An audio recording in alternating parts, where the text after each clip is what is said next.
This bicameral conference committee meeting on the disagreeing votes on House Bill number 4058 or the fiscal year 2026 General Appropriations Bill is now called to order. Good afternoon, everyone. On behalf of the House of Representatives panel, we would like to call this bicameral conference committee meeting on the disagreeing votes on House Bill number 4058 or the fiscal year 2026 General Appropriations Bill to order. On the part of the Senate, for the record, allow me to state our members to the bicameral conference committee: Senator Mark Villar, Senator Pia Cayetano, Senator J.V. Arcito, Senator Lauren Legarda, who is present with us right now. Good afternoon, ma'am. Senator Francis Kiko Pangilinan, who's also present with us. Good afternoon, sir. Senator Erwin Tulfo, who's also present with us. Good afternoon, sir. Senator Amy Marcos, who's also present with us. Good afternoon, ma'am. Senator Bongo, who's also present with us today. Other members of the Senate panel is Senator Camille Villar, Senator Bato de la Rosa, and yours truly. Thank you. On the part of the House of Representatives, let me state for the record our members to the bicameral conference committee: Representative Albert S. Garcia, Representative Christine Singson Mihan, Representative Jose C. Alvarez, Representative Maria Carmen S. Zamora, Representative Rufus B. Rodriguez, Representative Jordin Jesus M. Romualdo, Representative Brian Raymond S. Yamsuan, Representative Javier Miguel L. Benitez, Representative Marcelino C. Libanan, Representative Alan U.T., and yours truly, Representative Micaela B. Swansing. Good afternoon, Your Honors.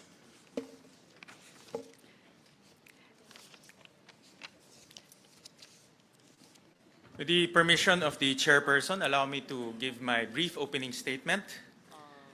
To the esteemed conferees of this bicameral conference committee on the disagreeing votes on House Bill number 4058, my colleagues from the Senate Committee on Finance, and our counterparts from the House of Representatives Committee on Appropriations. It is my distinct honor to welcome you to this bicameral conference committee meeting. Every year, Congress convenes as a single body to finalize at BICAM its most important legislation, discussing the varying perspectives of each member and reconciling their fiscal priorities to craft a national budget that is coherent, transparent, and responsive to the needs of the Filipino people. This year finds us in extraordinary times. The 2026 national budget is being deliberated upon as the nation grapples with the corruption revealed in the flood control scandal. Public trust in our government institution has been shaken. And so it is imperative that we do everything we can to repair our social contract with the people we have sworn to serve. In response to this call, each chamber has demonstrated its serious and consensuous commitment to meet the people's demand for transparency. The Senate, in fulfillment of Senate Concurrent Resolution number 4, has made publicly accessible documents relating to the national budget all in digital format through a centralized Senate Budget Transparency Portal. And today, for the first time in history, the bicameral conference committee meeting on the 2026 national budget is live streamed. This is a recognition that the Filipino people are the ultimate stakeholders of every peso contained within every national budget. And as such, they have the right to know exactly where their taxes go. As we go to the BICAM proper, this meeting will seek to operationalize a procedure governing the initiation and passage of all appropriations bills pursuant to Article 6, Section 24 of the 1987 Constitution. This provision mandates that all appropriation revenue, or tariff bills, authorizing increase of public debt, bills of local application, and private bills shall originate exclusively in the House of Representatives. The same provision expressly empowers the Senate to propose or concur with amendments. This BICAM will be a parallel execution of this procedure by presenting the 2026 General Appropriations Bill as passed by the House of Representatives on third reading and deliberating on the proposed amendments of the Senate as passed on third reading to decide on the disagreeing appropriations. It is my deepest hope and prayer that through us, your conferees, each chamber will be able to fulfill its constitutional role. Hindi lamang upang mapanatili ang integridad ng sistema ng legislatura, kundi upang matiyak na ang pambansang budget na ito, ang kalooban at kapangyarihan ng sambayanang Pilipino ang mananaig. Sa ating pagpupulong sa araw na ito, pagtibayin pa natin ang prinsipyong nagbigay buhay sa ating republika at sa ligang batas.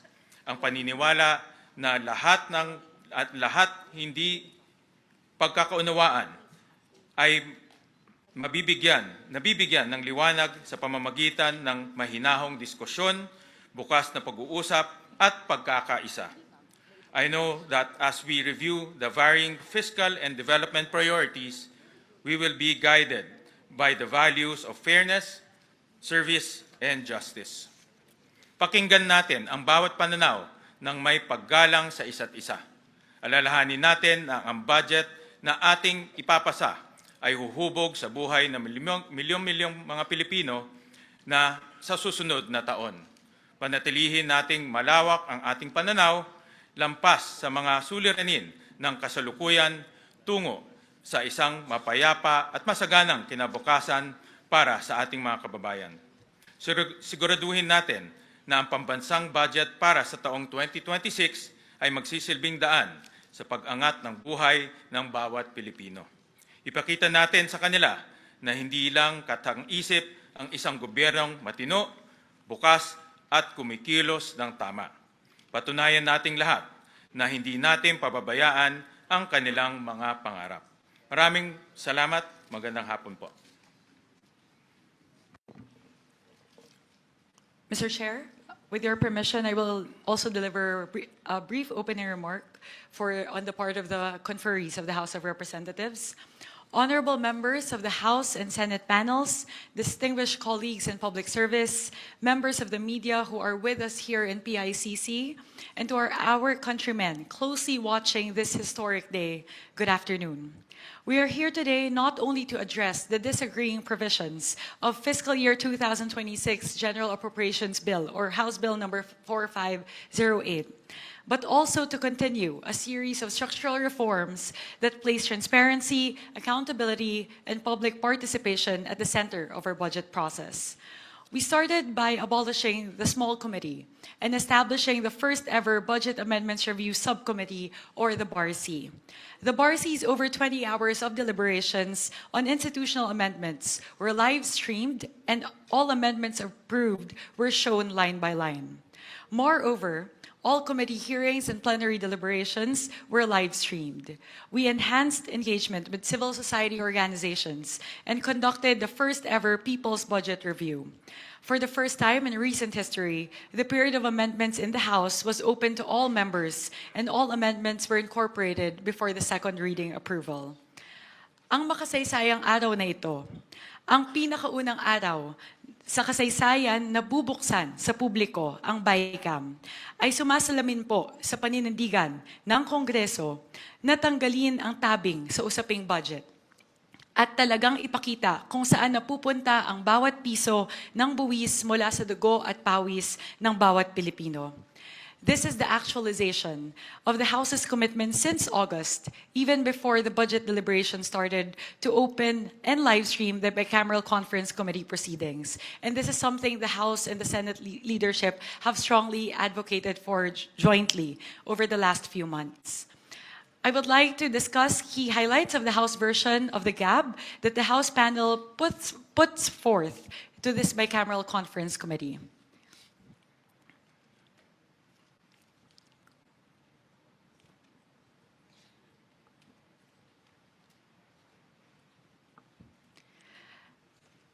The 255 billion pesos from the removal of flood control projects under DPWH were reallocated mainly to the three key sectors identified by President Ferdinand Marcos Jr.: education, health, and agriculture.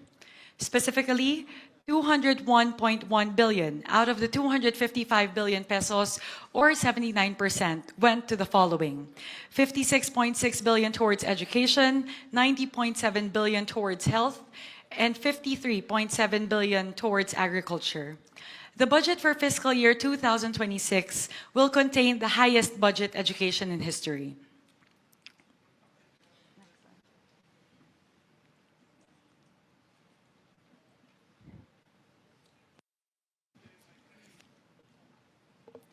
With the 56.6 billion pesos added by the House of Representatives, the total budget for the education sector will be 1.28 trillion pesos, which translates to 4.1% of GDP.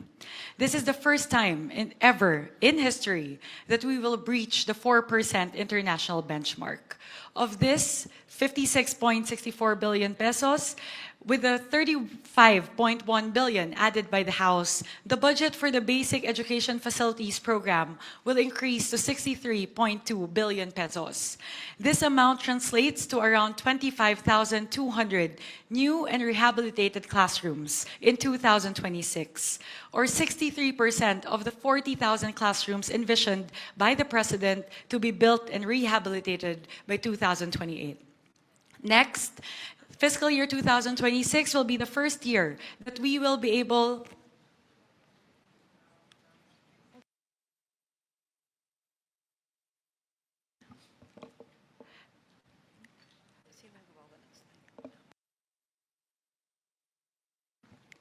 Next, this is the first ever year that we will be able to fully fund the implementation of UACTE since it was passed into law in 2017. With the 4.48 billion pesos added by the House and the House special provision enabling the use of the 7.82 billion pesos from the Higher Education Development Fund, we will be able to fully fund the 12.3 billion peso deficiency to 113 SUCs in fiscal year 2026. This is something that the SUCs have been clamoring for the past 6 years. With a total funding of 52.2 billion pesos for UACTE, CHED-TES, CHED-TDP, TES the STEP, and TES the TWSP, we will be able to provide scholarships to 2.49 million learners. Next, under the health cluster, with the 90 billion pesos added by the House, the total health sector budget increased to 411.2 billion pesos. With the 60 billion pesos added by the House, the total subsidy for PhilHealth increases to 113 billion pesos, geared towards the improvement of benefits. With the 25 billion added by the House, the total for MAIFIP increases to 49.2 billion pesos to actualize the directive of President Ferdinand Marcos Jr.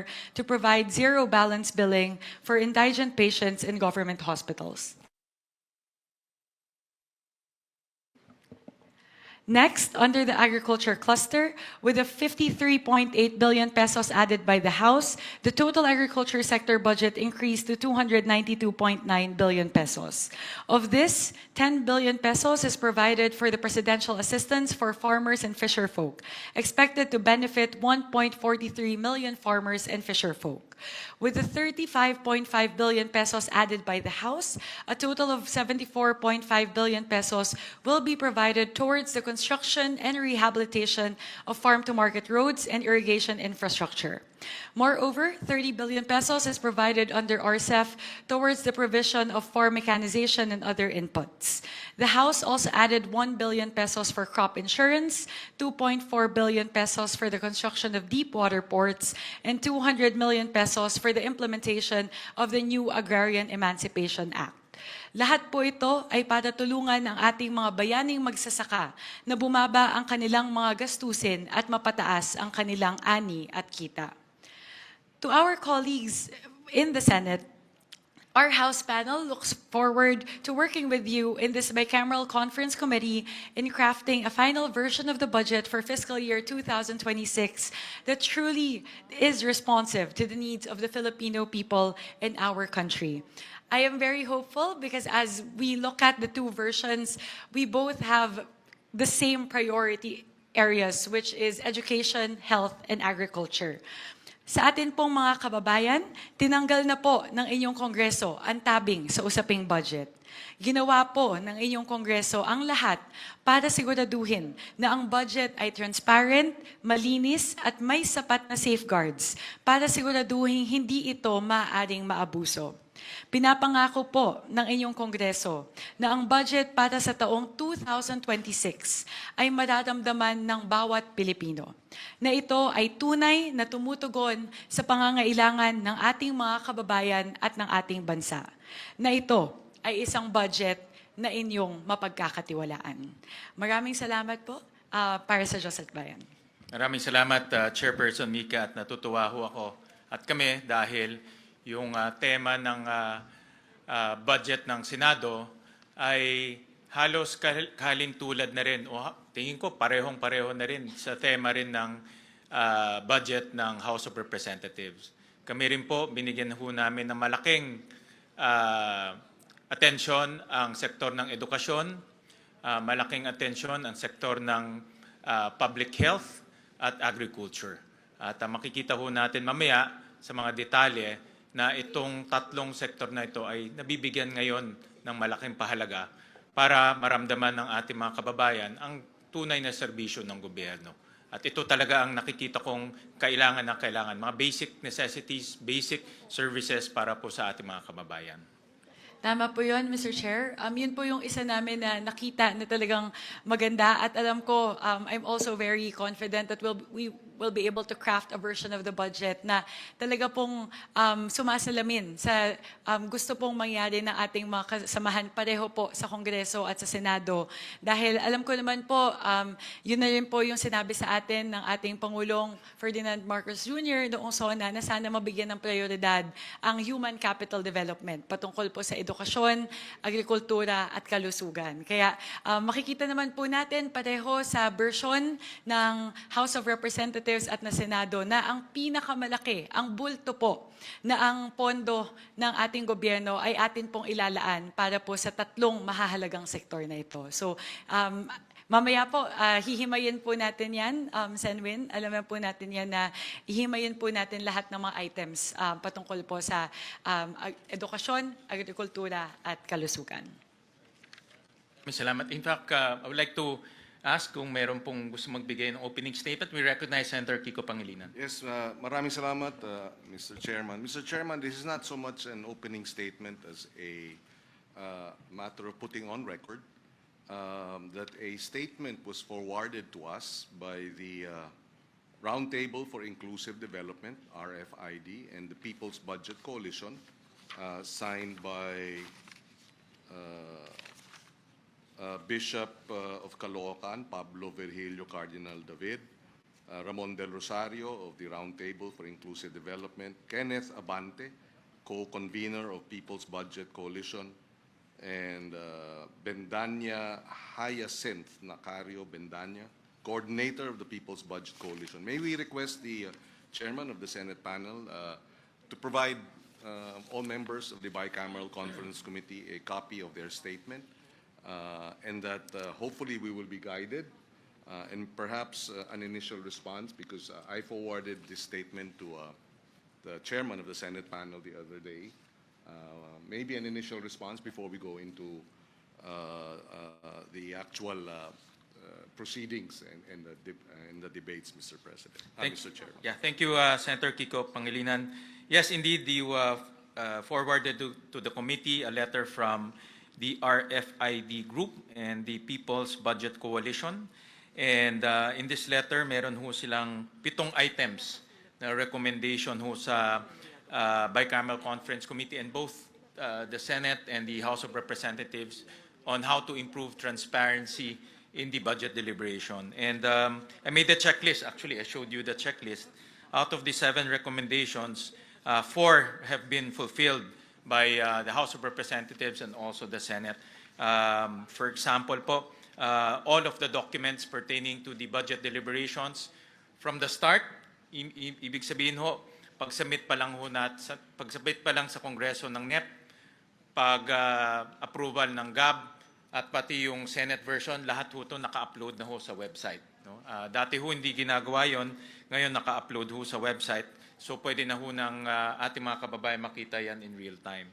So 4 out of the 7 ay na-fulfill. The rest actually, yung tatlo ho ay hindi natin ma-fulfill dahil yung isa, ang recommendation nila, nandito yung mga ahensya. No? Sa Bicameral Conference Committee, alam naman ho natin na it's both the House and the Senate ang composition ng BICAM, hindi po yung mga ahensya. But we're happy to work with them to further improve the process. Like what Congresswoman Mika mentioned earlier, na first time to in history. So marami pa ho tayong pwedeng gawin para ma-improve yung transparency process ng budget deliberation. And we're very open and we welcome suggestions, especially from our constituents. Thank you, Mr. Chairman. I just wanted to stress that napakahalaga ng people's participation, citizens' participation in our government deliberations and discussions. And that's why I placed this on record, and that's why I would like all members of the Bicameral Conference Committee to be given copies. Mas maganda at mas maayos ang transparency pagka ang mamamayan mismo ay we engage with citizens groups and organizations in the deliberation of the 2026 budget. Maraming salamat, Mr. Chairman. Maraming salamat, Senator Kiko, for that intervention. Mr. Chair, if we may, on the part of the House, Okay. thank you for acknowledging, Chair Win, with regard to the transparency measures that we've already done in the House. It's the same checklist po, right? The 7 items that were mentioned here. So as we mentioned, like all the amendments, we will make sure that it's very transparent as to who will advocate for them. We've done that during the Bar C, even during the period of amendments of the House. Ngayon din po makikita natin line by line lahat. So bukas po lahat ng mga amyenda. In terms of the live streaming, pareho naman po, ang Kongreso at ang Senado pareho po tayong nagpasa ng resolusyon patungkol po sa live streaming at yung pagpapublish po ng bicameral report and minutes and yung matrix po ng disagreeing provisions. So lahat po ito, tulad po ng binanggit po ni Sen Win, ito po ang pinakaunang pagkakataon sa kasaysayan ng ating bansa na binuksan po ang BICAM. We are adopting as we go, and we hope to improve the process as we go along in the succeeding budget cycles. Pero nagpapasalamat po kami sa ating po mga kaibigan sa civil society organizations na ating pong naging katuwang sa paglilinang po, pagpapaganda lalo ng ating proseso sa kahabaan po ng budget deliberations. Maraming salamat. Senator Erwin Tulfo? So just be quick, Mr. Chair.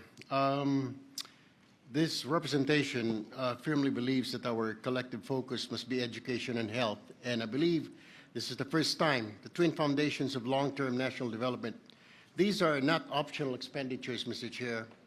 They're strategic investments that determine whether our people merely survive or truly thrive. In education, for example, we are confronted with learning poverty, overcrowded classrooms, underpaid teachers, and a generation struggling to recover from years of disruption. Adequate funding for classrooms, teachers' welfare, digital learning tools, and student support is essential if we are serious about building a competitive, innovative, and resilient nation. In health, the lessons of recent years remain painfully clear, Mr. Chair. Our hospital remains overstretched, our health workers undersupported, and access to quality care remains unequal, especially in rural and far-flung communities. Strengthening primary care, public hospitals, disease prevention, and mental health service must be at the core of this budget if we are to protect both lives and livelihoods. At the same time, we must speak also, Mr. Chair and my fellow members, candidly about infrastructure spending, particularly in flood control projects. While infrastructure has a role in development, we cannot ignore the reality that some projects have failed to deliver protection to our communities and, worse, have been tainted by allegations of misuse and pocketing of public funds.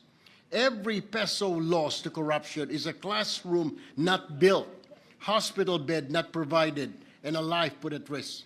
This bicameral conference is our opportunity to correct course, to realign resources towards sectors that directly uplift our people, to ensure transparency and accountability, and to restore public trust in the budgeting process. Let us be guided, dear colleagues, not by political convenience, but by conscience. Let us craft a 2026 national budget that places the Filipino learner and the Filipino patient at the center, and that proves this Congress is capable of choosing people over pork and progress over plunder. Thank you, Mr. Chair, and I look forward to a principled and productive deliberation. Maraming salamat, Senator Erwin, for those reminders. Any conferee who want to give Senator Amy Marcos? Yes, maraming salamat sa dalawang chair natin. At maliwanagan lang sana ang minorya. Pagkat wala po akong nakikitang budget ng DPWH at kung talagang transparency ang habol natin, bakit wala rito ang pinagmulan ng pagpopoot at kawalang kampiyansa ng taong bayan sa atin? Dapat mag-umpisa ang usapin dito sa Public Works. Pero wala sa anumang papel, sa 9-page summary o dito man sa binigay sa atin kahapon lamang na reconciliation of disagreeing provisions. Bakit po walang budget yung DPWH? Ang schedule po ng DPWH ay bukas po. Paano natin malalaman at maihahambing ang iba't ibang mga department kung may kulang? At bakit DPWH lang ang nawawala sa talakayan? Actually, may mga ibang mga items po ho na bukas po itatalakay, katulad po ng mga special purpose funds, and program appropriations. So tomorrow yung po program po nandito. Tomorrow po ang tomorrow ho yung pag-uusapan. Pero narito na. Andito naman yung unprogrammed at hinanap ko talaga. Arito naman yung unprogrammed. Dito sa page 31 ng page 32 na kumpleto. Kaya pinagtatakahan ko bakit yung DPWH wala po. At kung tatalakayin bukas, maaari bang ibigay sa amin ng mas maaga pagkat yung committee report, kung maalala ko, ay mahigit kumulang 1,000 at 500 pahina. Noted po. We'll provide her honor the documents ahead of time. Kailan kaya matatapos yung DPWH budget? Kasi yun talaga ang inaasahan ng taong bayan. Assured po na ipro-provide po sa Her Honor at sa lahat po ng conferees, hindi lang po sa Senate but also sa House of Representatives po.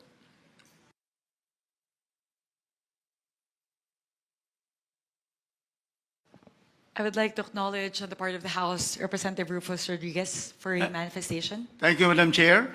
Chair Win Gatchalian of the Senate and all the distinguished senators who are here and my distinguished colleagues. Really, as stated by the chairman, Article 6, the Legislative Department, under Section 24, really gives the original exclusive jurisdiction on budgets, on appropriations to the House. But of course, the Senate has also the power to propose and concur with amendments. And doing our duty, as what the Chair, Mika, has said, we 255.5 billion of flood control and budget of the DPWH, in the first instance, was distributed by the House of Representatives to first 90 billion to health, 56 billion to education, and 53 billion to agriculture. Practically 211 billion of the 255.5.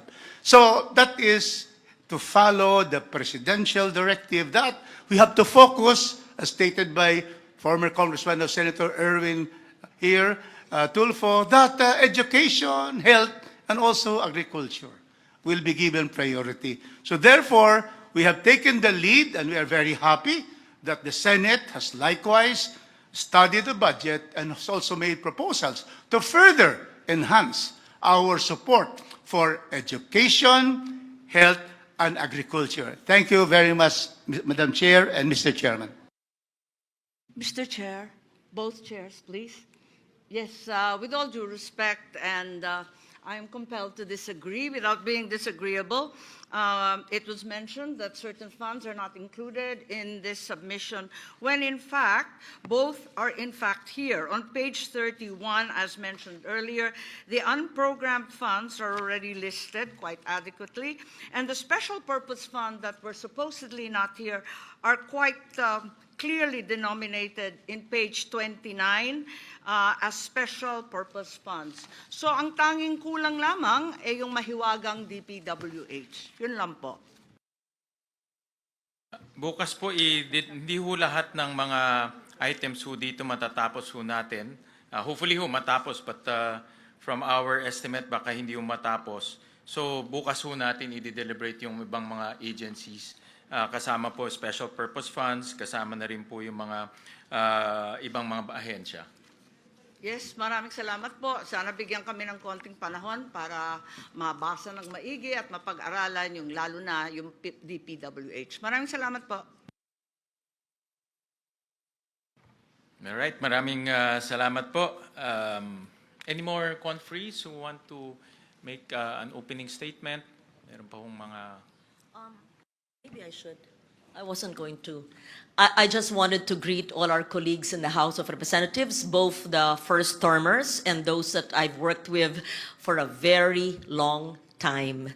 And I was once in your house. We understand and appreciate and recognize the concerns of the district representatives. We are one with you in serving our people in the grassroots.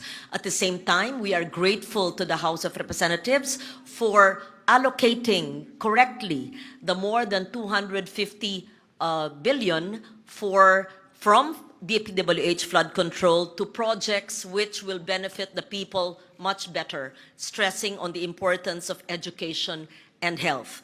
I take note that the House allocated at least 60 billion for education.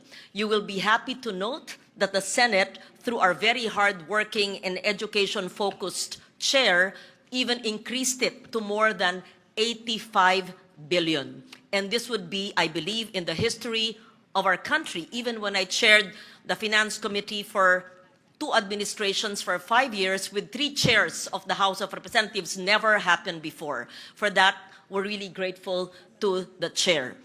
Aside from that, we are grateful to the House as well for indicating in the HGAB the 60 billion bayad utang, which rightfully belongs to PhilHealth.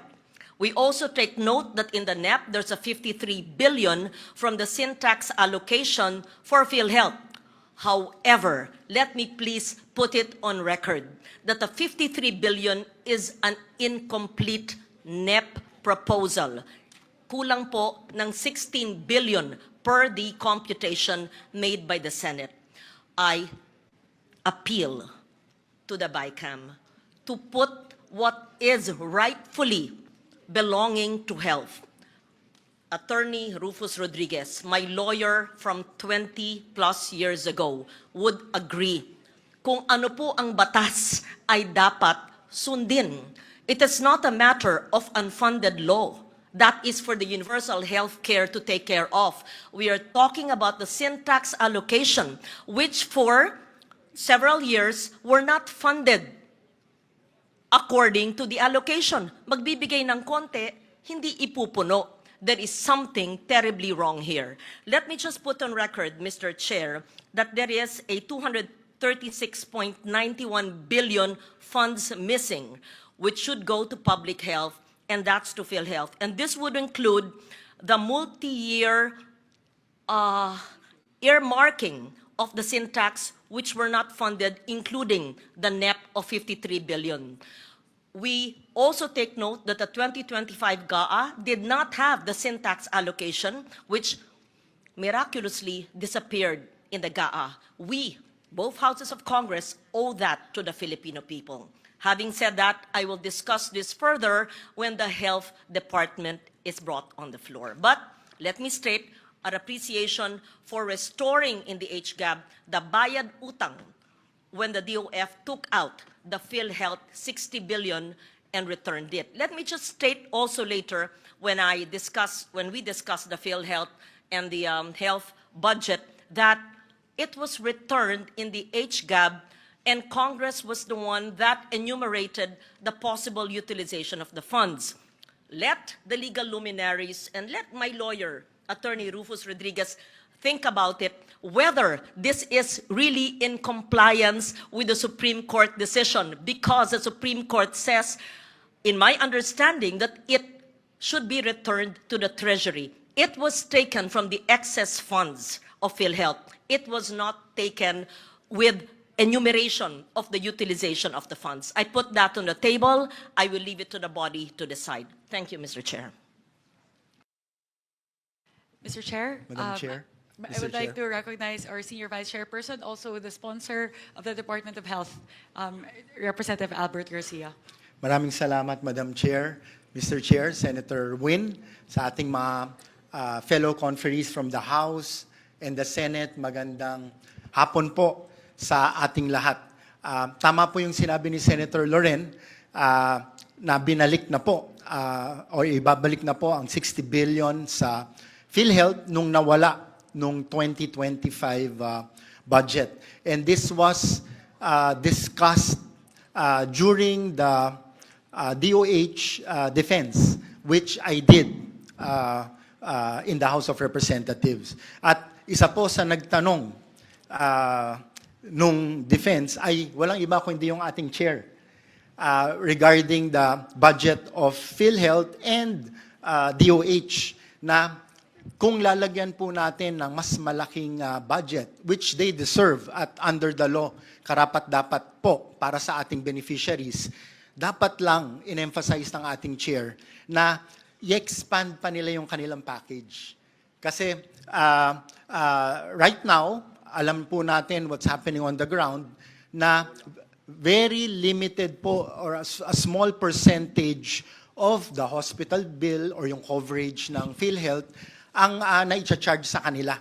And our constituents, mga kababayan po natin, have to shoulder a huge part of their hospital bill or healthcare bill. So we are in agreement sa House and the Senate na talagang by law, dapat madagdagan pa yung kanilang budget, pero dapat makita nila yung kanilang responsibilidad na bilisan pa nila ang pag-expand ng mga package para agarang maramdaman ng ating mga kababayan. Of course, for now, dahil hindi pa ho ayos yung sistema ng universal healthcare, malaking tulong po yung MyFIP. Dahil part of the hospital bill or healthcare expense ay na-charge natin doon.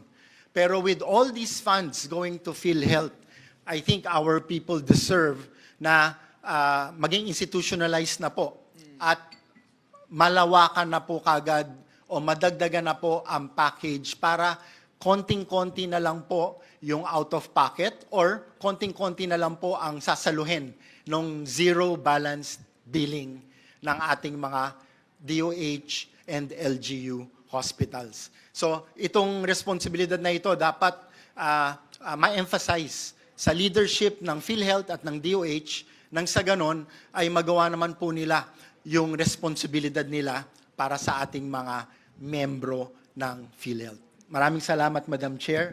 Thank you very much, Mr. Chair. Maraming salamat po. Senator Go? Good afternoon. As you all know, I had my reservations on the BICAM report for the 2025 budget. In fact, I did not sign the BICAM report last year. Particularly, I am saddened by the zero budget given to PhilHealth. No? Kumbaga, double whammy po itong nangyari sa PhilHealth. Alam ko po yan dahil 2024, nagkaroon po ako ng 14 hearings including health emergency allowances ng mga healthcare workers. At doon natin nakita na kulang talaga yung counterpart ng PhilHealth sa kanilang mga pasyente. Tama yung sinabi mo kanina, napakaliit pa ng case rates nila. In fact, nung nagkagulo na, nung Disyembre, nagkaroon, 2024, nagkaroon sila ng board meeting, tinaasan nila, sa ilang araw lang ng board meeting, tinaasan nila yung case rates. Kaya pala nilang taasan yung case rates sa ilang araw, Disyembre. Kung ginawa nila yun nung Enero pa lang, tinaasan yung case rates, wala sana silang excess funds na wawalisin ng National Treasury. Nung winalis ng National Treasury, nung July, doon tayo nagkaroon ng hearing, doon tayo na-alarma, at may nag-file sa Supreme Court, salamat, at finally, na-desisyonan po na, sabi ko nga nung panahong yon, it might be legally acceptable then, but morally unacceptable dahil marami pong pasyenteng naghihirap na walang pambayad sa hospital. Kung kaya nilang taasan yung case rates nung Disyembre, wala silang excess funds, walang kukunin. Anyway, tapos na po yun. That's water under the bridge. Ang problema ngayon, nagdesisyon po ang Supreme Court ngayon na ibalik po yung pondo na 60 billion. Refund po ito. Ibig sabihin, dapat sana'y magamit ka agad ito. Ginawa pong appropriation na sa 2026. How about the 2025 na zero?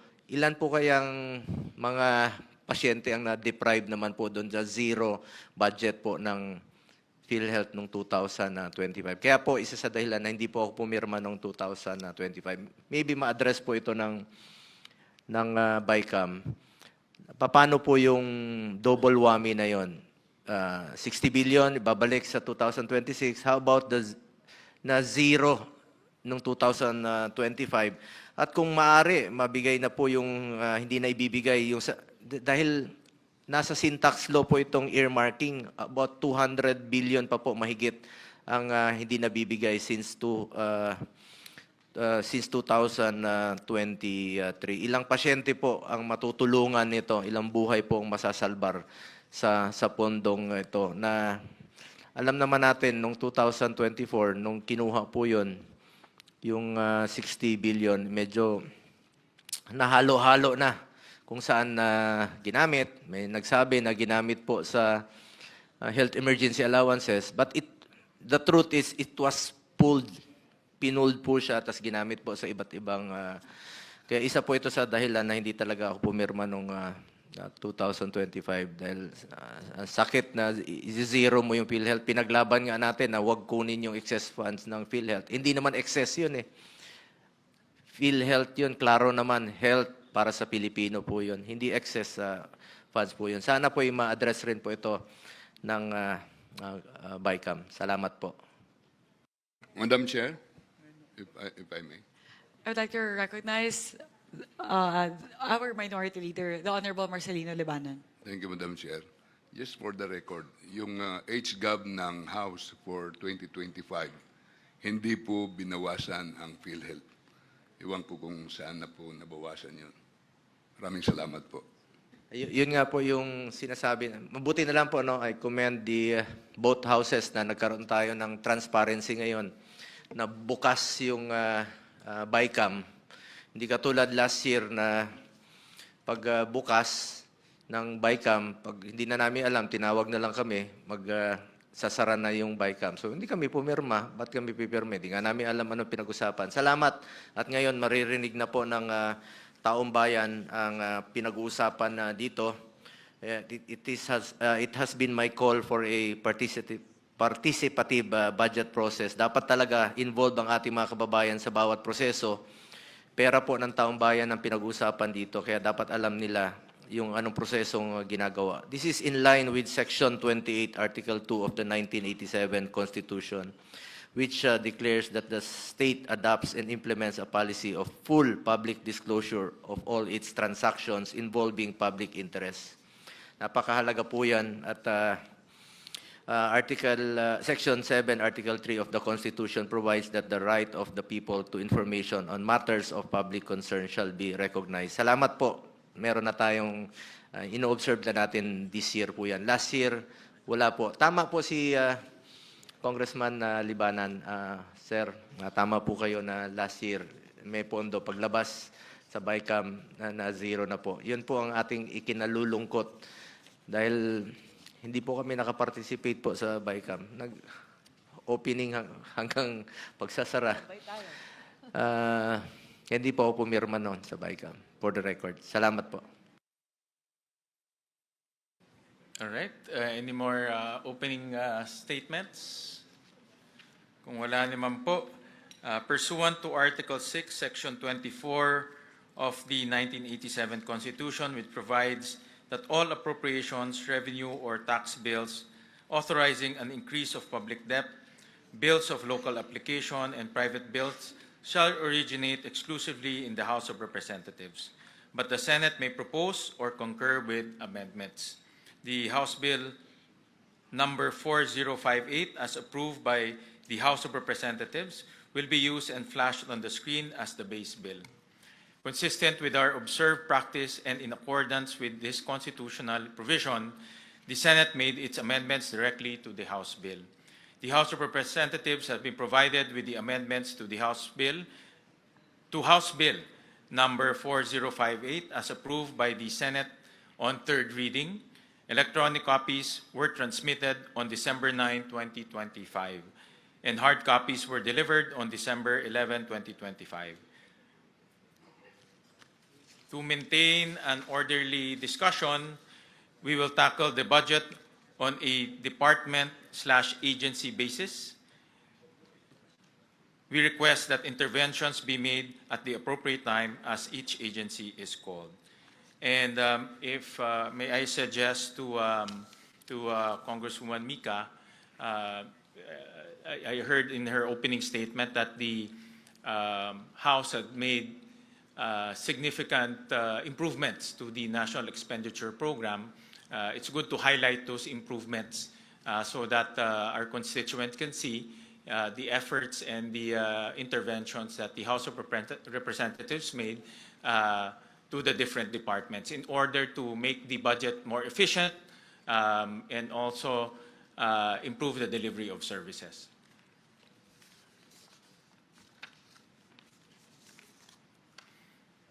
So,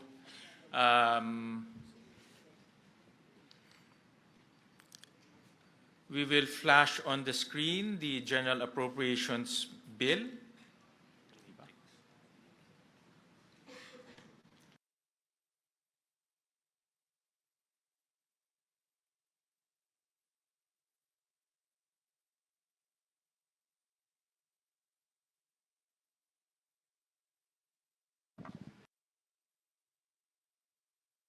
This is the General Appropriations Bill. And if I may suggest, Kong Mika, suggestion po to na para po ma-discuss natin ng maayos itong line-by-line amendments.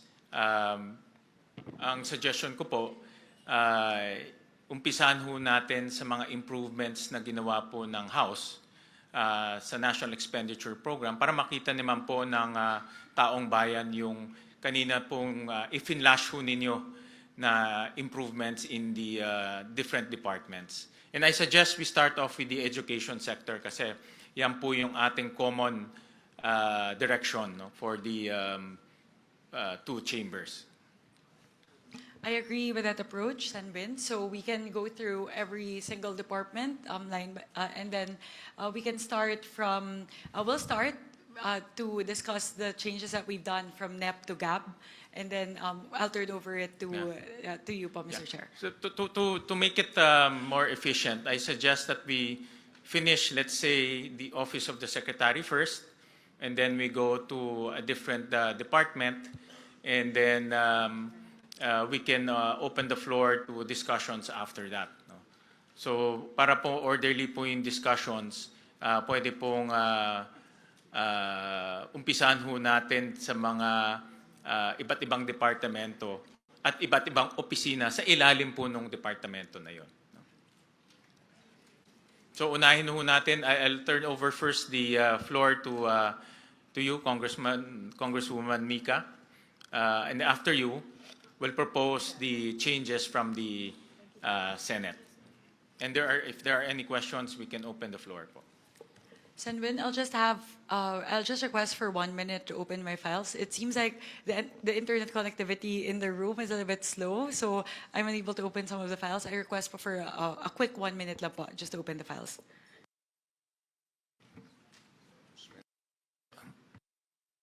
One minute suspension.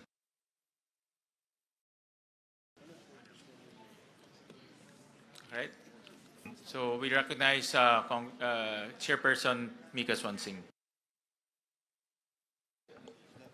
Thank you very much, Mr. Chair. We would like to put forth the amendments proposed by the House of Representatives as reflected in the HGAB, particularly with regard to education. As we discussed, we'll first focus on the proposed amendments under the Office of the Secretary. In total, under the budget of DepEd, we are increasing the budget of the Department of Education from the current 874.5 billion pesos in the National Expenditure Program to 914.1 billion pesos. That is a total increase of 39.6 billion pesos to the Department of Education. What are the components of the increase? The first would be the under administration of personal benefits for overtime pay for teachers, honoraria for teaching overload, relocation allowance, terminal leave benefits. We increased it from the current 5.5 billion pesos in the NEP by 579.5 million pesos to a total of 6.11 billion pesos in the NEP, in the HGAB. Next, for learner support programs, the next item actually would be the Basic Education Facilities Program. That would pertain to the increase in the classrooms that would be built. We increased it from the 28.1 billion pesos in the NEP to an increase of 63.2 billion pesos. That is a total increase of 35.1 billion pesos towards the construction of classrooms, which, as mentioned earlier, will translate to 25,200 new and rehabilitated classrooms. Next would be the textbooks and other instructional materials. From the 11.2 billion pesos in the NEP, we propose to increase it by 50 million pesos to 11.2 billion pesos in the HGAB. Next would be under the basic education curriculum, and this pertains to improving services. This is actually in relation to ARAL, the tutoring program of ARAL. From the current 3.6 billion pesos in the NEP, we increase it by 984 million pesos to a total of 4.55 billion pesos. Under the flexible learning options, that being ADM, ALS, and EIE, we propose to increase it by 306 million pesos from 4.36 billion pesos in the NEP to 4.67 billion pesos in the HGAB. Next would be the Madrasa Education Program. We propose to increase it by 26.25 million pesos from the current 495 million to 521.7 million pesos. Under the school-based feeding program, from the current 11.78 billion pesos, we propose to increase it by 1.83 billion pesos, thereby putting school-based feeding program at 13.6 billion pesos. And lastly, this is pertaining to the Palarong Pambansa. We propose to increase the current allotment under the physical fitness and school sports from 481.6 billion pesos up to 531.6 million pesos. So in total, Mr. Chair, that would be an additional increase of 39.61 billion pesos towards the Office of the Secretary under the Department of Education. So the biggest increase, if I were to summarize lang po, Mr. Chair, ang pinakamalaki po nating ilalaan ay kadagdagang 35 billion pesos para po sa pagtatayo ng kadagdagang 25 na libo na mga classrooms, 25,000 classrooms at para po sa school-based feeding program. Magdadagdag po tayo ng 1.83 billion pesos para mas dumami po yung bilang ng araw na pwede po nating mapakain yung mga estudyante sa mga paaralan.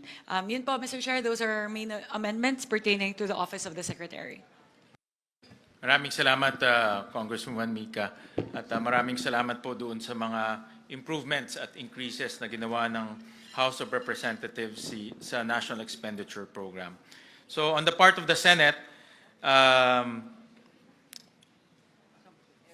ito po yung mga proposals po ng Senate for the Department of Education, Office of the Secretary, to the amount of 958 billion pesos, and the composition of the Office of the Secretary is for administration of personal benefits, an amount of 8.4 billion pesos, learner support programs, an amount of 5,114,000,000 pesos, child protection program, 89 million pesos, disaster preparedness and response, 3.772 billion pesos, policy research program, 2.343 billion pesos, basic education curriculum, 5.674 billion pesos, national literacy policy and programs, 105 million pesos, learning tools and equipment, 288 billion pesos, textbooks and other instructional materials,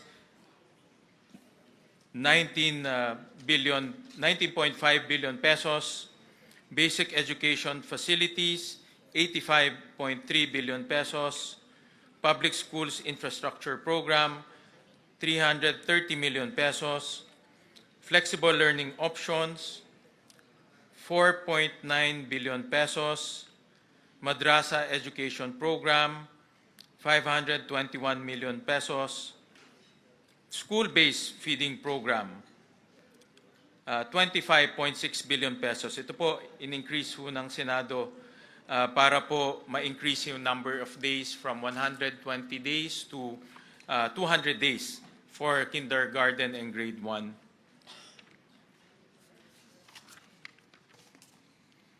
For government assistance and subsidies, 100,800,000 for School Innovation and Improvement Fund to all DepEd schools, 2.289 billion pesos.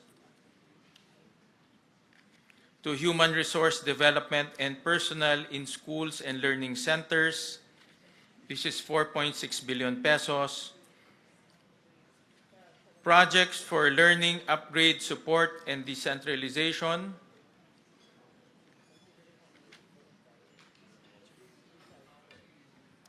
this is foreign assisted to ba?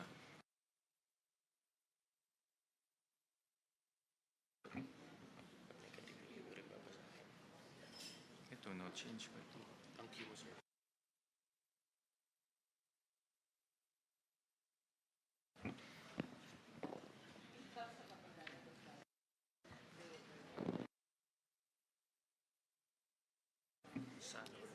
For project and learning upgrade support and project for learning upgrade support and decentralization, there's no change.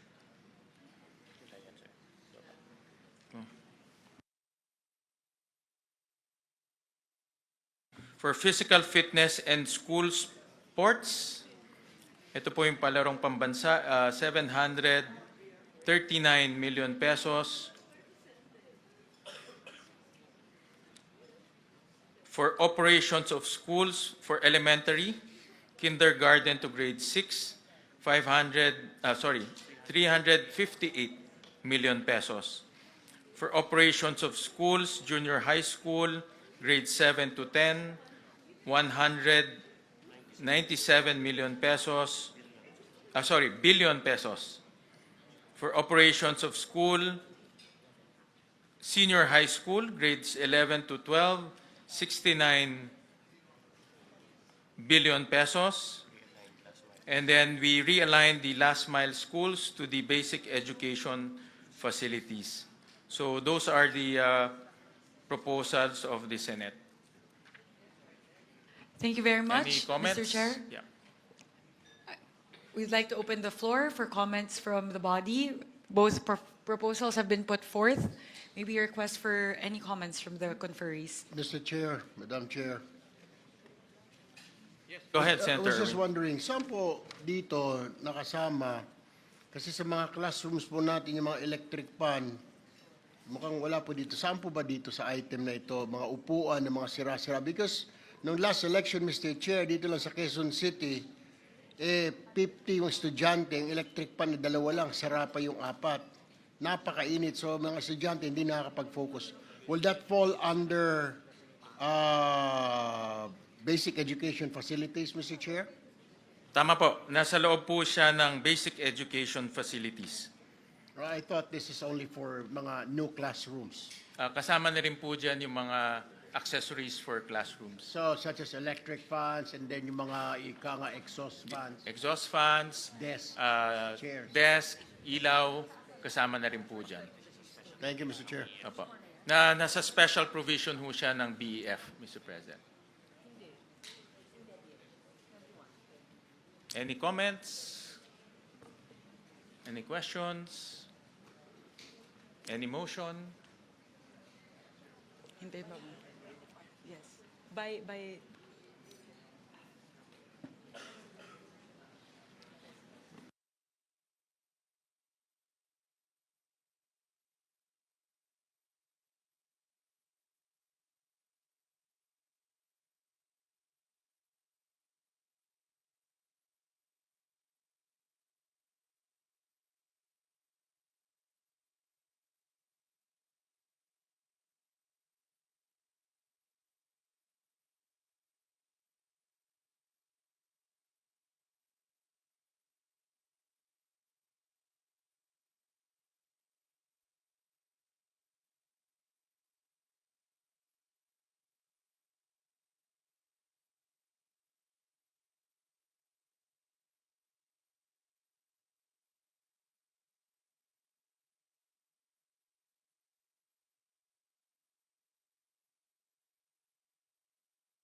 Madam Chair, kung pwede magtanong. yes, Representative Libanan.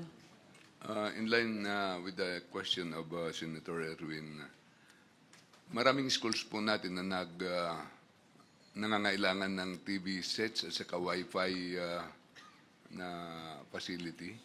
Saan po dito? Dito rin po ba sa basic education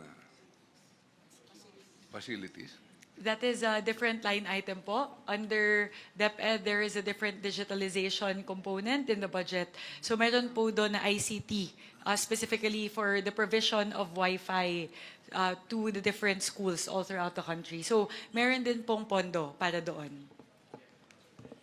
Thank you po. Ang sinasabi po ninyo, sorry, Mr. Chair, Madam Chair, yung digitalization project na nasa NEP, iba pa yung ITC na sinasabi mo. I'll pull out po, Kasi Senator nahihirapan ako dito sa format po, Mr. Chair, Senator Gatchalian po. kung maari, in the interest of true transparency, I think it's basic that we include the NEP or the President budget of 2026. It's most confusing to merely see the Congress and the Senate versions. Also, we should be allowed to compare it to the JA of 2025 para maliwanag ang kwenta. Kasi hindi maliwanag po ang kwenta rito. Ang pagkaalam ko, hindi nakasulat dito, pero dun sa NEC, 16.48 billion, tama po ba yung digitalization na tinatanong ni Congressman Libanan, ni Nonoy? Particularly po, doon sa internet subscription services, 5.8, tama po yun, at a total of 16 billion pesos. Info and communications technology or laptops amounting Yes. to 8.9. At yan ay hindi dinagdagan o binawasan ng Kongreso at ng Senado. As is lang, maintain lang yung NEP. Tama po ba? Tama po yun. Okay. Kung maari lang sa ating mga chair, hinihingi ko lang na sana ilagay yung GA 2025 na maintindihan natin yung NEP 2026 dahil konting paggalang sa sinumite ng ating Pangulo. At eto nga, yung basic education facilities, medyo ito ang mabigat ang galawan, ano? Kasi nakita natin dito sa GAA 2025, 28.1 billion noong 2025. Tapos, nung NEP, 28.056 ang linagay ng Pangulo at ng DBM, pagkat alam din natin na 22 lang ang classroom na ipatayo. At ang disbursement rate nila ay bagsak na bagsak sa 23%. Ngunit dinagdagan ng Kongreso ng 63 billion mahigit at lumobo pa sa Senado ng 85 billion. Hindi ako tumututol sa pagdagdag ng classroom. Ang tinatanong ko lang, tama ba itong ginagawa natin? Hindi nagagastos, dagdag tayo ng dagdag, bilyon-bilyon nag-umpisa sa 28, di magastos, 23% lang ang accomplishment. Lumobo sa 63 at lumaki panlalo sa 85. Tanong lang po. Opo, go ahead. Actually, Senator Amy, ang backlog ho natin sa classrooms is about 165,000. At kailangan ho tayo mag-allocate ng about 400 billion pesos para lang makahabol. So ito ho ay hindi pa nga ho tayo nakakahabol ho dito. Ito ay para lang ma-decongest ho natin yung mga highly urbanized areas. Ang magiging method at mekanismo ng Department of Education ay papasok ho sila sa number 1, PPP, number 2, counterparting with the LGUs, number 3, counterparting with the CSOs, number 4, counterparting with NGOs.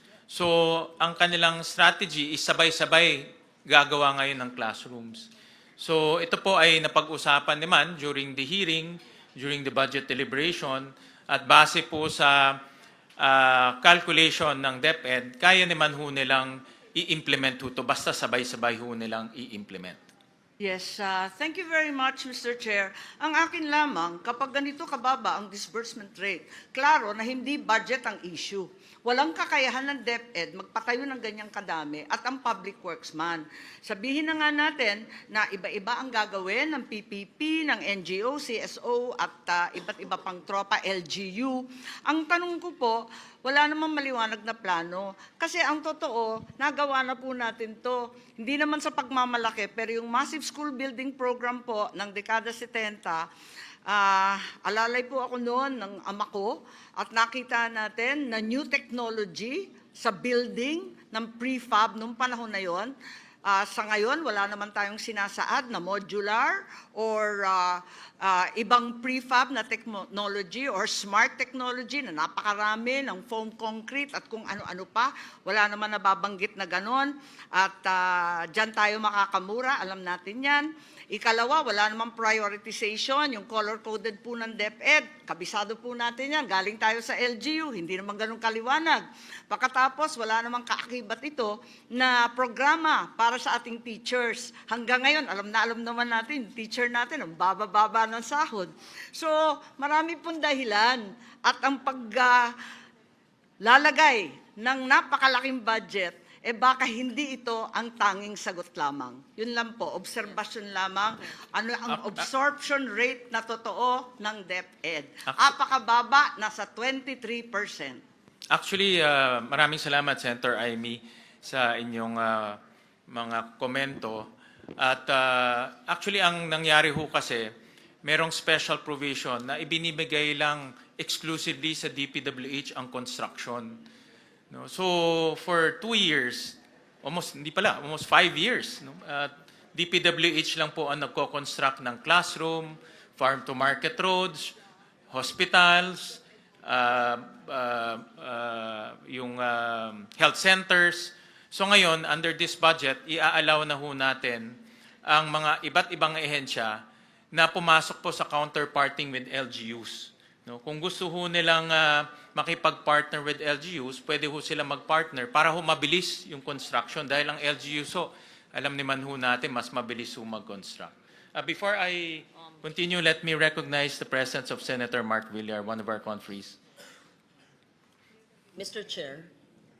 Yes, we appreciate the concerns of Senator Marcos, and as the chair mentioned, there are several options that Secretary Angara had mentioned in our hearings and in plenary, and that would be including letting the local governments implement the school building program, and we appreciate that. And in fact, Senator Aquino, I think, and Senator Pangilinan mentioned also about the possibility of CSOs and PPPs with accredited private sector partners. So, having said that, if there's no other question, Mr. Chair, I would like to move for the DepEd Office of the Secretary Budget to be approved.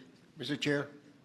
Oh, Yes. yes, I have Senator Tulfo. one quick question. Kanina ko pa po hinahanap dito sa Office of the Secretary. Ito po yung mga hinihingi lagi ng mga teacher, ng mga PTA sa mga estudyante sa public schools. Mga simple, walis, tingting, daspan, pag naglinis ng classroom, basahan, tapos pag malapit ng graduation, mga dekorasyon sa mga stage. Hinihingi po ito sa mga estudyante. Ang dami na pong reklamo na ganito. Saan po banda rito kaya nakasama?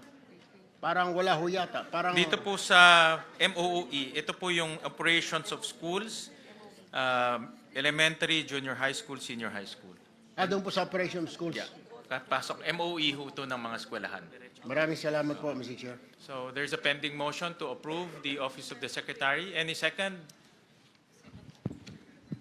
On the part of the House, Madam Chair, Mr. Chair, we second the motion.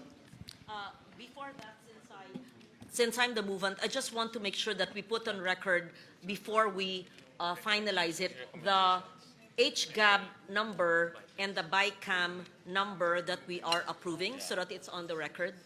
May we ask the chair to do that, if you agree, because many figures are being discussed. May we kindly put on record the HGAB figure and the BICAM figure that we are approving? But I so move. Yes. Thank you. Yeah, thank you. And there's a duly seconded, so the budget of the Office of the Secretary, Department of Education is hereby approved. Those summaries, Madam Chair, will be provided prior to the signing of the BICAM report. In fact, dito po sa BICAM, hindi ho natin isa-sign to kaagad. Ipiprint na muna po yung mga dokumento, ipiprint na po yung pre-enrolled copy, at iproprovide yun sa members para po makita ho nila bago ho tayo mag-sign. No? Thank you. All right?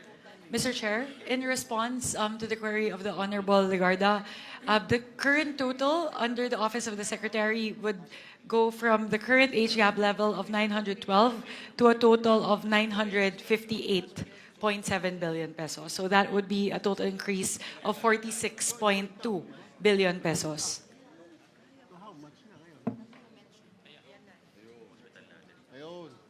May I ask for 1 minute suspension, please? 1 minute suspension.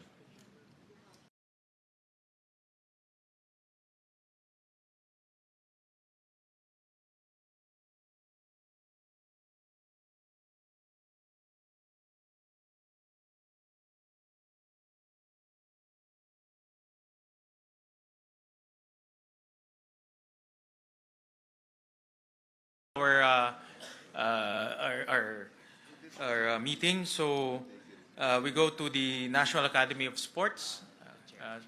Chairperson Mika, do you want to highlight the improvements, if there are any? Thank you very much. For the National Academy of Sports, actually on the part of the House, Mr. Chair, we retained all the items from the NEP to the HGAB.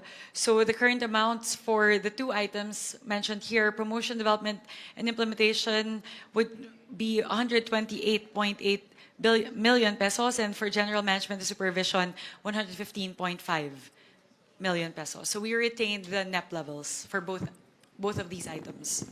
Thank you very much, Chairperson Mika. On the part of the Senate, the budget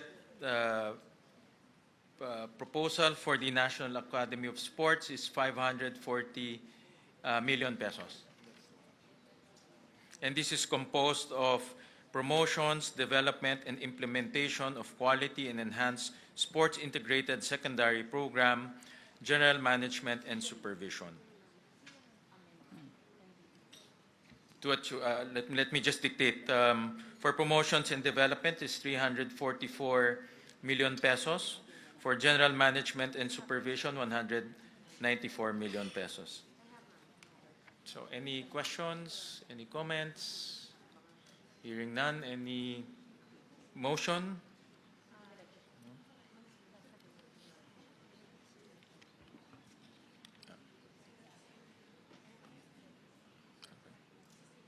Yeah.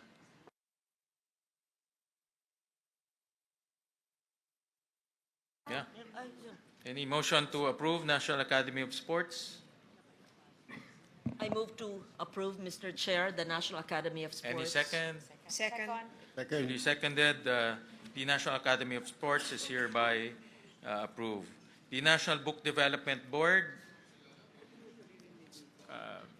For the National Book Development Board, Mr. Chair, among the four items mentioned here, we propose an increase in the general management and supervision by 40.3 million pesos, which brings the total to that. So here for the National Book Development Board, the levels under the HGAB would be 40.3 for the general management and supervision, 7.5 million for the policy development, 91.6 million for capacity building, and 12.5 million for administration of awards.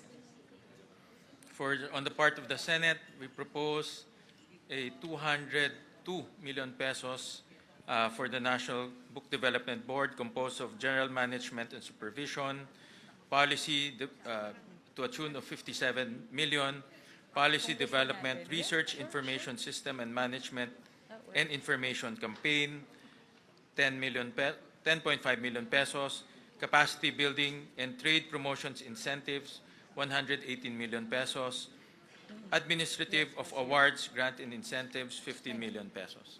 Any questions? Any questions po? Mr. Chairman.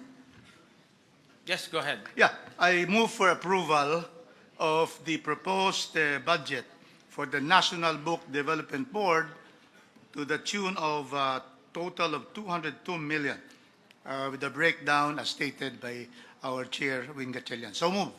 Thank you. Any second? I second the motion. Second. Thank you. The duly seconded. The budget of the National Book Development Board is duly approved, and the motion of Congressman Rufus is perfect, being a former member or a former participant and advocate of the National Book Development Board. And the first, Mr. Chairman, the first legal counsel The of first legal NBDB, counsel pala. because I was a lawyer and I was the lawyer of the Publishers Association of the Philippines, and we drafted the bill. Thank you. Alam po, malapit po sa puso ho ninyo ang book development, book publishing industry. Next will be the National Council for Children's Television. On the part of the National Council for Children's Television, the House proposes the retention of the items stated herein in the HGAB from the NEP. For general management and supervision, 21.9 million, and for child-friendly television development services at 49.3 million.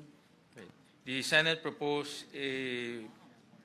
a 116 million budget for the National Council for children's television, composed of general management and supervision, 26 million, child-friendly television development services, 89 million. Any questions? I move, Mr. Chair, that we approve the National Council for Children's Television budget. Any second? Second.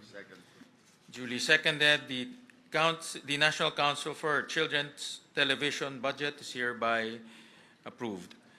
Next will be the National Museum, an organization very close to the heart of Senator Lawrence. So, On Congressman the po- Mika, any?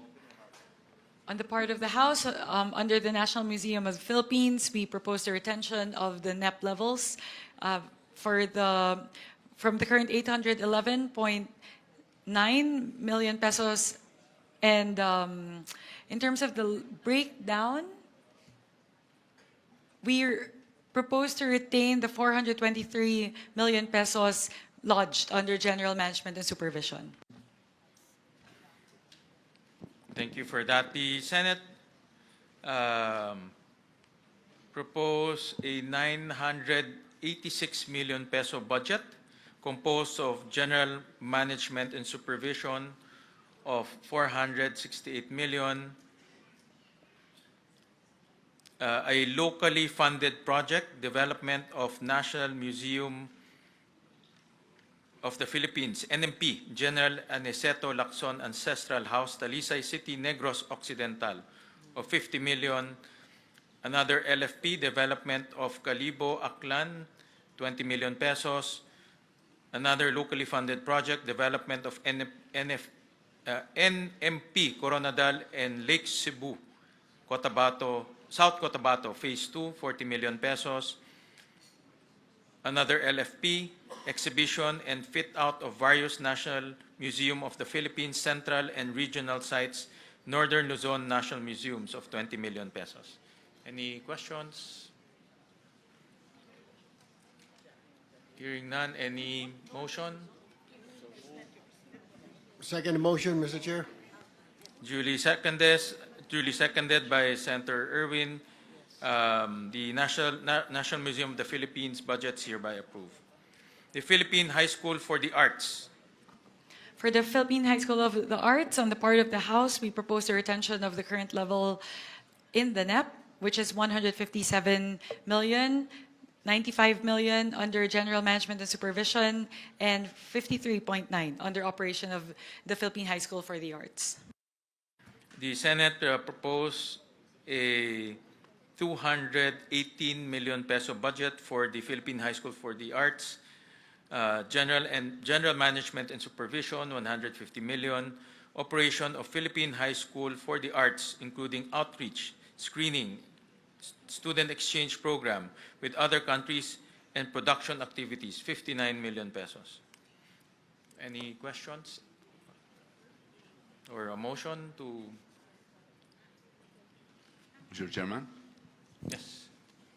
Mr. Chairman, I move to approve the 218 million appropriation for the Philippine High School for the Arts.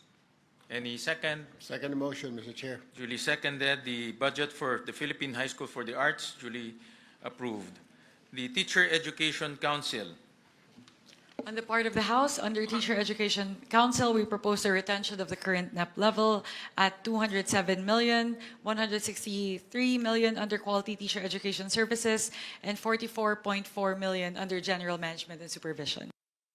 The Senate proposed a 562 million peso budget composed of Quality Teacher Education Services, 516 million pesos.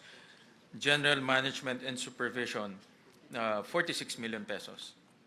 Any questions or motion?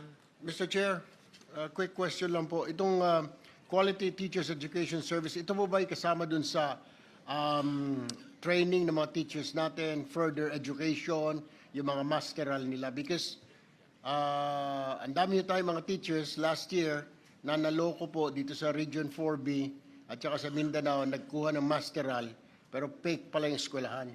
And they have to make loans, Mr. Chair. So kung ito ay this will fall under this category, then magagamit ng mga teachers natin for advancement and for promotion, Mr. Chair. Tama ho kayo, ito po ay para po sa mga pre-service and in-service teacher training. First time po na magkakaroon ng ganitong budget ang TEC para po tuloy-tuloy po yung pag-training po ng ating mga teachers. So meron, kukuha ho sila ng 720 teacher scholars with this budget po. Thank you, Mr. Chair. All right, any motion? Therefore move, Mr. Chair, that we approve the Teachers Education Council budget. Any second? Second. Duly seconded, the budget of the Teacher Education Council is hereby approved. So we go to state universities and colleges.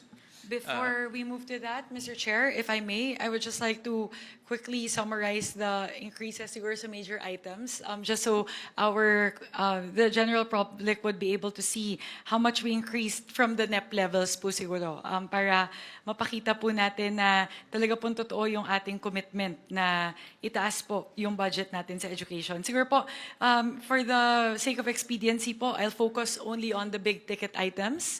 So under the Department of Education, the total increase would be 86.8 billion pesos from the NEP level, from 874.5 billion pesos in the NEP to a final number of 961.3 million. Siguro po yung pinakamalaki na lang po siguro na increases under the Basic Education Facilities Program, that would be a total increase of 57.3 billion pesos. So halos siguro po mahina na po na 35,000 classrooms po yung ating maipapagawa para po sa taong 2026.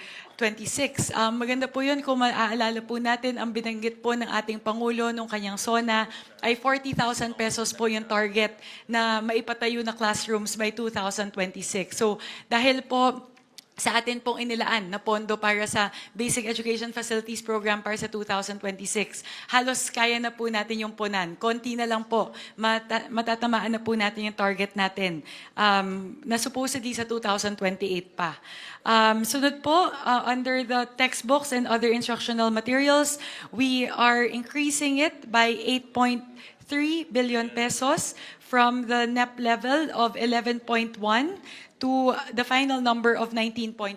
So malaki po yung papel na gagampanan nito para po mapunan na yung kakulangan po sa mga libro at mga kagamitan sa ating po mga paaralan. Pagdating po sa school-based feeding program, mula po atin pong magdadagdag po tayo ng 13.9 billion pesos mula po sa 11.7 billion sa NEP, paakyat po sa 25.7 billion pesos. I think, Mr. Chair, correct me if I'm wrong, that represents an increase from 120 days to 180 days para po sa ating mga estudyante. So ano po, maganda po yun kasi halos lahat na po ng araw na pumapasok sila, meron na pong feeding program para po sa kanila. Siguro, Mr. Chair, there are a lot of other items, but I'd just like to highlight the biggest increase, and that would be in terms of classrooms, in terms of textbooks, at saka pagdating po sa school-based feeding program. Mahalaga din po na ating po ipaalam sa ating mga kababayan na kahit ano pong programa sa Department of Education, hindi po tayo bumaba mula po sa NEP. Lahat po ng mga programa, itinaas po natin mula po sa level ng NEP. Kaya yun po, Mr. Chair, I just wanted to manifest that para po maipakita po natin na talagang totoo po yung sinasabi ng parehong Kongreso at ng Senado na talaga pong binibigyan po natin ng napakalaking prioridad ang edukasyon para sa budget sa 2026. Thank you, Mr. Chair. Yes, Mr. Chairperson, just to add, kaya natin dinagdagan from 120 days, actually to 200 days, dahil yun ang concern, 200. 200, no? 200, di ba? 200, oh.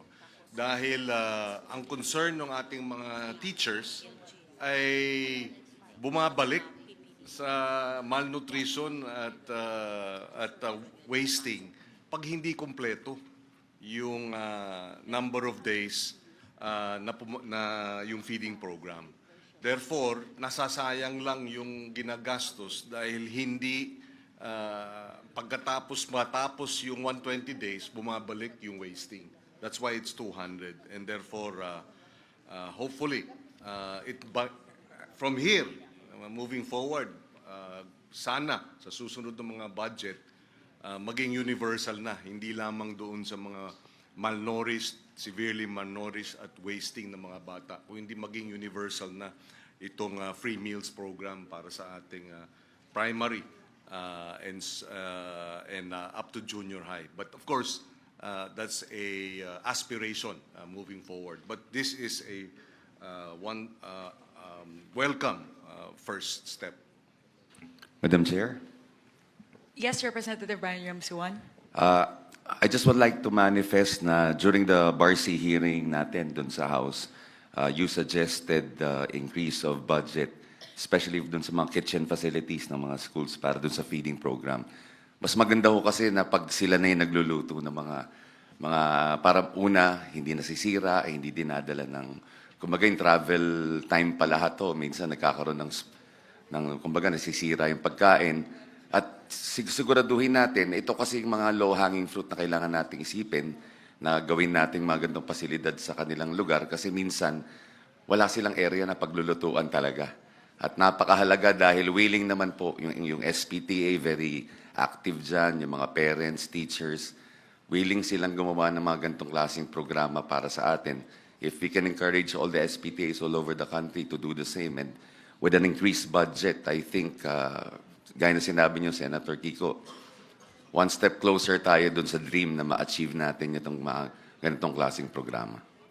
Mr. Chairman, just to add very quickly, in the deliberations in the Senate with Secretary Sani Angara, he has also reassured us or assured us that he will cascade to the regions yung purchases nung feeding programs na ito.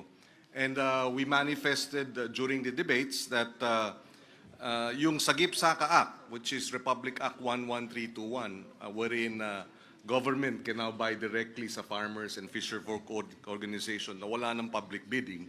So yung feeding program na madadagdagan ng 13 billion, no? Dapat, yes, yung milk feeding program, plus yung actual feeding program sa ating primary schools, dapat a significant portion of the budget should be allocated for purchases directly sa mga local farming and fishing communities para sariwa ang pagkain at nakakatulong pa sa ating mga local producers, ang ating mga magsasaka, mangingisda, and therefore the local economy will also benefit. Maraming salamat, Senator Kiko. So we go to SUCs and state universities and colleges. We start with the University of the Philippines, the University of the Philippines System. Mr. Chair, I just wanted to ask about this because there are 113 SUCs. If we go through each one line by line, that would be at least 1,000, like 500 line items that we have to go through. So my recommendation po, Mr. Chair, if I may, since there are substantial changes in the UP system, we can take that up separately. But as to the rest of the SUCs, perhaps we can tackle it by region. Kasi po medyo 113 SUCs po ito.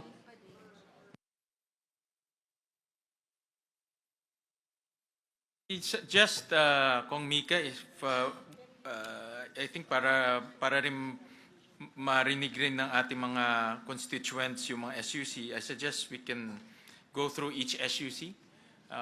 Kung no.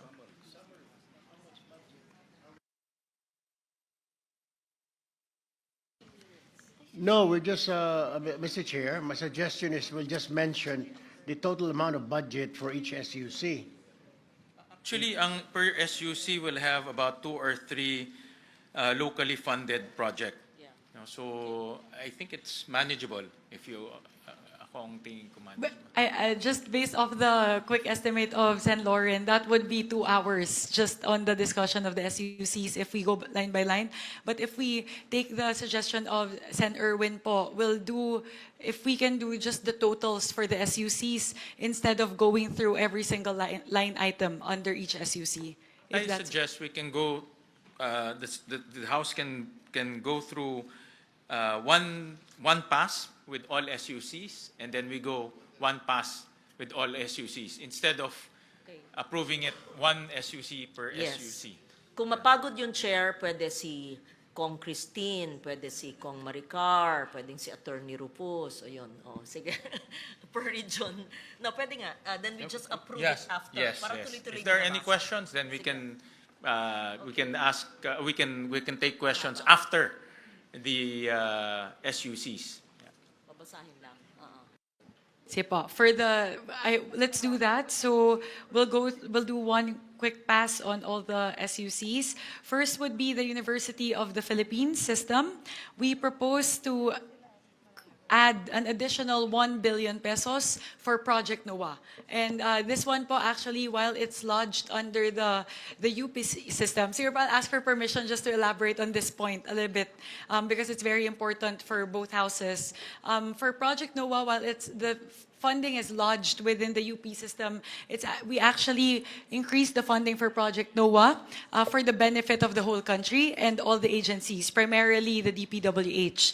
Ang hinihingi po natin sa Project NOAA, kapag binigay na po natin yung pondo na to, is for them to work more closely with the DPWH in terms of refining the way that flood control projects are designed and monitored. Ang pangako po ng Project NOAA sa atin, alam ko po binanggit din po nila sa hearing nila sa Senado, ay kapag nabigyan po sila ng sapat na pondo, they can actually help DPWH design the flood control project. So, hindi na po magkakaroon ng pagkakataon na makakapaglagay po ng flood control project sa lugar na hindi naman talaga kailangang lagyan. They will be able to simulate a particular area and pinpoint exactly up to the coordinates level where a flood control structure should be placed.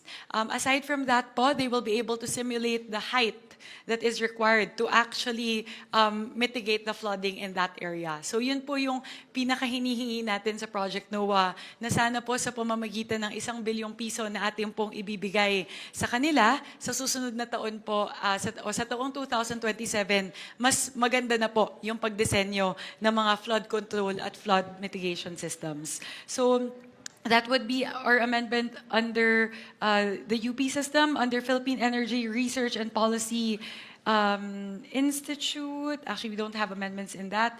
For the National Capital Region. Mr. Chair. Yes, Madam go ahead Chair, po. may I intervene? What the good chairwoman is mentioning is actually under the UP Resilience Institute, yes. And this was actually initiated way back in 2012, and we're only funding it in 2025.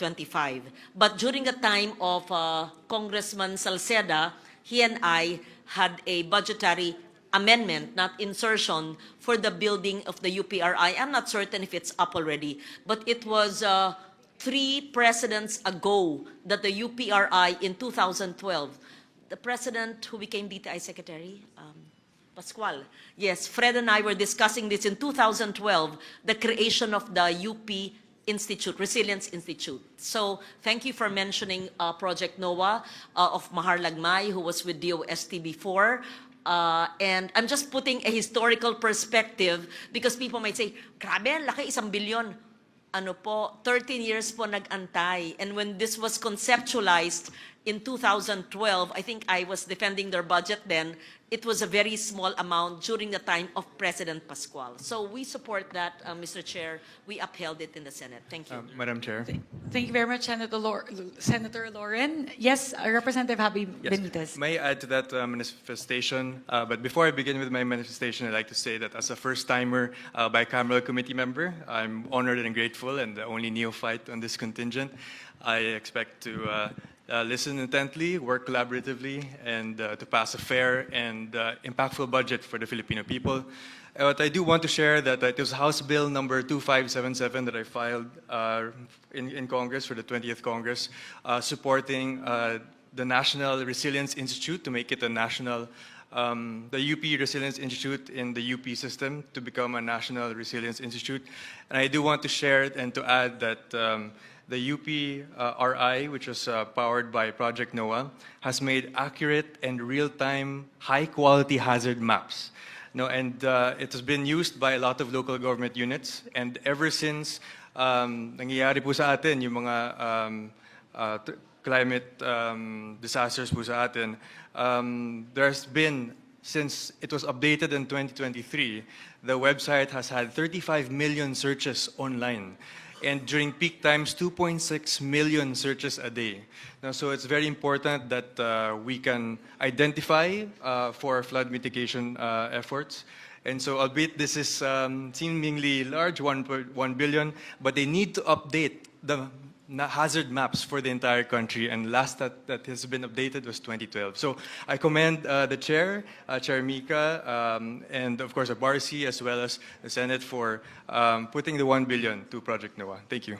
Thank you very much. Just to marry the manifestation of Senator Legarda and Representative Benitez, actually, yung point po ni Senator Lauren, tama po yun. Kasi in the last few years, I think, bumaba po sila from having over 500 billion in allocations down to only 36 million a year. So, and despite the huge budget cut, they were still able to create all of these accurate hazard maps, which a lot of our kababayans really rely on, especially in times of flooding and rains. Ang maganda po dito, pagdating po sa Project NOAA, they're able to pinpoint exactly what color each zone is in terms of flooding hazard. So there's red zone, orange, and yellow.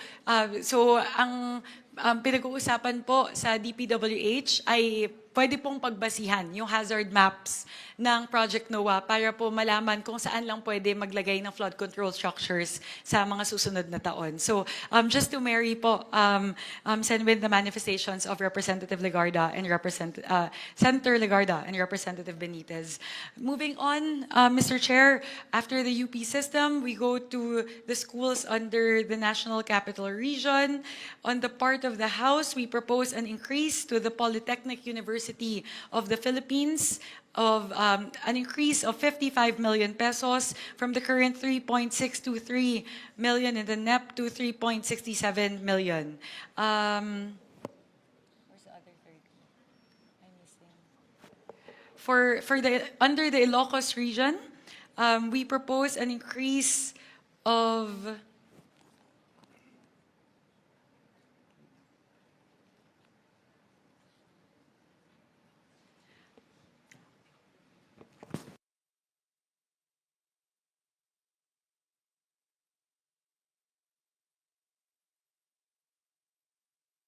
my apologies, Mr. Chair, let me go straight to the Cordillera Administrative Region.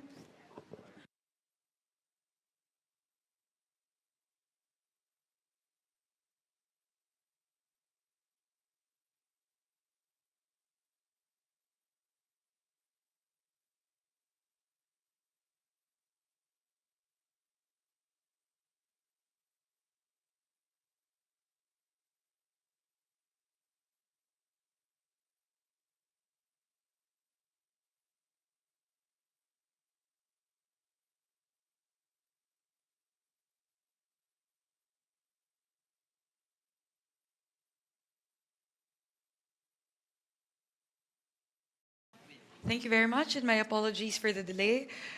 Under the UP system, Mr. Chair, my apologies. Aside from the 1 billion that we're adding in Project NOAA, we're actually adding another 20 million under the UP system. So that's a total of 1 billion 20 million. And then for the National Capital Region, we are adding 55 million to the Polytechnic University of the Philippines and 30 million for the Rizal Technological University.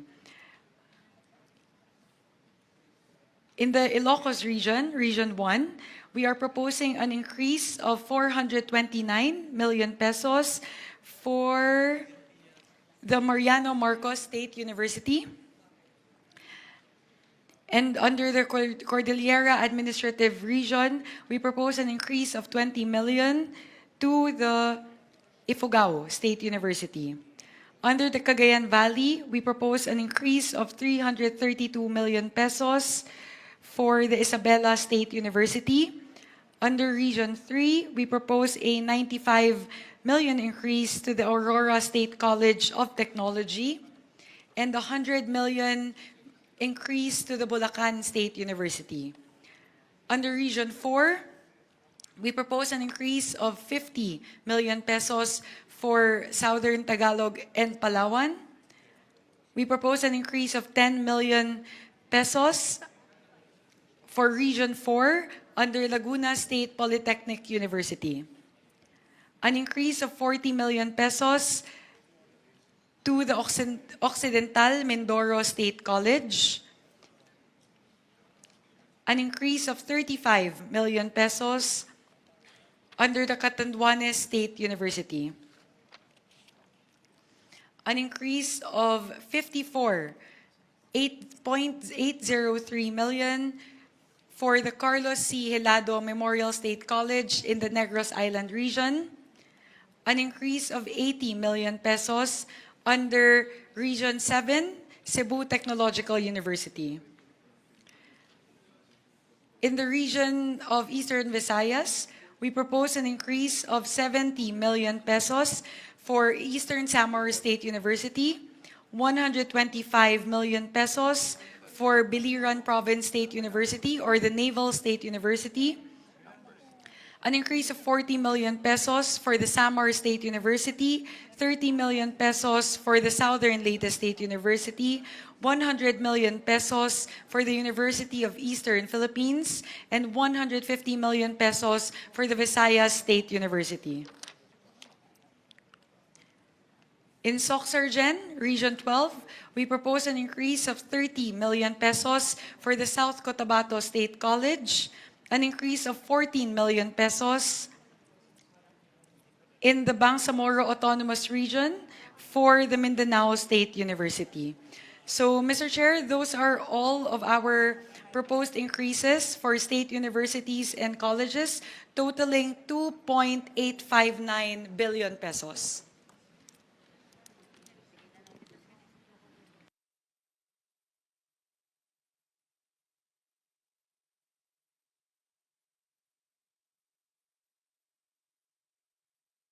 On the part of the Senate, we'll start off with the University of the Philippines dahil maraming taga-UP ho dito. Itong Senator Kiko yata taga-UP. Senator Lauren din. So we'll start off with UP. For the University of the Philippine System, locally funded projects, renovation of PAS, Mendoza Hall, UP Manila, 30 million pesos. A locally funded project, treatment of X-linked dystonia Parkinson's, also known as Lubag syndrome, UPPGH, 15 million. I think this is your intervention, the Parkinson's Parkinson's project. It's a very unique, it's a rare disease only found in the island of Panay in Region 6. Yun ang request ni Dr. Gap Legaspi. Yeah. This is under PGH or UP? PGH. PGH, no? Because PGH under UP. Yes. Okay. Thank you. Locally funded projects, digitalization of oral narratives, UP Visayas, 12 million pesos. Locally funded projects, scholarship programs for professional masters in tropical marine ecosystem management and professional masters in operations oceanography, PMMO, Marine Science Institute, UP Diliman, 10.9 million pesos. Locally funded projects, development and implementation of the Philippine Secondary Levers Assessment, 2026 to 2027, 200 million pesos. Hospital Services Program,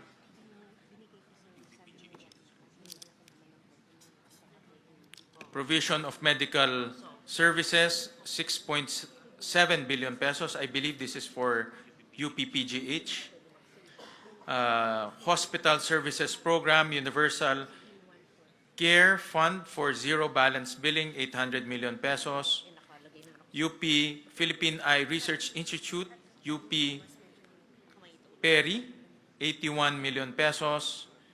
Increase in carrying capacity of UP Manila College of Medicine Simulation Laboratory, 20 million pesos.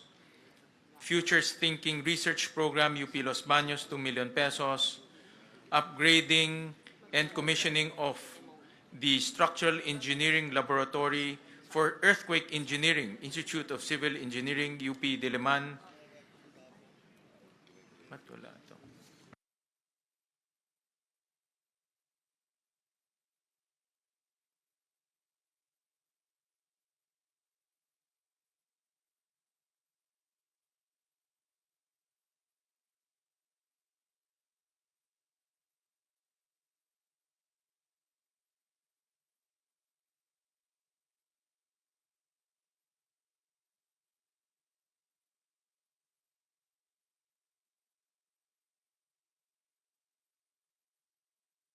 Sorry, the completion and commissioning of the wind tunnel facility for typhoon studies, Institute of Civil Engineering, UP Diliman, 250 million pesos. Establishments of Governance Reform, Innovation and Transformation Laboratory, GRIT Labs, UP National College of Public Administration and Governance, UP Diliman, 30 million pesos. Student Athletes Training and Competition Assistance Program, 30 million pesos. Implementation of the National Vision Screening Program, UP Manila, 10 million pesos. Integrated Mentoring and Mental Wellness Program, UP College of Medicine, Manila, 5 million pesos. Construction, rehabilitation of audiovisual room, South Road Properties Campus, UP Cebu, 21 million pesos. Construction, completion of dormitory for graduate students, UP Los Baños, 21.4 million pesos. Establishment of Health Innovation Hub, UP Mindanao, 18 million pesos. Development of the UP Artificial Intelligence Research Tool, UP System, 5.4 million pesos. Digital Futures Research Hub, empowering doctoral graduates through a collaborative mentoring system, UP Open University, 12 million pesos. Heritage Digitization and Publication Project, National Institute of Islamic Studies and Civilizations, UP Institute of Islamic Studies, UP Diliman, 5.5 million pesos. Smart Library, National Institute of Islamic Studies and Civilizations, UP Institute of Islamic Studies, UP Diliman, 4.5 million pesos. Repair and Rehabilitation of Atienza Hall, Department of Military Science, UP Diliman, 10 million pesos. And we go to the Philippine Energy Research and Policy Institute. The proposal is to the amount of 72 million pesos. And it's composed of the following: General and Administration and Support, 30 million pesos. Research and Development and Policy Utilization Program, provision of research services and policy development, 23 million pesos. Operation Technical Advisory Extension Program, provision of extension services, 18.7 million pesos. Now for the other SUCs in the National Capital Region, the Eulogio Amang Rodriguez Institute of Science and Technology, the proposal is 530 million pesos, composed of repainting of Iris building and replacement of old roofing in Apilado and Nudas building, 10 million pesos. Marikina Polytechnic College to the tune of 332 million pesos, composed of rehabilitation and repair of teacher education building and laboratories, 15 million pesos. To the Philippine Normal University, 1.5 billion pesos, composed of construction of a 3-story graduate school building, PNU Mindanao Campus, 30 million pesos. Philippine State College of Aeronautics, 526 million pesos, composed of design and construction of academic building including physics and chemistry laboratory facilities, 12 million pesos. To the Polytechnic University of the Philippines, 3.7 billion pesos, composed of construction of multipurpose building, PUP Lopez Quezon Campus, 50 million pesos, construction of academic building, Phase 3, PUP Taguig, 15 million pesos, construction of multipurpose building, College of Engineering Extension building, PUP Santa Mesa, 50 million pesos. To the Technological University of the Philippines, 1.5 billion pesos. Construction and completion of multipurpose building, Barangay Western Bikutan, Taguig City, 40 million pesos. Now we go to Region 1, Ilocos. Don Mariano Marcos Memorial State University, 1.8 billion pesos, composed of construction of veterinary medicine building and animal hospital, 45 million pesos. Ilocos Sur Polytechnic State College, 551 million pesos, composed of completion of academic building, Tagudin Campus, 45 million pesos. Pangasinan State University, 1.7 billion pesos, composed of construction of 3-story education building, Urdaneta Campus, 30 million pesos. University of Northern Philippines, 1 billion pesos, composed of construction of the College of Nursing Academic Building 3, Phase 1, 45 million pesos. Now we go to the Cordillera Administrative Region. Abra State Institute of Science and Technology, 394 million pesos, composed of upgrading of the Agricultural, Academic, and Laboratory Building Main Campus, 30 million pesos. Apayao State College, 349 million pesos, composed of construction of 3-story criminology building, 30 million pesos. Benguet State University, 1 billion pesos, composed of completion of College of Medicine building Phase 2, 30 million pesos. Kalinga State University, 505 million pesos, composed of construction of Criminology Academic Facility Phase 1, Bulanao Campus, 30 million pesos. Mountain Province State University, 525 million pesos, composed of completion of 7-story Engineering and Technology Building, Tadian Campus, 30 million pesos. We go to Region 2, Batanes State College, 195 million pesos, composed of construction, upgrading of academic building, Bachelor of Industrial Technology, Phase 1, 12 million pesos. Cagayan State University, 1.5 billion pesos, composed of construction of University Academic Building, 45 million pesos, Futures Thinking Research Program, 2 million pesos. Nueva Vizcaya State University, 864 million pesos, composed of construction of 3-story academic building, College of Teacher Education, Bayombong Campus, 20 million pesos. Quirino State University, 429 million pesos, construction of Office Administration Academic Building, Difun Campus, 20 million pesos.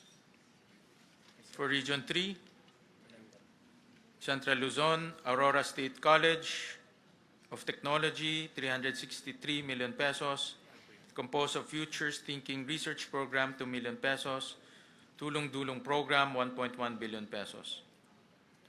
Bataan Peninsula State University, 1 billion pesos, composed of renovation of training facilities to Food Laboratory Building, Abukay. Sorry, that's I read the wrong item. Rehabilitation of and extension of two-story academic building Balanga, Bataan, 35 million pesos. Tulong-dulong program, 1.1 billion pesos. Bulacan Agricultural State College, 344 million pesos. Composed of construction of multipurpose academic building with solar panel and rainwater harvesting facility, 33 million pesos. Tulong-dulong program, 1.1 billion pesos. Bulacan State University, construction of gender and development building at Campus 2, Malolos, Bulacan, 60 million pesos. Tulong-dulong program, 1.1 billion pesos. Central Luzon State University, 1.2 billion pesos.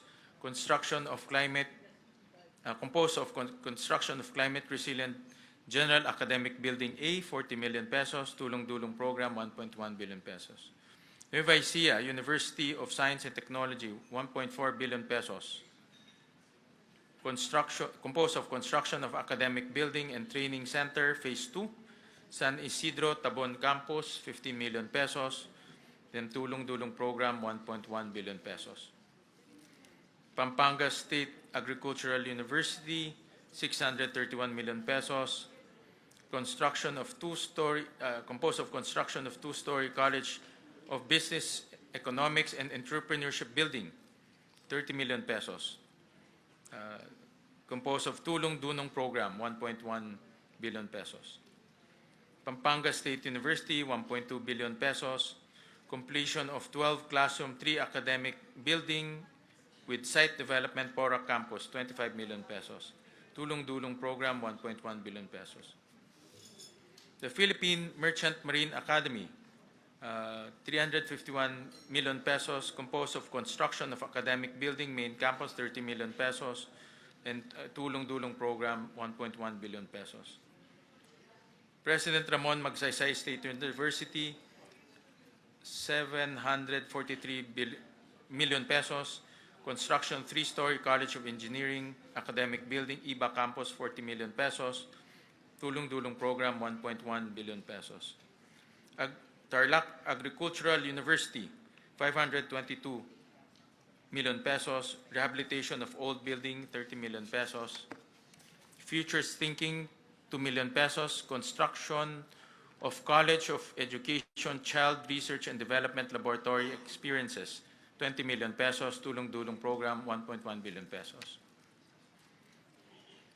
Tarlac State University, construction of academic building for College of Engineering, Tarlac State University, 1 billion pesos, construction of academic building for College of Engineering, 40 million pesos, tulong-dulong program, 1.1 billion pesos. Now for Region 4, Southern Tagalog and Palawan. Region 4A, Calabarzon, Batangas State University, 2.4 billion pesos. Future Thinking Research Program, 2 million pesos. Construction of 10-story engineering hub, academic building, 200 million pesos. Tulong-dulong program, 100 million pesos. Cavite State University, 2.1 billion pesos. Completion of 3-story of College of Engineering and Business Management building, CCAT Campus, 42 million pesos. Futures Thinking Research Program, 2 million pesos. Tulong-dulong program, 1.1 billion. Million, no? Million ba ito? Billion. Million pesos.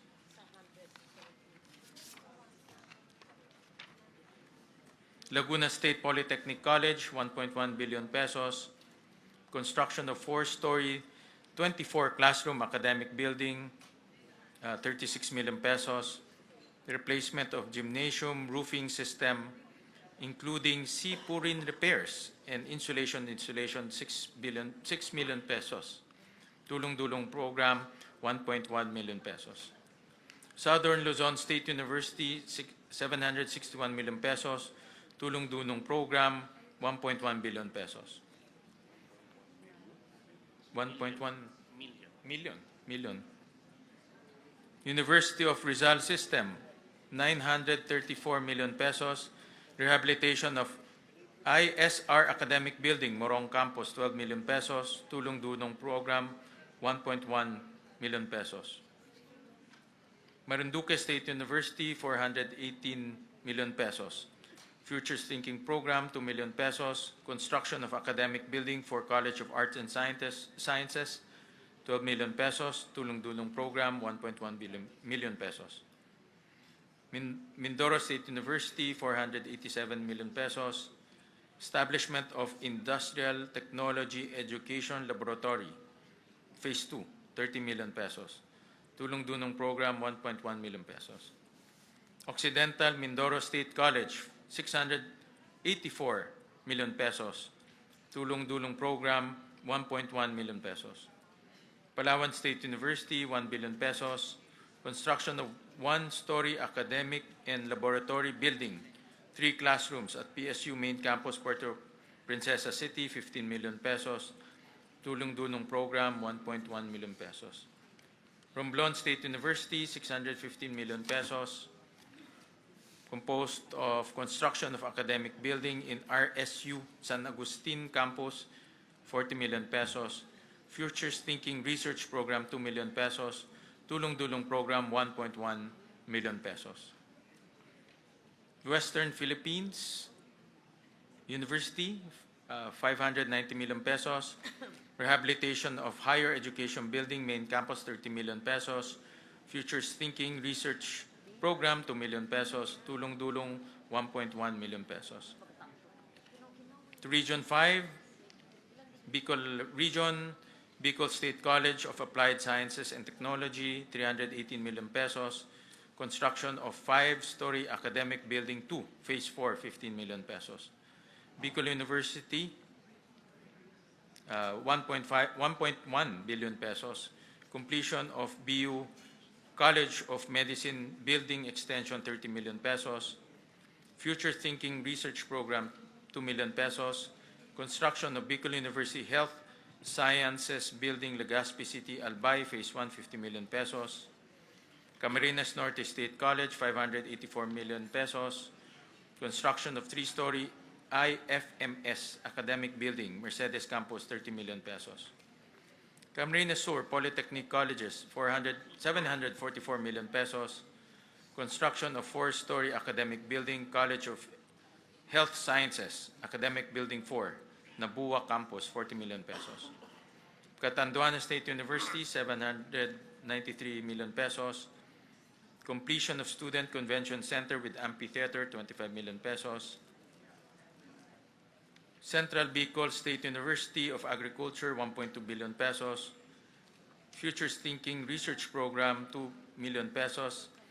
Repair Rehabilitation of Electronics and Electrical Classrooms Building, CBSUA, Calabanga Campus, 12 million pesos. Dr. Emilio Espinosa Senior Memorial State College of Agriculture Technology, 346 million pesos. Construction of 4-story smart academic and laboratory building for business management program, 30 million pesos. Futures Thinking Research Program, 2 million pesos. Partido State University, 727 million pesos. Construction of Criminology Academic Building, Lagonoy Campus, 24 million pesos. Futures Thinking Research Program, 2 million pesos. Sorsogon State University, 677 million pesos. Construction of Integrated Academic Laboratory and Library Building, 36 million pesos. Now we go to Region 6, Aklan State University, 760 million pesos. Composed of construction of academic building main campus, 30 million pesos. Capiz State University, 1.2 billion pesos, composed of construction of academic building and analytical laboratory for fisheries and marine researches, Pontevedra Campus, 40 million pesos. Guimaras State University, 380 million pesos. Completion of CBM building, main campus, 30 million pesos. Iloilo Science and Technology University, 1.1 billion pesos. Rehabilitation of vertical expansion of academic building, K Building, Iloilo City Campus, 40 million pesos. Futures Thinking Research Program, 2 million pesos. Iloilo State University of Fisheries, Science and Technology, 601 million pesos. Futures Thinking Research Program, 2 million pesos. Completion of Academic Building Main Campus, 12 million pesos. Northern Iloilo State University, 827 million pesos. Construction of 3-story General Academic Building, 24 million pesos. University of Antique, 801 million pesos. This is in your hometown. Hindi ko amendment yan. Hindi. Ano yan? Committee. Salamat. Construction and completion of classroom buildings, Sibalom Campus, 14 million pesos. Construction, completion of classroom buildings, Libertad Campus, 14 million pesos. Futures Thinking Research Program, 2 million pesos. West Visayas State University, 2.3 billion pesos. Composed of rehabilitation of Ramon Magsaysay Hall, Academic Building, College of Physical Education, Sports, Culture, and Recreation, 15 million pesos. Negros Island Region, Central Philippine State University, 632 million pesos. Construction of Agribusiness Program, Facility Phase 1, Main Campus, 30 million pesos. Negros Oriental State University, 1.1 billion pesos. Expansion of 60 classroom academic building, 45 million pesos. Siquijor State College, 203 million pesos. Composed of expansion of engineering learning spaces, construction of the engineering learning space, 50 million pesos. State University of Northern Negros, 365 million pesos. Construction, completion of nursing and allied health services academic building, phase 6 Sagay Campus, 30 million pesos. We go to Region 7, Central Visayas, Bohol Island State University, 1 billion pesos. Composed of construction of 6-story academic building, College of Technology, Main Campus, Dawis Extension, 45 million pesos. Cebu Normal University, 644 million pesos. Composed of construction of 8-story academic building, Phase 2, Balamban Campus, 30 million pesos. Biliran Province State University, we go to Region 8, Eastern Visayas. Biliran Province State University, 832 million pesos. Futures Thinking Research Program, 2 million pesos. Eastern Samar State University, 927 million pesos.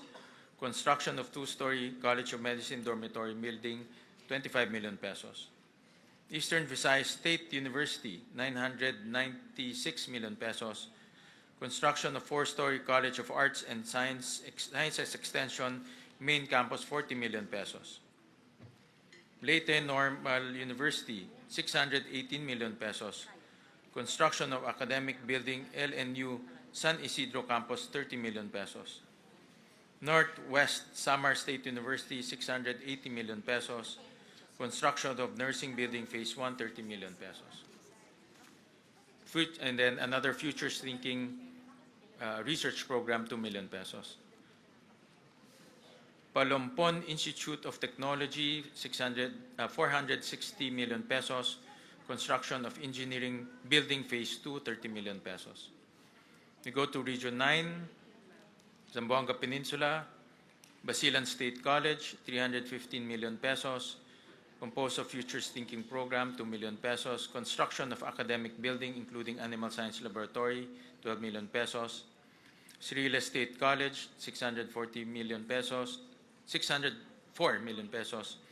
Composed of construction of academic building with laboratories and library, Biswangan Lakewood Campus, 30 million pesos.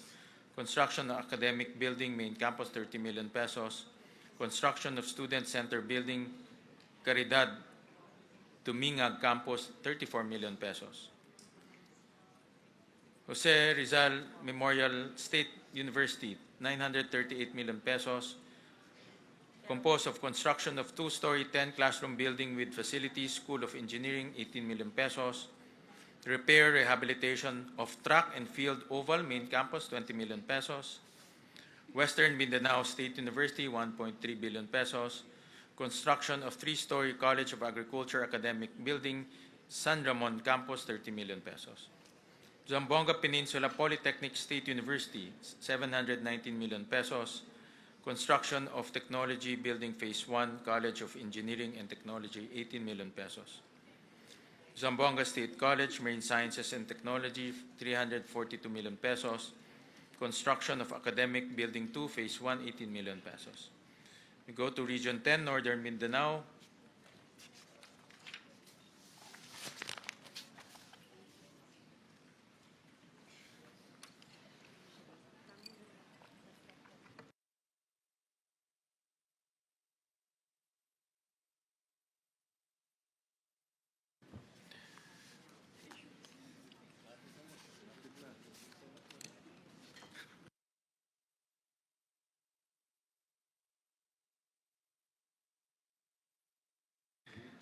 Ano ba ito? Region 10. Bukidnon State University,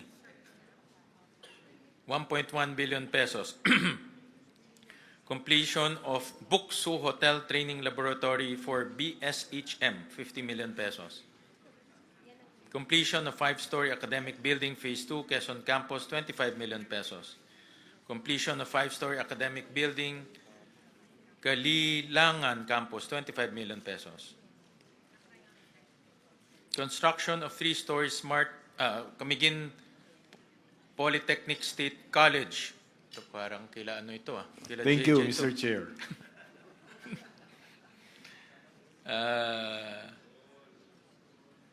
Nawala tuloy ako, Jay. 286 million pesos. That includes construction of 3-story Smart Institute of Technology building, main campus, 30 million pesos. Central Mindanao University, 1.1 billion pesos. Construction of academic building, College of Education, 45 million pesos. Construction of covered court, main campus, 10 million pesos. MSU Iligan Institute of Technology, 1.6 billion pesos. Composed of repair of various academic building structures, 12 million pesos. Northern Bukidnon State College, 295 million pesos. Composed of completion and equipping of 4-story IT building Phase 4, 25 million pesos. Northern Mindanao State College of Science and Technology, 500 million pesos. Construction of Agriculture and Environmental Science building, 50 million pesos. University of Science and Technology of Southern Philippines, 1.7 billion pesos. Establishment of 3-story Smart Computing Academic Building, Phase 1, Orqueta Campus, 42 million pesos. University of Science and Technology, Southern Philippines, Cagayan de Oro Campus. Ano ba ito? Mayroon, I think that was in part of the, ano ito?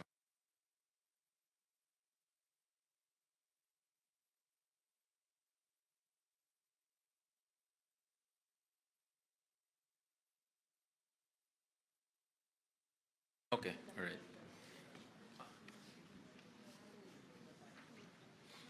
Okay, we go to Region 11. Mr. Chairman, Yeah.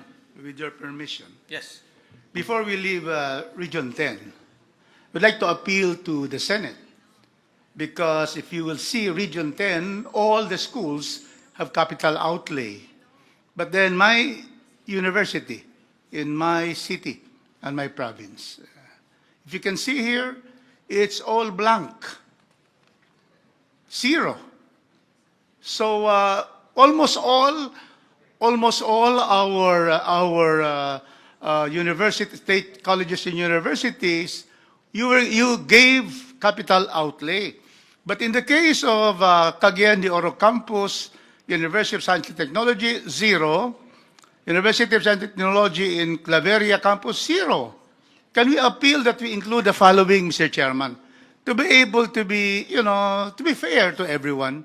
And we only are requesting, Mr. Chairman, Because in the House, we have agreed na there will be no capital outlay. But since the Senate has been giving capital outlay to all, actually all. But here, if you can see here, for Cagayan de Oro campus and also Claveria campus, zero. So may request the following for inclusion. Is that possible, Mr. Chairman? Mr. President, we were advised by the DBM that the operating unit is the University of Science and Technology Southern Philippines. Yes. So we were advised that the allocation will be in that university, Mr. President. But if you can I see think here, they there have is different no... campuses, if I'm not Yeah, mistaken. there are two campuses, and there is no capital outlay. That is why, if you can see here, all the other universities in northern Mindanao, Region 10, they have what you have given them, their buildings and their laboratories and academic buildings. But then, nasiro kami dito, Mr. Chairman. So I would just like, therefore, to move that we add what is just needed by the campuses, Mr. Chairman. Yes, wala dito zero Well, the PASOK, which suggested to us, PASOK actually compiled all the requests of the university, especially to increase their capacity, and they submitted to us. So they submitted to us the projects per university, not for extension campuses. So that's why in this case, the University of Science and Technology of Southern Philippines, the request went to that university, not to the extension campuses. This is the main, the university is an amalgamation of the Cagayan de Oro campus and the Claveria campus. The main campus right now is the USTP Cagayan campus. And then the other amalgamated campus is Claveria campus. So we would just like to request. Can we just, yeah. Yes, may I just help out the chair? Of course, but you're the chair of this, right? Yeah. But I also spoke to Dr. Tirso Ronquillo, who's the president of the state universities. To be fair to the chair, he did not select which university will have this and that. We left it to the state universities. So it was Dr. Ronquillo who submitted it to the chair. So they selected.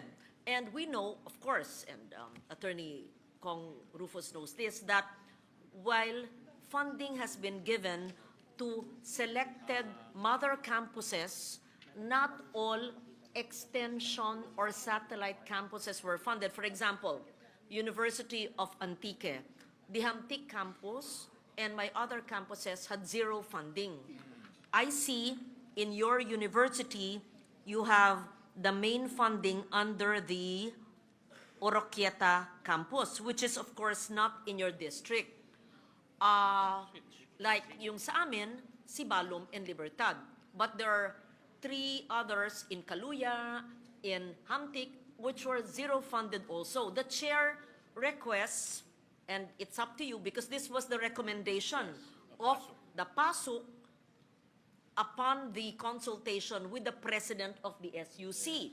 But if the congressman so wishes, the chair is willing to move the funding if you say that the main campus is Cagayan de Oro, to move it to the Cagayan de Oro campus. He is willing to do that, right? But we would not wish also, the USTP system has 2 main campuses which were amalgamated by law, which I was the author. We have other 5 satellite campuses. We're not asking for the 5 satellite campuses, no. But we're only saying because of the density of students in Cagayan de Oro campus, 15,000 students. We need this following budget. It's not very big. If we'd like to bring this out, because otherwise, we will not have any capital outlay in the 2 amalgamated campuses comprising the USTP. I am not asking for the 5 satellite. Of course, 1 satellite has been given 52, that is in the province of in Oroqueta, Misamis Occidental. So these are what you'd like to ask, Mr. Chairman, if you permit us to propose.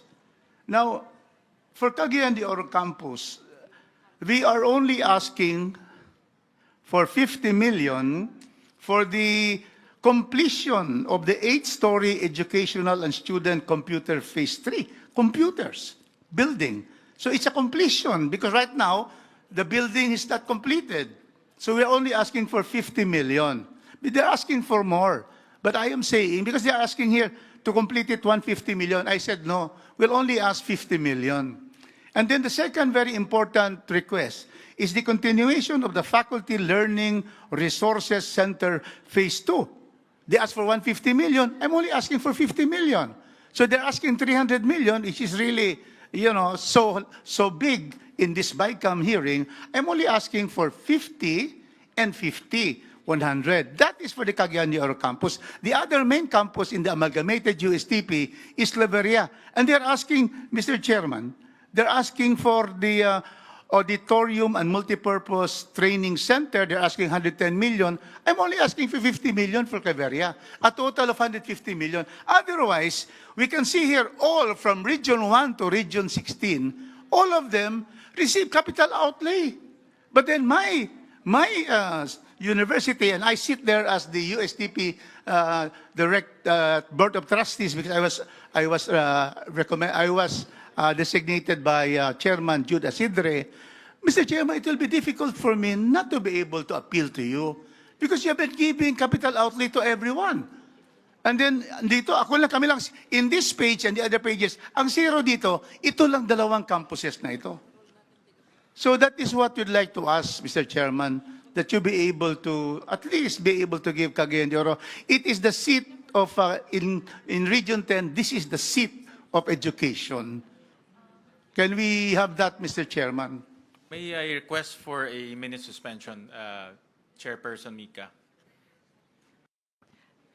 Meeting suspended. BICAM, so we are at the, and I thank Congressman Rufus for really taking care of his district, especially the universities there. Kailangan ho talagang matutukan yung mga pangangailangan po ng ating university. And you have our support, Congressman Rufus. Thank you, Mr. Chairman. Thank you, thank you.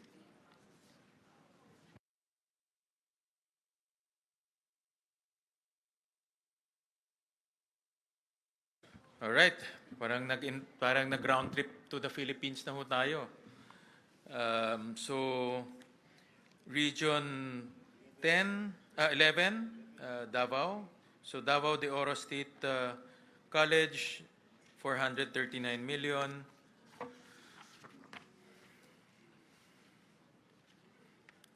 That includes construction of 5-story, 30 classroom administrative academic building.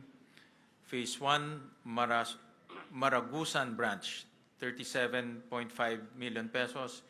Futures Thinking Research Program, 2 million pesos. Davao del Norte State College, 537 million pesos. Composed of construction of 4-story academic building, Phase 1 main campus, 30 million pesos. Future Thinking Research Program, 2 million pesos. Davao del Sur State College, 390 million pesos. Locally funded project retrofitting of damaged general education academic building, 30 million pesos. Davao Oriental State University, 669 million pesos. Futures Thinking Program, 2 million pesos. Construction of 3-story green technology building, Phase 4 main campus, 22.5 million pesos. Construction of 2-story modernized academic building, 18.5 million pesos. Southern Philippines Agribusiness and Marine Aquatic School of Technology, 266 million pesos. Completion of Program Learning Center, replacement of classroom damaged by earthquake, Phase 3, Malita Campus, 30 million pesos. University of Southern Philippines, 1 billion pesos. Composed of completion of 5-story academic building, Tagum Unit, Tagum Mabini Campus, 30 million pesos. Futures Thinking Research Program, 2 million pesos. Region 12, Soccergen, 2.3 million pesos. Cotabato Foundation College of Science and Technology, 240 million pesos. Construction of Criminology Building, 28.8 million pesos. Sultan Kudarat State University, 692 million pesos, composed of construction of College of Medicine Building Phase 2, 18 million pesos. University Southern Mindanao, 1.1 billion pesos. Establishment of Cacao Center of Excellence in Research, Development, Innovations, and Capacity Enhancement, 45 million pesos. Region 13, Caraga, Agusan del Sur State College of Agriculture and Technology, 544 million pesos. Locally funded projects, completion of academic building, College of Teacher Education, 30 million pesos. Caraga State University, 1.1 billion pesos. Construction of College of Forestry and Environmental Science Building Complex, 45 million pesos. Northeastern Mindanao State University, 1.4 million pesos. Construction of academic classroom, advanced DBMG building, 45 million pesos. Surigao del Norte University, 722 million pesos. Construction of academic building, College of Engineering, 30 million pesos. The Bangsamoro Autonomous Region in Muslim Mindanao, Adyong Memorial State College, 165 million pesos. Construction of academic and administrative building, 18.5 million pesos. Cotabato State University, 407 million pesos. Construction of 5-story college and art science building, 30 million pesos. Mindanao State University, 6.2 billion pesos. Improvement and upgrading of academic building, College of Engineering and Computing Sciences, MSU Maguindanao, 72 million pesos. Construction of academic facility for Peace, Culture, and Arts, MSU General Santos, 35 million pesos. MSU Tawi-Tawi College of Technology and Oceanography, 1 billion pesos. Repair of academic structures, 30 million pesos. Futures Thinking Program, 2 million pesos. Sulu State College, 476 million pesos. Construction of completion of 4-story academic building, 28.5 million pesos. Futures Thinking, 2 million pesos. Construction, completion of Information Communication Technology Building, 42 million pesos. Tawi-Tawi Regional Agricultural College, 279 million pesos. Construction of academic building, Tarawakan Campus, 24 million pesos. May, ano ito? Nakalimutan ko.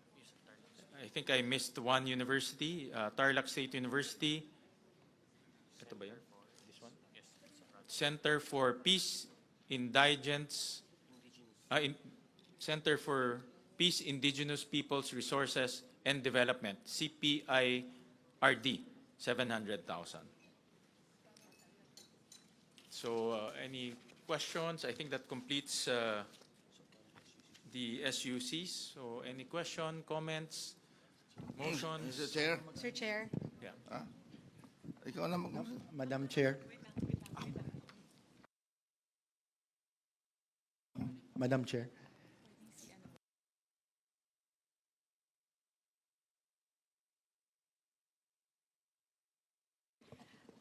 I would like to recognize the Honorable Maricor Zamora. Thank you, Madam Chair, Mr. Chair. Just manifestation, seeing that there are proposal from the Senate for the additional tulong-dunong programs for several universities, particularly for universities in regions 3 and 4.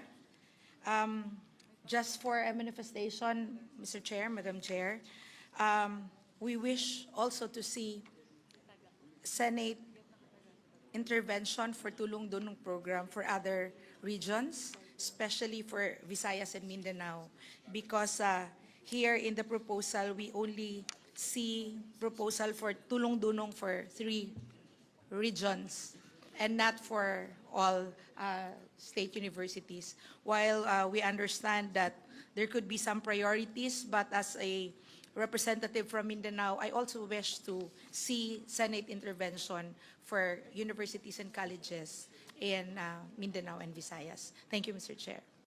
We'll take note of that, Congresswoman Maricar Zamora. Thank you for that comment. I would now like to recognize Senior Vice Chairperson Abet Garcia. Thank you very much, Madam Chair, Mr. Chair.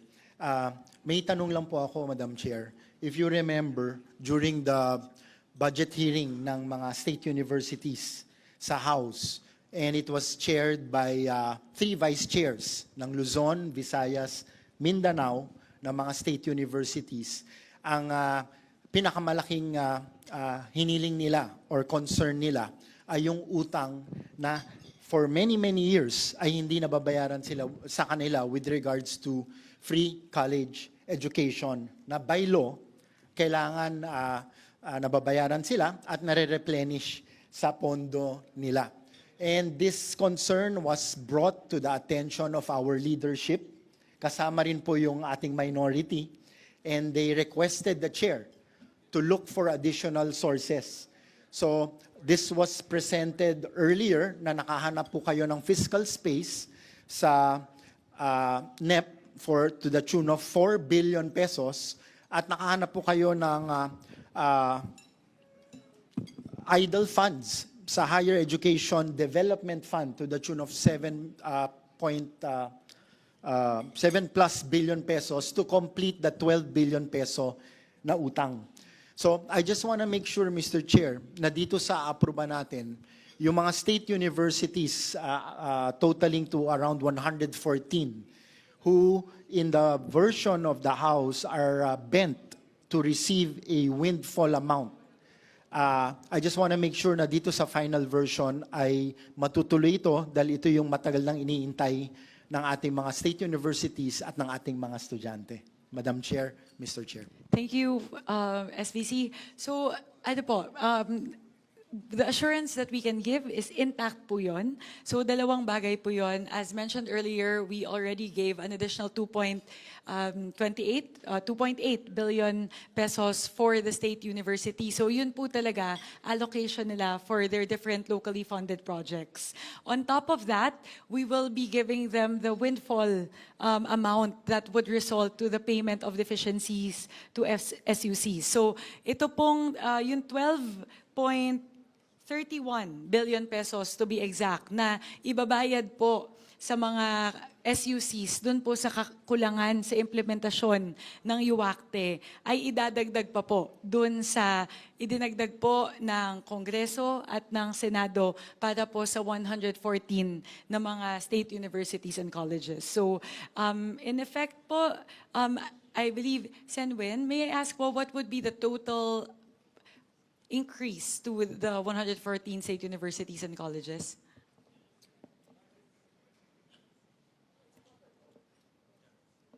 Mr. Chair, may I?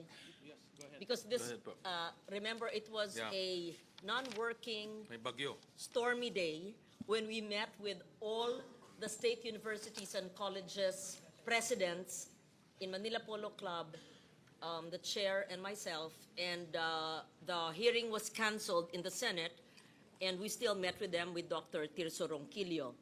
And they brought up the subject matter of what Congressman, my dear friend, Abet Garcia mentioned.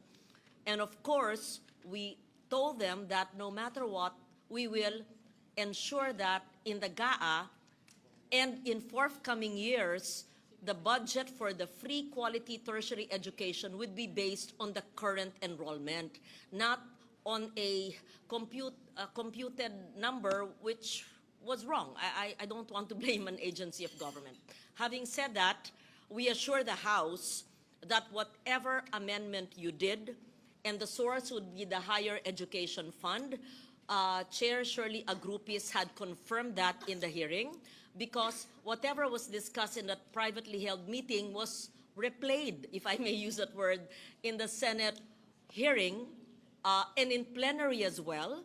And we will ensure that that is carried until the BICAM, until it is signed by the President. Let us also kindly put it on record that when the DBM puts the amount, it must follow the current year's enrollment and the possibility of the increasing enrollment. The reason for the backlog or the lack of funds in the past years was a wrong computation used allegedly, I don't want to blame, by the DBM. But I believe it's resolved, Mr. Chair. Is that accurate? Yes. And the funds are provided for, as of now, in the Senate version. Yes. Thank you for raising that, Congressman Garcia. I recall in your hearing in the House, yes, that was discussed as well. Yes, thank you. Yes, Senator Loren. Thank you, Thank Mr. you. Chair. Actually, Thank that's you, a Madam Chair. long-time problem. I think that problem has been plaguing the SUCs for many years. And finally, both the House and the Senate has finally resolved this by allocating 4 billion from the GAA or from the budget and another 8 billion from the Higher Education Development Fund. So tapos na ho yung problema na yun. Yes. But kailangan ma-resolve yung formula ko or else babalik ulit yung problema Yes, next year. Correct. Thank you, Chair, for raising that. Let it be said that every year, hindi dapat ginagamot ng BICAM o ng Kongreso o ng Senado ang kakulangan. Kaya nga dapat tama na yung komputasyon para sa NEP pa lang tama na. Kasi batas ito. This is similar to the PhilHealth issue. Bakit tinimbang ngunit kulang? Bakit 53 ba bilang sa NEP ng 2026, dapat plus 16B kung tama yung computation. So ganun din sa free college education. Dapat tama ang computation ayon sa mga enrollees sa susunod na taon para hindi gagamutin na naman hahabulin sa GAB o sa GAA. Yeah, so I'm glad we are of the same mind and we share that advocacy, all of us in this hall today, so we make sure that the NEP next 2027 will be correctly computed. Thank you for raising that. I'll just add to that. So we actually put in 2 special provisions pertaining to this. The first would be to ensure that the HEDF will be committed by CHED towards this purpose. Because in the previous years, we found out that apparently the HEDF has been accumulating for the last 27 years, untouched. Nakita po namin na meron pong laman na 12 billion pesos sa HEDF na higit 2 dekada na natutulog. So when we were able to see that, we created a special provision as reflected in the HGAB to make sure, essentially to force CHED to commit and DBM also to commit to releasing the 7.82 billion pesos for the purpose of paying the deficiency to SUC. So talaga pong we made sure that the special provision is so specific that DBM and CHED will really have to comply. We even put in the amount so they would no longer be able to flex out of the situation. The second one po, to the point of Senator Lauren, in terms of the computation, essentially the shortfall every single year emanated from the fact that there's a discrepancy in terms of the estimated number of enrollees as reflected in the NEP and the actual number of enrollees. Lumaki po ng lumaki yung gap every year. So we put in another special provision in the HGAB, and this is something that we would have to reconcile as well, wherein we essentially mandated PASOK, CHED, and the DBM that during the budget call, they already need to do that alignment. And there would be a deadline for SUCs to submit their projected enrollees for the following year. So just to say, we're doing this, we're doing a 2-pronged approach. First is that we will pay the current deficiency to SUCs amounting to 12.31 billion. Para po yung kakulangan for the last 5 years, okay na yon, done na po, settled na. But the second approach, and I would think the more important facet of this solution, is to make sure this deficiency no longer happens again in the future. So that's why, aside from making sure that the 12.31 billion pesos is funded, we have these 2 special provisions as well to safeguard against any shortcomings in terms of actualizing this provision. Pero yun po, rest assured that the payment of deficiency to SUCs is secured despite all of the additions to the different SUCs. Okay, maraming salamat, Madam Chair, Mr. Chair, and Senator Loren. Just a last note on that. Thank you for that, Chair Mika and Kong Abet. Alam niyo, sinabi ng mga SUCs, dahil sila nag-aabono para punuin yung batas na ginawa natin, nawawalan sila ng pondo sa mga regular programs sa kabataan. So ang nawala talaga yung mga benepisyo ng mga bata. Ang dami nilang kinancel na ongoing programs nila just to fill in the billions that were missing for the past year. So this is really a very good step that both houses are doing, that we're filling it up. And again, dapat tama na sa NEP 2027. So thank you for bringing it up. Mr. Chair, Madam Chair. Yes, Representative Pepito Alvarez. Kung wala na ibang issue, I move from the omnibus approval of all budget of the issues in all regions. So move, Mr. Chair. Thank you. Duly seconded by our colleagues. The budget, yes. Just very quickly for the information of not just our colleagues, but those who are viewing us live stream through live streaming.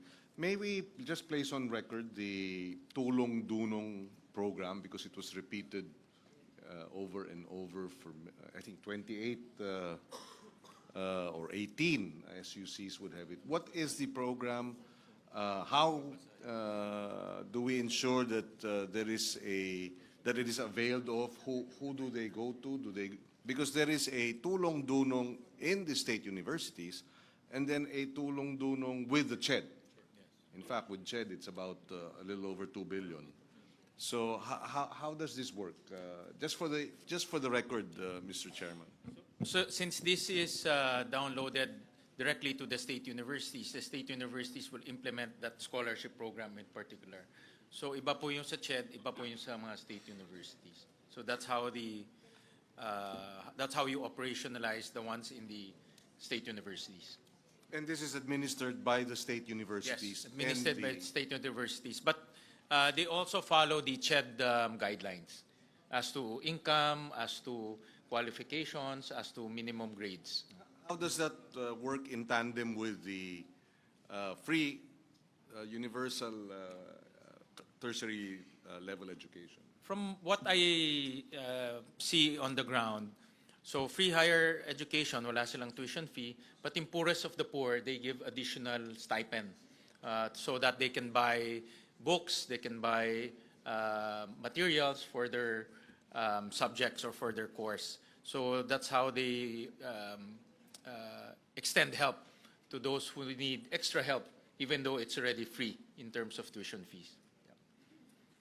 Thank you, Mr. Chairman. All right, so Mr. Chair, sorry, that's a very actually valid question. I think that was a point of Representative Zamora earlier. Given that you've already downloaded the Tulong Dunong straight to the SUCs, does CHED have internal guidelines to make sure that the Tulong Dunong program downloaded straight to SUCs follow the same guidelines as those funds downloaded in the TDP program lodged within CHED Central Office? Yun po siguro yung may mechanism ba? Is there a mechanism currently that allows that? Because actually this is the first time personally that I've heard of Tulong Dunong funds being lodged directly in the funds of SUCs. From what I understand, they follow the CHED guidelines. No? For example, in terms of who can avail, in terms of minimum grades, all of those. So they follow the CHED guidelines. Kasi, Mr. Chair, if I may, notice, Mr. Chair, in some of the state universities, like here in Cordillera, they don't have that Tulong Dunong. Also in Cagayan Valley, I see Tulong Dunong dito lang po sa Central Luzon and other regions, pero doon po sa CAR and then sa Ilocos region, maging dito po sa NCR, wala po tayong Tulong Dunong. So parang may mga lugar na may Tulong Dunong, pero may mga state universities na wala naman po.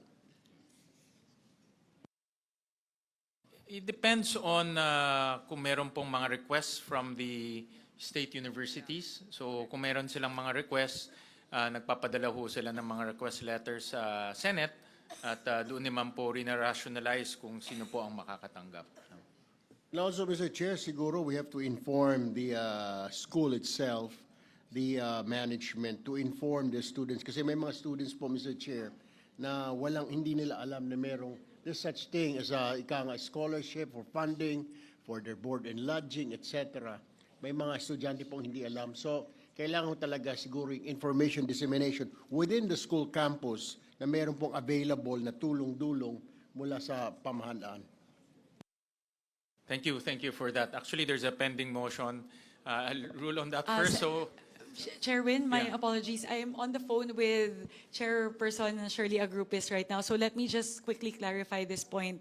Perhaps because it's stated as a different line item. So if we approve it as such, then perhaps if the decision of CHED is that it has to be lodged under CHED Central Office, we may be approving something that's not implementable. So if I may po, Chairman Shirley Agrupis po is on the phone with me. May I request po for a minute suspension? On the line. I remember when Shirley was a SUC president, she used to request for scholarships. And she told me at the time, pag diretso raw ang pondo sa SUC, mas mabilis mag-facilitate sa estudyante.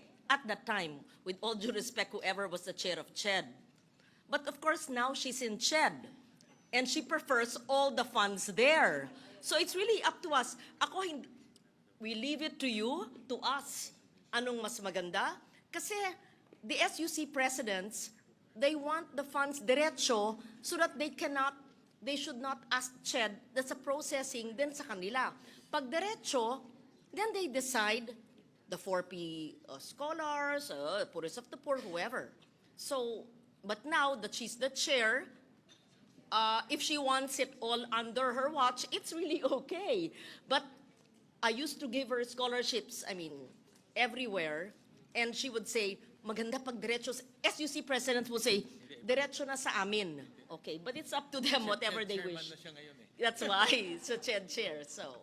For the record po, Sen. Lauren, Sen. Win, upon conferring with Chairperson Agrupis, so there's actually no procedural or legal impediments to lodging it in the SUC. So at least that's clear. So it's really up to the BICAM as to whether we want to centralize all the tulong-dunong funds to CHED Central Office or keep them there. So, in Mr. the Chair, SUCs. Madam Chair, so what's the decision? Do we have to leave it to the I to suggest- CHED or go directly to the SUCs? Okay. We'll download it to SUCs. It can be both because a scholar, whatever it's called, a scholarship assistance can go through CHED, that's the tertiary education subsidy, the TES, and there's tulong-dunong. But a scholarship assistance can also be an amendment to a specific SUC. For example, yung SUC ni attorney ko. University of Science and Yun. Technology of Southern Kung Philippines. gusto mo mag-amend, pwede ka maglagay ng scholarship assistance, let's say 1 million to that SUC, and the students, you will not touch the funds, it doesn't go through the lawmaker, but the SUC will implement it, depende kung. And all the SUC presidents I talk to always say, sana diretso na, kasi ang bagal noon pagaling kay CHED, and Shirley would do the same before. So I suggest, since it's there already, and the SUCs already know that it's lodged under them, and there's no legal impediment. And the LBRMO did that. So we And, Madam Chair, Yes. Mr. Chairman, the thing is, there are Region 3 and Region 4 has tulong-dulong directly to the state colleges. Mindanao, which has the 6 poorest provinces in the country, of the 10 poorest, walang tulong-dulong. So yan ang problema natin. So whether it is handled by CHED or by the school, it's clear that Mindanao is shut out of tulong-dulong, all the 6 regions, and that is a shutout. And, Mindanao, under the PSA report, 6 of the poorest provinces are in Mindanao, and therefore, most of the students in our state university colleges are very, very poor that would need tulong-dulong. Just a manifestation, Mr. Chairman. That is what happened. Meron ng Region 3 and 4, wala ang Regions 9, 10, 11, 12, Caraga, and Barm. Alam mo, Mr. Chair, Madam Chair, I agree with Congressman Rufus. Wala naman po siguro state college universities na walang mahirap na estudyante. Kaya po sila nandyan because they don't have money. Magandang sinabi nyo. So we can move to put tulong-dunong directly to all SUCs, assuming there's fiscal space. I would like that. I hope we can do that as long as there's fiscal space. Yes, there's none in Mindanao. If the two chairs would agree, but where do you find the funds that you will take it from? So the options would be to put the tulong-dunong, which is on the record, back to CHED, right? Back to CHED, and nothing would stay in any SUC, or we give all SUCs as manifested by Congressman Rodriguez. So I leave it to the body. Mr. Chairman, well, with the permission of the chairman, as it is, CHED has 2 billion of the tulong-dunong, and therefore maybe a special provision to provide that such amounts should be allocated to state universities where the tulong-dunong budget or is not available, or something like that, Mr. President. Or we can start, pero maliit yung 2 billion. Yeah, I think we can, Mr. Chair, Madam Chair, I think we can start doing that.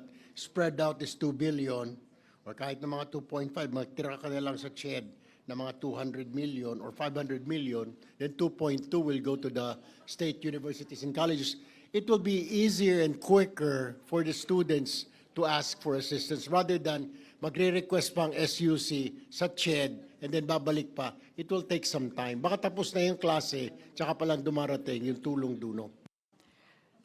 The only, I'm okay with both options. The only impediment I'm seeing in the other option, which is to lodge it into the different SUCs, is that we relied on the information from Chairperson Agrupis as to the estimate of how much tulong-dunong they would need for the following year.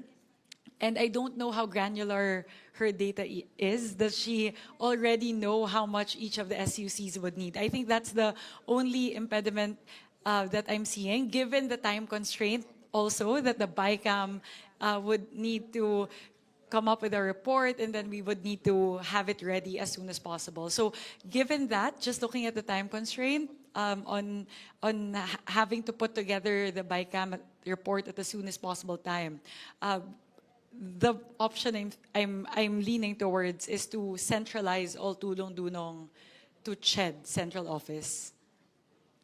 So I think there's a meeting of the minds to centralize it. So there's a pending motion to approve it.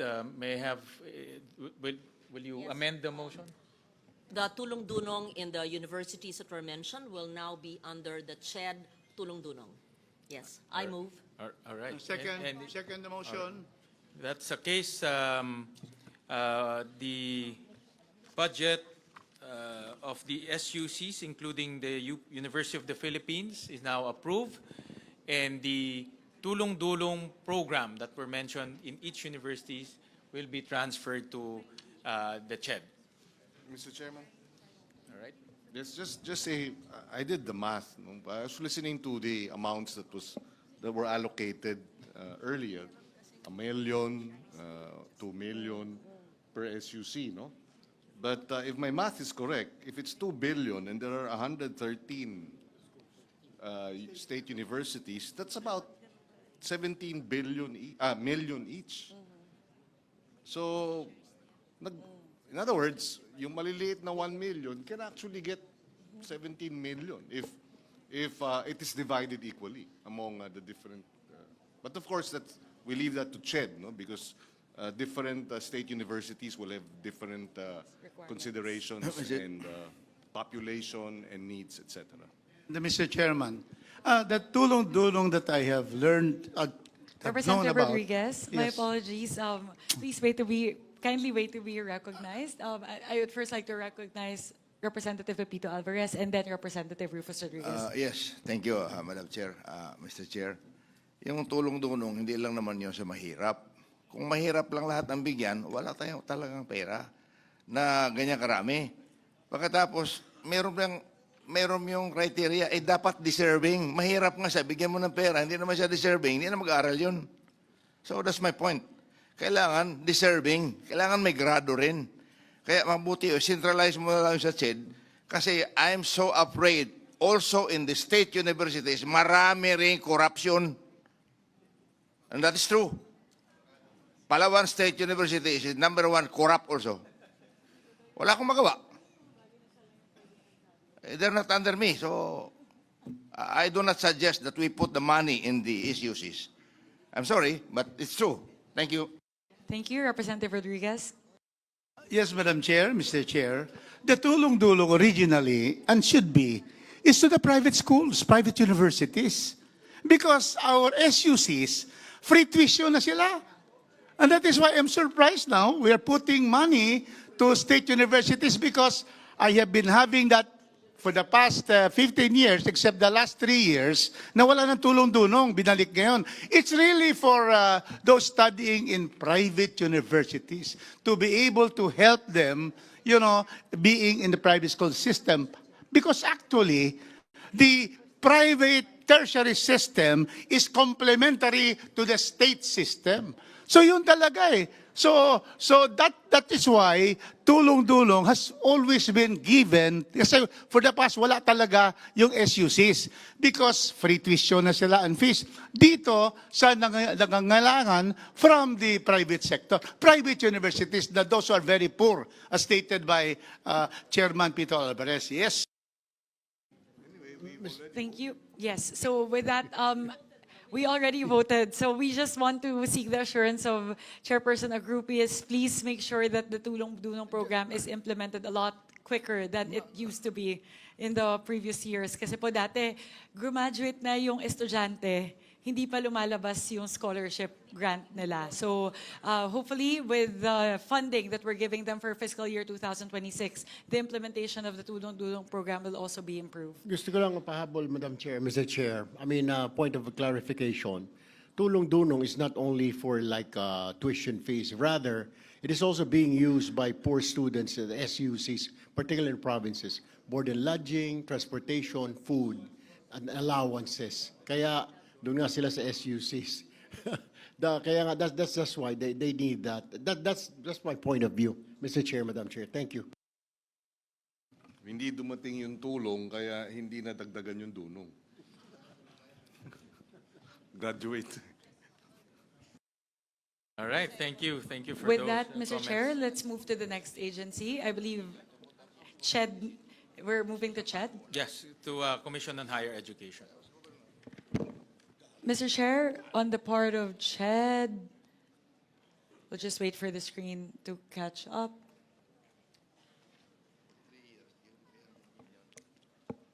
For CHED,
on the part of the House, for the Commission on Higher Education, we propose several amendments from the NEP as adopted in the HGAB. So as an increase to the UACTE, or the Universal Access to Quality Tertiary Education Act, we added 2.98 billion pesos. On top of that, We are also, as mentioned earlier, proposing for 4.5 billion pesos to be allocated also under UACTE for the payment of deficiency to SUCs. Third would be for Tulong Dunong program. We are proposing to add 2.7 billion pesos. And for increased subsidy for training and research for SUCs, we are proposing an increase of 228 million. So from the NEP levels for UACTE, the increase in tests and UACTE payment of deficiency to SUCs combined, that would be a total increase of 7.5 billion pesos for UACTE, from 27.4 billion pesos in the NEP to 34.9 billion pesos in the HGAB. And again, for Tulong Dunong program, that would be an increase of 2.7 billion pesos. That's it for the part of the House. Thank you, Chairperson Mika. On the part of the Senate, for for Commission on Higher Education, 74.3 billion pesos. For universal access to quality tertiary education, 40 billion pesos. For Tulong Dunong program, the Senate subsumed this under the universal access to quality tertiary education. For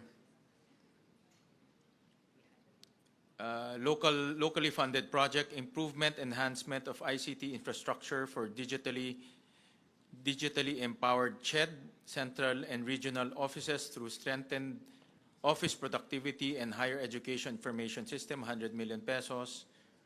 For repair and refurbishment works for the CHED 5 offices, 150 million pesos. For seed fund for development of medical schools in SUCs, 440 million pesos. Implementation of English Laboratory Phase 1, 50 million pesos. For financial support for related learning experience requirements in Allied Health Sciences Program, 500 million pesos. For medical scholarships and return service program, 1 billion pesos. Sorry, I misread the budget of the CHED. It's 47 billion pesos. So any comments, any motions? Senwin, I was just hoping to clarify the Tulong Dunong program, as indicated here, does that already include the transferred amounts from the SUCs? Not yet, not yet. So we will effect that later on. That's why we need to balance the records later on. So any comments? So, Mr. Chair, before we solicit a motion, for the record, we were able to increase the budget of the Commission on Higher Education from 33.1 billion in the NEP to 43.6 billion pesos in the HGAB. And finally, in the proposal, that would be 47.4 billion pesos. So that is a 14 billion increase for the Commission on Higher Education.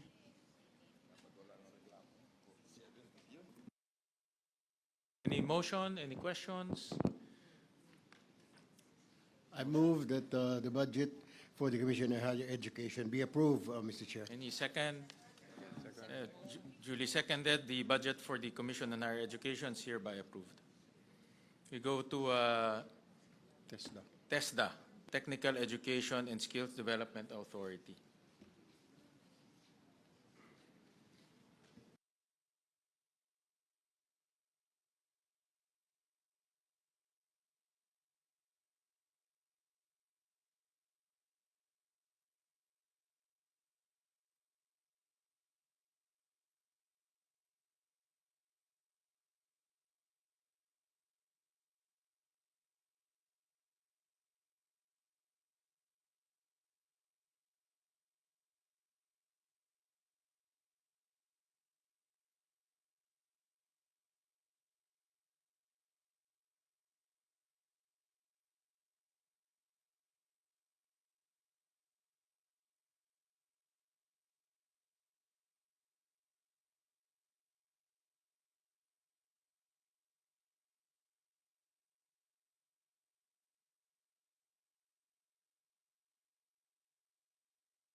we'll suspend the proceedings.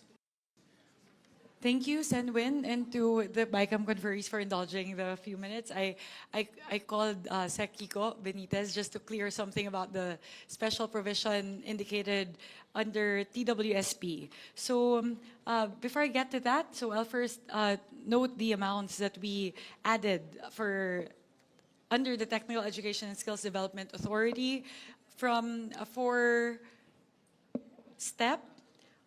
We propose to add 2.09 billion pesos, bringing it from 12.6 billion in the NEP to 14.7 billion in the HGAB. Subsequently, for the TWSP, we propose to add 1.54 billion pesos to change it from 5.3 billion pesos in the NEP up to 6.8 billion pesos in the HGAB. So, Senwin, just wanted to clarify on one point because one of the disagreeing points between the HGAB and the Senate version pertaining to the special provision of TWSP is that upon the request of Secretary Kiko Benitez, the amount as indicated in the TWSP would have to be broken down into different courses with amounts specified for each type of course. We conferred with Sec Kiko Benitez kasi po medyo nawawalan po ng flexibility if the amounts are indicated specifically for each of the different courses. So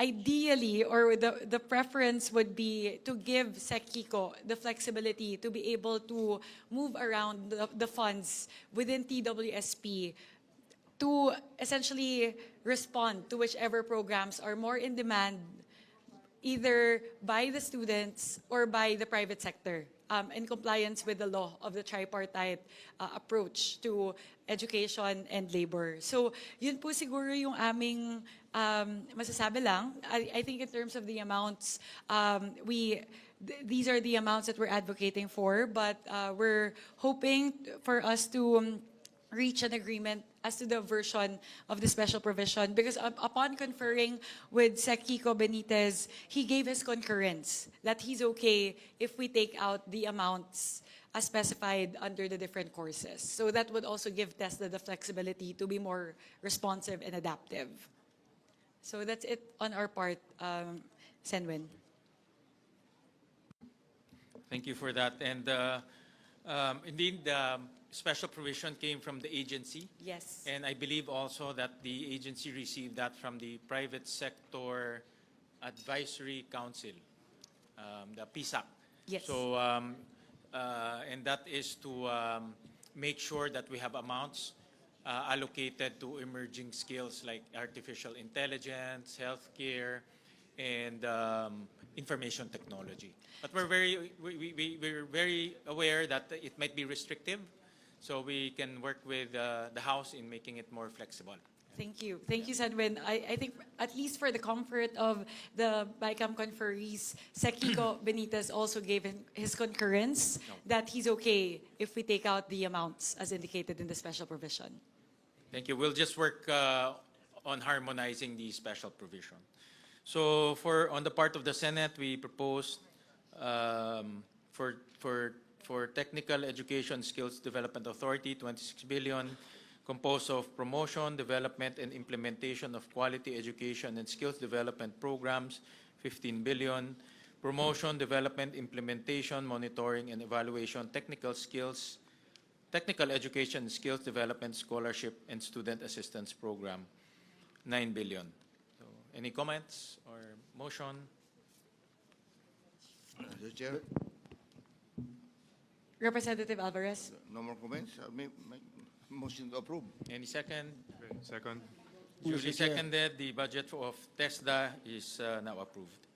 Thank Go. you, Senwin. Sorry for the record. Sorry, naging trabaho ko siya sa Yes, BICAM. go ahead. I just want to appraise the public as to the increases that we are giving the different agencies, especially since this pertains to the education sector. So from the NEP, for TESDA, the NEP is at 19.9 billion pesos. For the age gap, we increased it to 23.58 billion. And finally, with our version of 26 billion pesos, the total increase would be, I need to compute.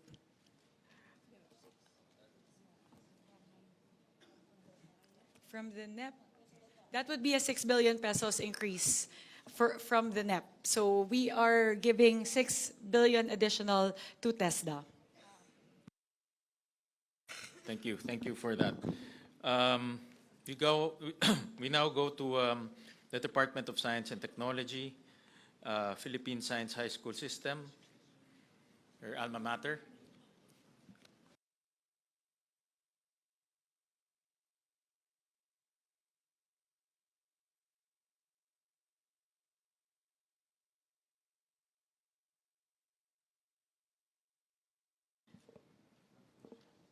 Thank you very much, Mr. Chair. First of all, we are giving 19.49 million pesos additional for the implementation of the SNT scholarship. So this would allow students in the Philippines, this would allow Philippine Science High School to create another tier for the most indigent students, thereby increasing their stipends from 4,000 pesos to 8,000 pesos.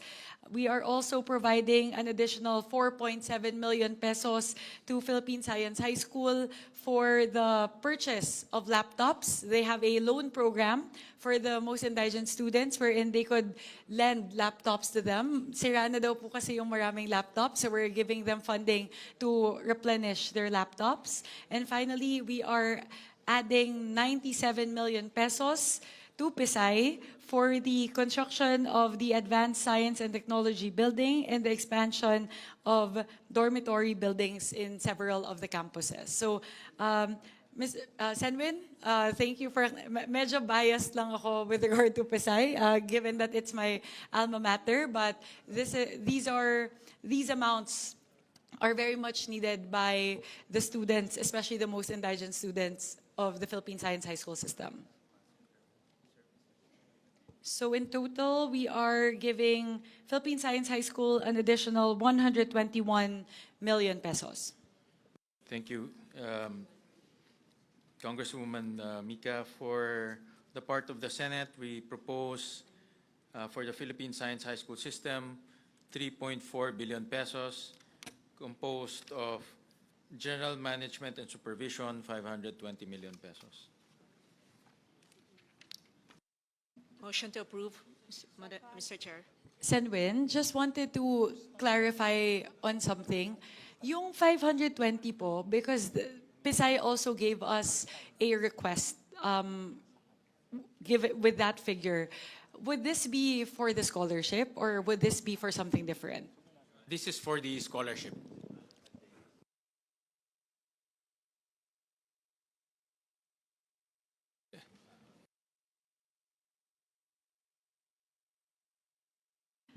I think this is something that the BICAM po can discuss because there are two versions of the scholarship, the scheme that we can take a look at, and the price difference is around 400 million pesos. So perhaps this is something that we should scrutinize. Yung original proposal po kasi ng PSI was to, currently po kasi there's a socialized subsidy program for PSI, wherein the highest income students get 500 pesos, the most indigent students get 4,000 pesos each. So, yung original proposal po kasi ng PSI is to essentially condense this socialized scheme into only two.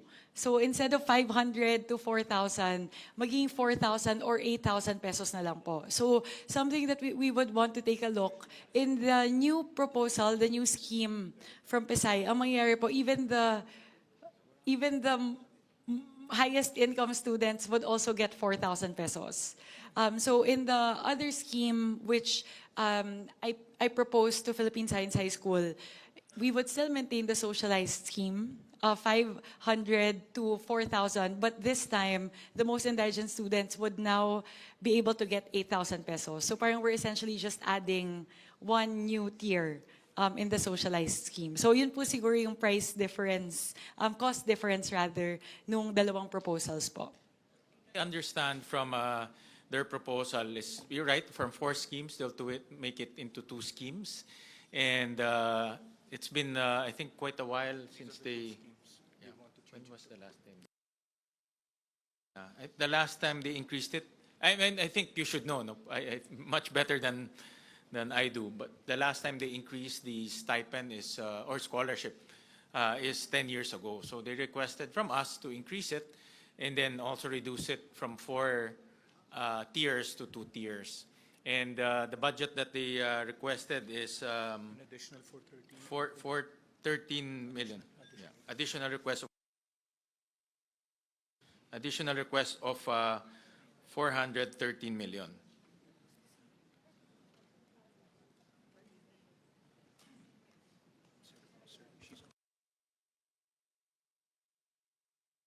Yes, session suspended. Thank you, Senwin. To give time to the technical staff to work out the figures for Philippine Science High School, may we move to a different agency? Yes, we'll do that since we are going to include that already in our discussion, so it's better to have those details. So we'll move to another agency, which is the health sector. We'll start off with the Department of Health.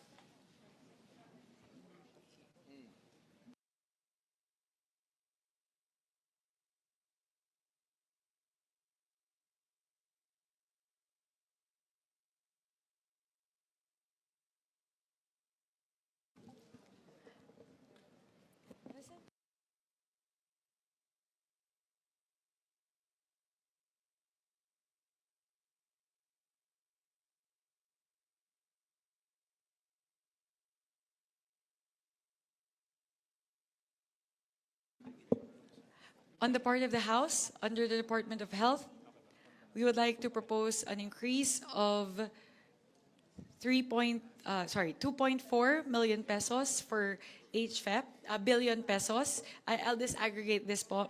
But the total for HFEP rather is an increase of 5.79 billion pesos.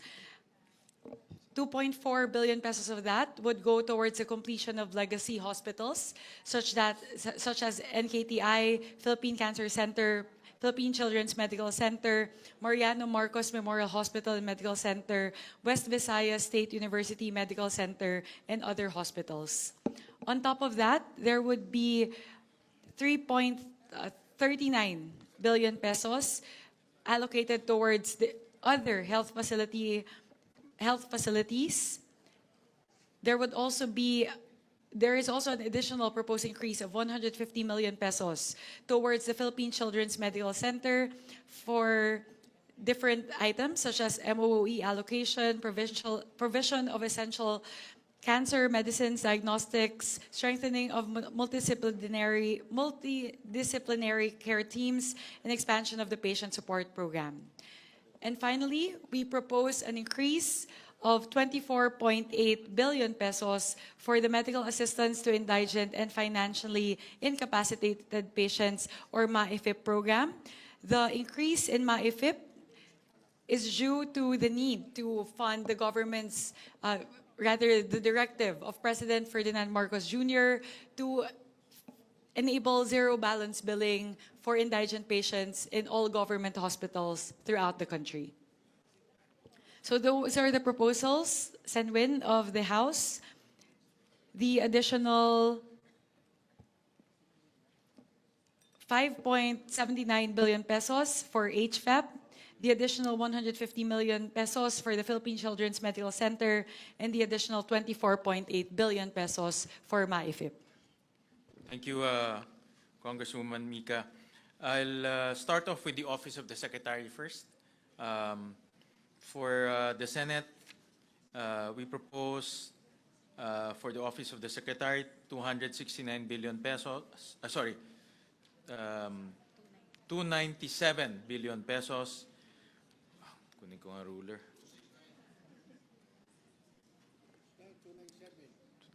Sorry, sir, na wala kasing ruler. For Office of the Secretary, 297 billion pesos. For operations of DOH hospitals in Metro Manila, mainly MOOE, for the implementation of ZBB in DOH hospitals in Metro Manila. That's 29.9 billion pesos. Operations of DOH regional hospitals and other health facilities, mainly MOE, for implementation ZBB in DOH hospitals in the region, 101.7 billion pesos. Ano itong 1 billion?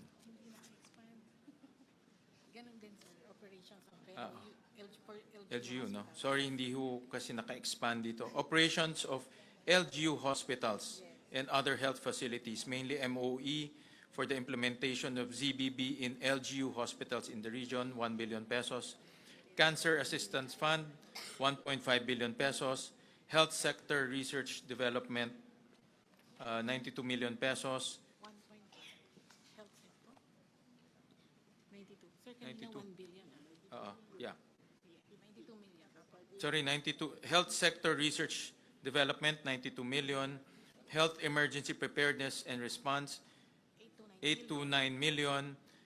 Health Facilities Enhancement Program, 16 billion. 26, ma'am. Ay, sir. 26 billion. MAIF-PIP Okay. is 28 billion. Kasi Yeah. yung kanilang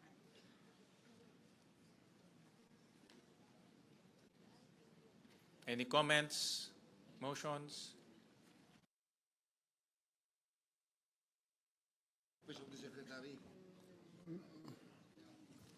Madam Chair? Maifip. Yeah.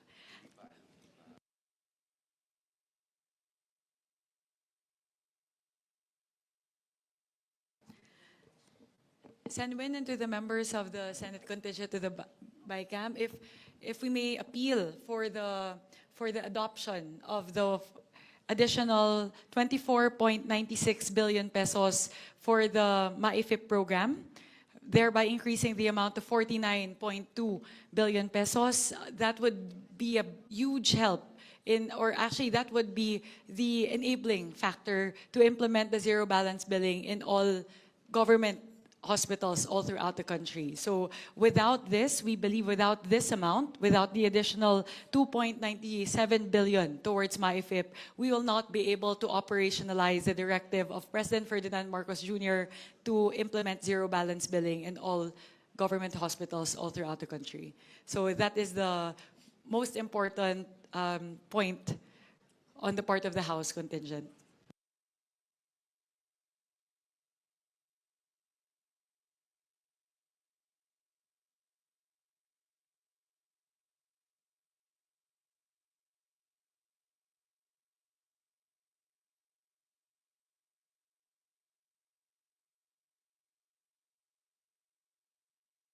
One minute suspension, Mr. President. Thank you. May I now recognize Deputy Speaker Christine Singson Mihan. Yes, just a manifestation from the House regarding our request to retain the amount for the MAIPIF on the HGAB. So number one reason, it ensures immediate access to life-saving healthcare. MAIP provides direct financial support for hospitalization, diagnostic surgeries, medicines, and emergency care para po sa indigent and vulnerable patients. Increasing or retaining funds ensures that life-threatening cases are not delayed due to inability to pay. Number two, it protects low-income families from catastrophic health expenses. Many Filipino families fall into debt or poverty because of sudden medical bills.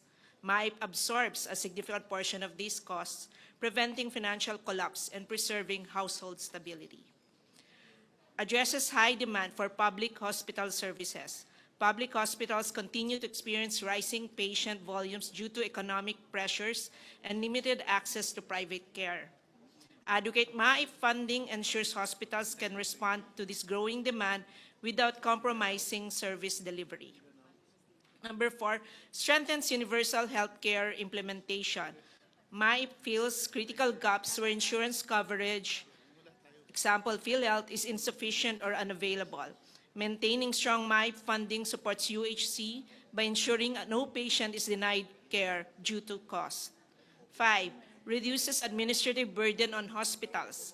With sufficient MAIP resources, hospitals can streamline patient processing, minimize unpaid bills, and improve overall operations. Minsan kasi yung hospital ginagamit na yung sarili nilang funds kung kulang yung MAIP funding nila. This allows facilities to allocate resources to service improvements rather than debt management. Number 6, supports the most vulnerable sectors. Beneficiaries often include senior citizens, PWD, solo parents, minimum wage earners, and unemployed patients. Sustaining MAIP ensures these groups have reliable, equitable access to essential medical treatment. Number 7, strengthens public health emergency response. MAIP funding becomes especially critical during disease outbreaks, disasters, and public health crises. Increased funding allows DH facilities to respond quickly without resource constraints. Number 8, promotes healthy equity across regions. Many isolated and disadvantaged areas rely heavily on government-funded medical assistance. Retained or increased MAIP funding prevents further widening of health disparities between rural and urban populations. Number 9, prevents service interruptions in DOH hospitals. Inadequate MAIP budgets could lead to delayed treatments, supply shortages, or limitations on who can receive assistance. Stable funding ensures continuous uninterrupted patient care. And number 10, delivers high social and economic return on investment. Healthy individuals are more productive, less dependent on long-term government aid, and able to contribute to the economy. Investing in medical assistance yields long-term benefits that far outweigh the program's costs. And I think some of my colleagues wants to share some experiences with their MAIP funding of their district, their constituents. Representative Pepito Alvarez. Yeah, Mr. Chair, Madam Chair, I may have in support of what the Esmihan is saying, nakikiusap kami dahil habang hindi buo yung universal health care, lalo na yung PhilHealth, hindi pa nag-i-increase yung kanilang mga case rates. Ito po yung pangtakip. More open than not, kailangan na kailangan talaga ito. Hindi lang sa mga members of the House na napupuntahan ng mga pasyente, kundi pati na rin mga senador. I mean, we have to consider na hindi pa perfect yung ating healthcare, hindi pa libre talaga, wala pang insurance sa mga tao natin. So, we'd like to request the Senate panel to kindly consider kasi this is good for everyone. And walang funding dito na dumadaan sa kamay ng politician. Diretso ito from the DOH regional office, diretso binabayad dito sa mga hospitals when the bills are forwarded to them. So, Mr. Chair, Madam Chair, I'd like to request to have this approved. Thank you. Madam Chair. Mr. Chair. Madam Chair. First, Minority Leader Marcelino Lebanan, then Representative Mark Zamora. Madam Chair. Maraming salamat, Madam Chair. Then Congressman J.J. Romualdo, Representative Brian Yamsuan. Those four. Thank you. Kami po ay, in behalf of Four-Piece Party List, nakikiusap po kami na i-reconsider po itong MAIP natin na 49 billion dahil napakalaking tulong po ito sa ating mga taong bayan, lalo na yung mga mahihirap. Ito po yung inaasahan ng napakarami po sa atin. At sa amin pong experience ay na-mention na ni Deputy Speaker Singson yung mga reasons, kaya nakikiusap po kami sa House panel na matulungan ng ating mga kababayan sa pamamaraan ng maipip na pag sila ay nagkakasakit. Maraming salamat po, Madam Chair. Thank you. Next, Representative Mark Zamora. Thank you, Madam Chair. I just would like to share one best practice that we observe in the province, where RHUs that are already categorized as primary healthcare facilities are already qualified RHUs to receive MAIP. And once these RHUs were being downloaded with MAIP, it actually helps local government unit earn from MAIP. So parang kung ano yung kulang ng RHU in terms of personnel, doon nila nakukuha sa income nila sa MAIP. So it's actually not limited to hospitals alone, but it actually supports the rural health units. So parang ito yung nagiging tulong din ng national government for RHUs, LGUs to earn and provide whatever the LGU can complement. So I'm with the group in appealing from the our Senate counterpart to retain this proposed budget for MAIP. Ang laki po talaga ng tulong, hindi lang sa pasyente, pati na sa local government units na kulang ng panggastos sa RHUs. Thank you. Next, Representative J.J. Romualdo. Thank you, Madam Chair. Your Honors, good evening.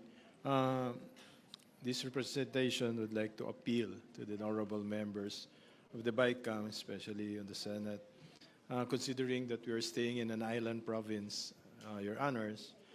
It's really hard, bringing all the patients to the mainland, especially on serious special cases.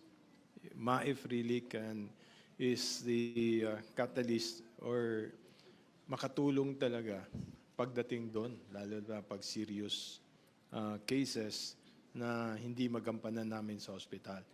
All our requests, our appeals are very valid, but on our part, being staying in island provinces, just like any other island provinces, bringing into the mainland to the regional hospitals or private hospitals, ang hirap po kung mababawasan po yung MAIF. So therefore, we appeal, Your Honors, for our MAIFs.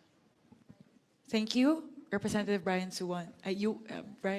Brian Yam Suwan. Thank you po at I'm in support of all my colleagues in the House of Representatives to ask for your help to approve this MAIP program because it's talagang essential ho siya. Malaking tulong ho and sa akin lang one good experience sa amin yung maating mga nakatira sa mission area, especially sa amin sa 2nd District ng Parañaque.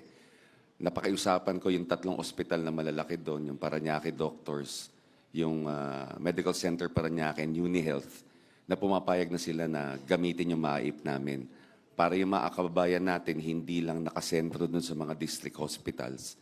So nabibigyan ho namin sila ng sapat na medical attention na hindi na sila kinakabahan na puro district hospital lang pinupuntahan. So yun ho yung use ng ating MAIP sa atin at ako I'm in support of my colleagues, so I hope that our senators will also consider kasi nagagamit naman ho siya para sa ating mga kababayan.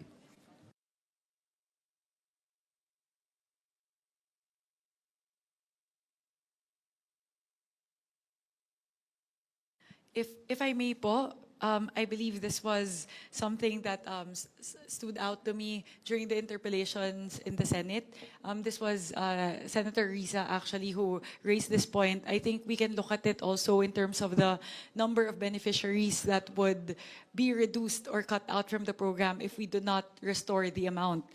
In 2025 po, the number of beneficiaries given the GAA amount of 41.2 billion pesos was 3.3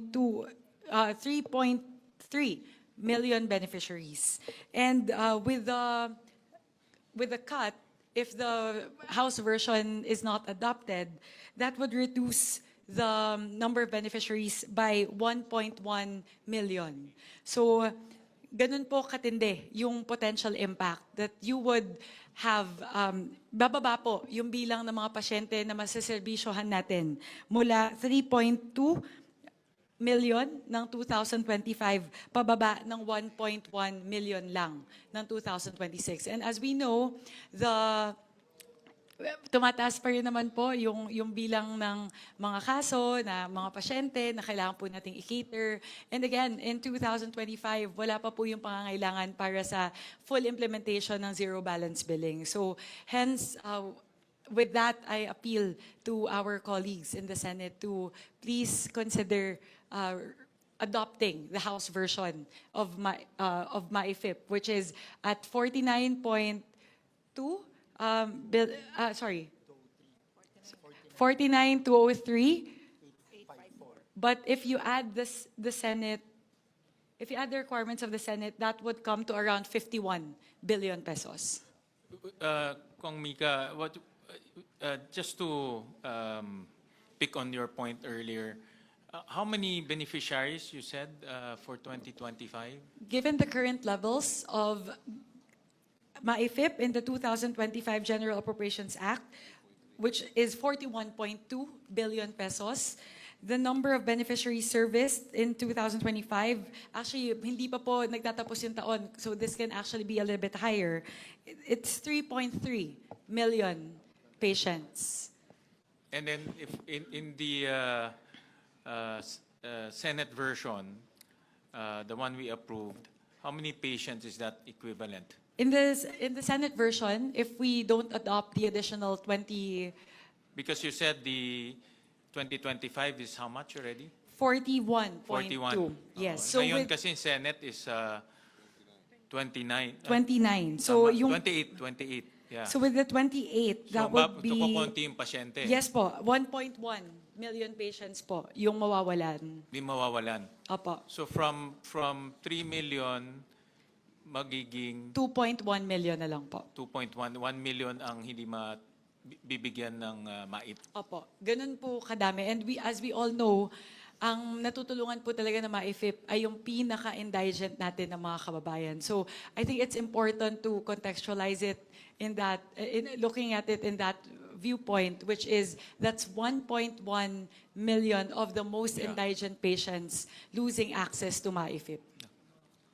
Yes, Senator Lauren. Mr. Chair, I see the point of the House because under the universal health care, and if PhilHealth is able to increase its case rates and to be more efficient, in a perfect world, as we were discussing earlier, dapat pagpasok ng mahirap sa isang pampublikong ospital, makikater na ang kanyang pangangailangan. Dapat ganun.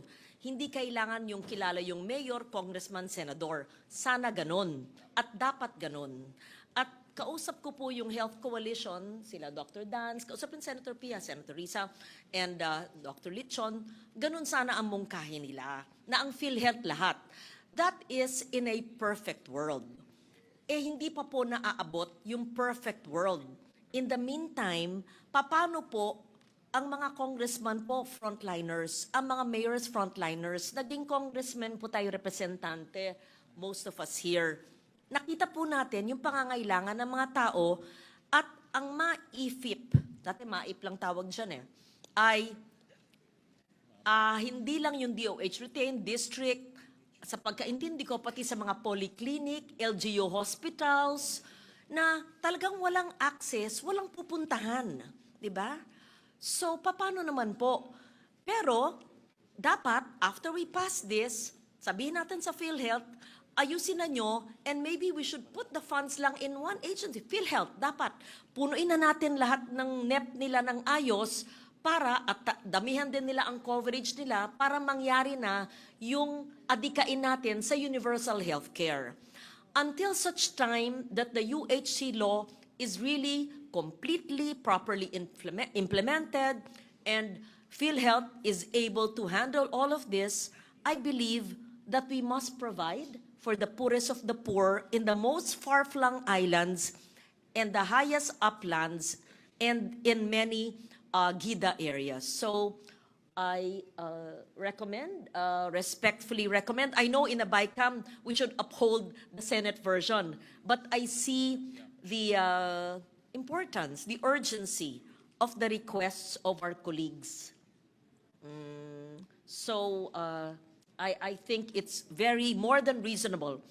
Pero wag natin sanayin na ayon sa patronage. At dapat naman, hindi yung mga may kaya, kasi may nagsabi na ayon sa PSA o sa ibang mga reports, may kaya o mayayaman daw. Hindi naman. O, kasi sa karanasan ko rin, hanggang ngayon, maski hindi na ako representante, pero yun, lumalapit doon. Pero it's really up to DOH how to implement this. But I see the point that DOH retained hospitals and up to polyclinics and what you call the small hospitals, the district hospitals ba yun? Oo. RHUs, yes. RHUs, which don't have funding on their own, can use the MAIP. That's my view, Mr. Chair. Thank you. Thank you very much, Lauren. Just to add po, ang kagandahan po na MAIFIP, kasi hindi lang siya government hospitals. May ganong flexibility po kasi ang dami po na magtatanong ka bakit pumupunta sa private hospital kahit po indigent. It just so happens that there are certain treatments, halimbawa po radiation or neuro cases na wala po sa mga accessible government hospitals, nandun lang sa mga private hospitals, or in case of, for example, motorcycle accidents, you rush the patient to the nearest hospital. So yun po siguro yung kagandahan ng MAIFIP. Binibigyan po tayo ng flexibility na tumugon talaga kung saan po kailangan nung ating indigent na kababayan ng tulong natin. Thank you for bringing it up, Chair. Dapat damihan ng DOH ang kanilang MOA sa private hospitals. At saka ganito ang sitwasyon kung government hospitals lang, punong-puno, sino nagsabi kanina, 300% mag-aantay ng ilang buwan, paano pag emergency? Pangalawa, papasok ko sa pampublikong ospital, wala naman sapat na gamit o kulang ng tao. How do you address the needs of the poorest of the poor? So, dapat may MOA sa lahat ng mga pribadong ospital sa lugar na yun. And I'll repeat, this is not going to be the norm because the UHC should really be implemented and PhilHealth should actually fund all of this. But for the next year's budget, habang hindi pa sapat ang in-offer ng PhilHealth or hindi pa kompleto yung universal healthcare, I think it is our responsibility, Mr. Chair, if you see fit, to fund the MAIFIP. Thank you. Thank you, Senator Lauren. We recognize Senator Erwin first, I think. Just on the point. Okay. Yes, Yeah, just, go ahead. it was I who mentioned that because of the zero balance billing announcement, there are many government hospitals. In fact, I was in a conversation with Dr. Gap Legaspi of PGH. They're experiencing 300% occupancy. And therefore, the challenge is how do you, because precisely of zero balance billing. So, and therefore, this may be one way of addressing the increase in occupancy in our public hospitals. I concur, Senator Kiko. In fact, I was looking at the data. On the average here in Metro Manila, the occupancy rate is about 200% to 300%, but in some cases 300%. Kasi libre sa government hospitals. Ang nagiging issue lang, you have to wait 4 months before you can get a surgery. So, ang choice mo, pupunta ka ng private hospital. Pero mahal ang private hospital. Dito naman papasok yung MAIFIP or PhilHealth. But PhilHealth cannot pay for all. No, mababa rin yung kanyang case rate, may limit rin siya. No, so, dito talaga pumapasok yung itong MAIP. Mr. Chair, I would just like to add, totoo po yung mga sinasabi ng mga kasama natin. Yung PhilHealth po, may mga hospital sa provinces, they don't accept PhilHealth kasi may mga utang pa ang PhilHealth. Pangalawa, yung meron din po yung tinatawag na AIX na ginagamit para sa hospital. May mga hospital na hindi po tumatanggap ng AIX. Ang pinakakilala lang po ng mga hospitals, halos lahat ng hospitals ay MAIFIP. Even St. Luke's, Cardinal Santos, mga malalaking private hospitals, they do accept MAIFIP now. Why? Kasi alam po nila na madaling mapuno yung mga government hospitals. Pag emergency, ang ginagawa po ng mga kababayan natin, bahala na. Tsaka na lang kami hihingi ng tulong. Alam nila walang pambayad. Kaya lalapit sila sa mga politiko para humingi ng pambayad. Ito po yung yung mga guarantee letters na binibigay naman para through yung MAIFIP ng Department of Health. So, Ito po yung MyVip, ang pinaka-widely accepted ng halos lahat ng ospital sa city, sa provinces, far-flung areas. Ito po yung naintindihan. Kasi yung PhilHealth, may mga ospital po hindi tumatanggap ng PhilHealth ID card. Kahit na po yung AIS ng DSWD, minsan may mga hospital na hindi po kilala yan. Ang kilala lang po ng karamihan ng hospitals, I think 90 to 95% of the hospitals ay yung sa DOH na MyVip, Mr. Chair. Sir Kiko. If I may just go back to the point also raised earlier by Senator Legarda. Ang malaking batikos dito sa ganitong sistema ay yung patronage na ginagamit ng mga politiko as an opportunity para matulungan yung mga sumusuporta sa kanila. But I think what we need to perhaps to prevent that is to have some safeguards by way of maybe a special provision as to how it should be implemented, number one. Number two, so that's one point, no? How to address this issue of being patronage politics being perpetuated. So let's put in place safeguards to prevent that so that the system in place will insulate, no, the program from politicking, number one. Number two, maybe the concern also is that dahil sa NEP, 24 billion ang President's budget. No? Pero dinagdagan natin ang more than double. Halos more than double. It should have been 48, but it's 49. Of course, the fiscal space is a challenge. But ang Senate version naman, if you will look at the screen, we allocated 1 billion for DOH Universal Health Care Fund for zero balance billing in local government unit hospitals. So perhaps maybe that is one way kasi nabanggit ng chairman ng House panel na this is also to address the zero balance billing. So maybe a portion of the 49 billion we can put dun sa LGU hospitals for zero balance billing, which we've already we've already put 1 billion. Baka pwedeng dagdagan din yun. No? O yung 49, may portion of that, dagdagan dun sa LGU hospitals for the zero balance billing to be implemented in the LGU hospitals. So I'm trying to find a happy compromise in this regard, Mr. Chairman. Thank you, Senator Kiko. In fact, the different agencies have issued several circulars na bawal na talagang ipoliticize yung mga tulong sa tao. For example, yung mga AIX, TUPAD, MAIP, but even scholarship. So mayroon na silang directive or circular. And on top of that, meron rin tayong special provision na bawal rin ipoliticize. No? So that is another safeguard na hindi mapapoliticize itong mga tulong sa tao. No? Yung importante lang naman dito ay matulungan yung tao. No? That's the most important. Yes, Senator Amy? Yes, maraming salamat Mr. Chair and Madam Chair. Wala naman sigurong tututol sa pangangailangan ng MAIP.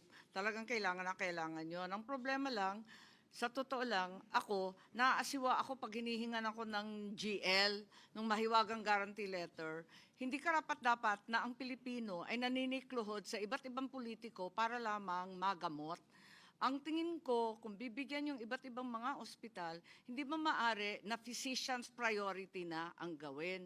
Huwag na tayong nakikialam doon, kundi yung mga doktor ang magsasabi kung sino talaga nangangailangan ng tulong, sino pinaka-urgent. Kontrabida po ako, pero talagang awang-awa talaga ako sa ating mga kababayan na talagang pumipila pa sa atin at nagmamakaawa. Hindi po dapat yun. Madam Chair. Yes, Representative Javi Benitez.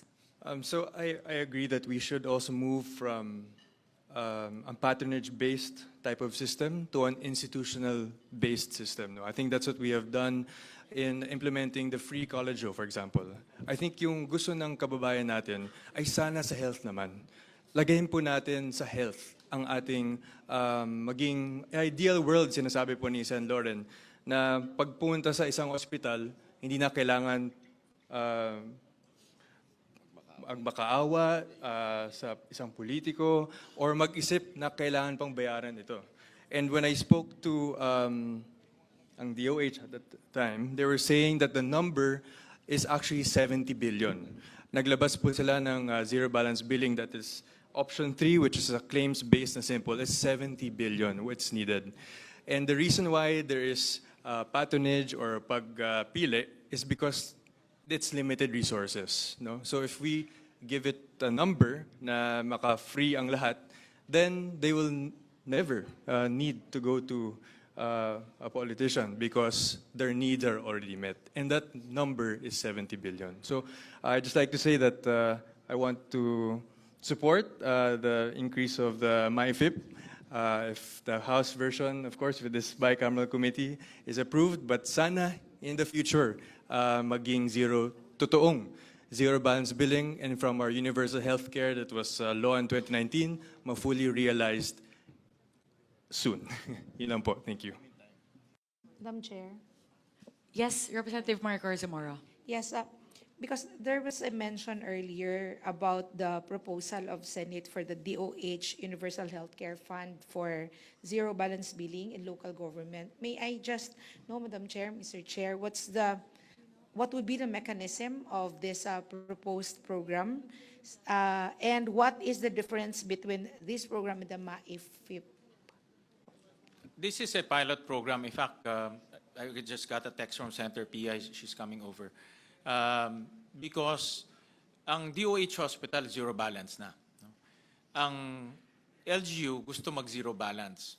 Pero hirap sila, I'm sure alam ni Abet to. Most LGUs, si Maricar, you were governor before. I was a mayor before. Talagang kinakain ng budget. As Governor Alvarez, no? Kinakain talaga ng hospital bills or hospital operation yung budget ng LGU. So we allocated 1 billion to help the LGUs achieve zero balance billing. This is just ang idea dito, this is just a trial fund because wala pa talaga ang DOH mechanism to download this. But we want them to already help the LGUs in achieving zero balance billing. No? So, ano ito, parang trial lang, no? Kasi wala pa silang guidelines on this. Okay. Madam Chair. In fact, we introduced a special provision na dapat mag-coordinate in DOH LGUs para to create that guideline. Madam Chair, Mr. Chair. Go ahead, Kong Maricor. Because based on how MAIF is being implemented now, there are already LGU hospitals that are already availing MAIFIP, and they're actually implementing zero balance billing dahil nada-download si MAIFIP directly to the LGU, utilizing the MAIFIP sa provincial hospital. So, hindi ba po siya magiging duplication itong item na to sa MAIFIP where it's already implemented now na pwede nang direkta sa LGU? Ang conversation namin dito, itong DOH Universal Healthcare for Zero Balance Billing in Local Government Units, para siyang subsidy. No? Para siyang subsidy for your hospital. So for example, sa Bataan may hospital kayo, pwede niyang i-subsidize. Kami sa Valenzuela, pwede niyang i-subsidize. Or sa Ilocos Norte, pwede niyang diretso i-subsidize. So that's the mechanism there. No? Yeah. So Yan yung idea. But they have to come up with guidelines to operation. Mr. Chair. Well, Kaya po nag-worry. Yes. Yun ang yung pangkalangan. Ayon po ako doon. Talagang ayokong lumuluhod yung ating mga kababayan para lang But admittedly, wala pa kasing guidelines to. No? So that's why we included in the special provision to consult with the LGUs. Yes, Mr. Chair. Kasi yung MAIPIF, it's already in the LGU hospitals and it's implementable already. Kaya sa yung Another one na hindi kami sure kasi gagawa pa ng guidelines. While the MAIPIF, we know na kaya nang magamit kaagad ng patients. So, doon kami nagwo-worry na tatanggalin niyo yung MAIPIF, dadalhin sa something na hindi pa klaro. Well, we know na mabilis magamit yung MAIPIF. Importante ngayon, mabilis matulungan ng tao. Diba? Kasi any delay, ang sakit hindi mo madidelay eh. No? Ang opera hindi mo madidelay. No? So we need to have a mechanism na mabilis ang tulong sa tao. No? Alright? So, Mr. Chair? Hindi, ako magsalita ng konti pa. Oh. go ahead po. Hindi, ayaw ko lang din marinig kay Senator Aimee, with her indulgence, na pumipila sa politiko. 4 na taon na po ako, wala pa akong pasyente na pupunta sa akin. Meron lang akong team of social services sa bawat munisipyo, sila nag-aasikaso.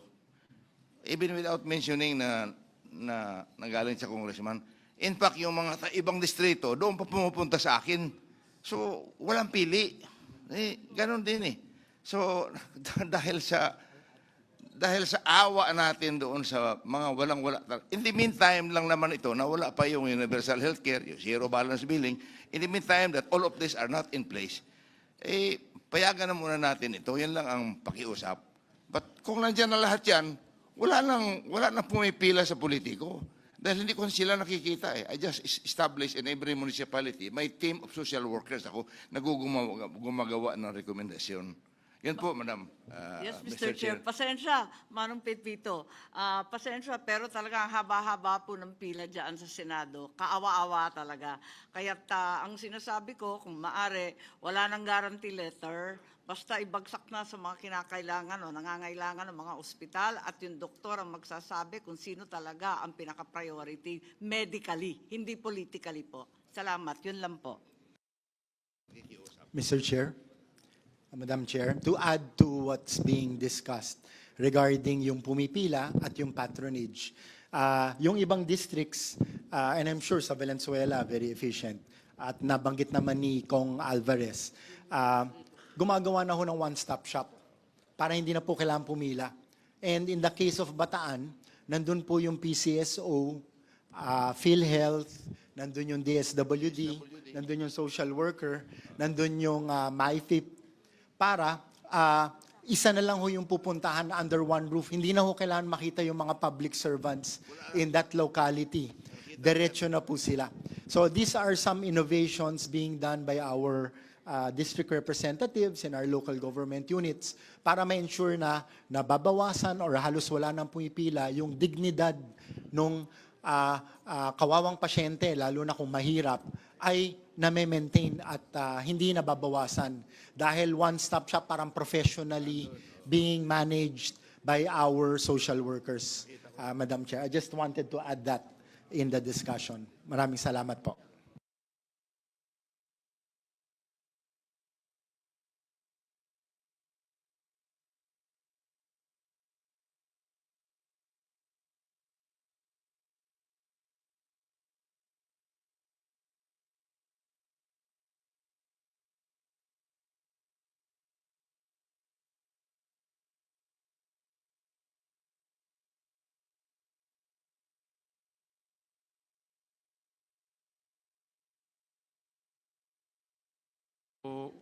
Minute suspension.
may we restate the motion again?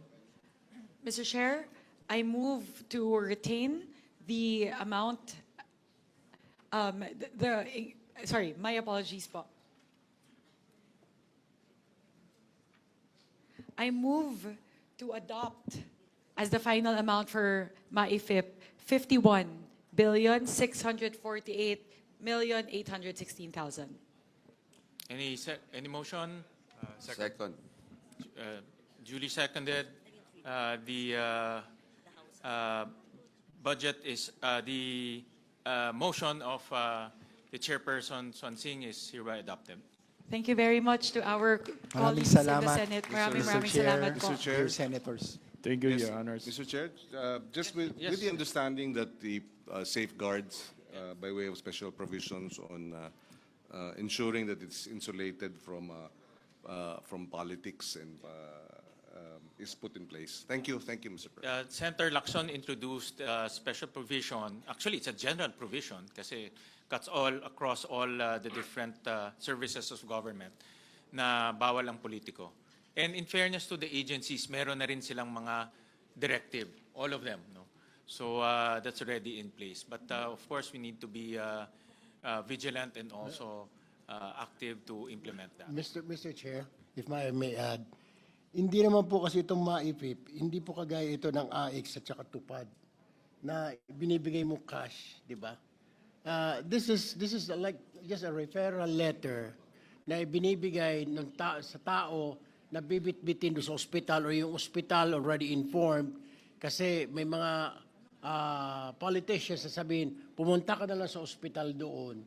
Tsaka doon na nababayaran. Wala siyang nahawakan na cash like AX, I like tupad, yung kinakatakot natin.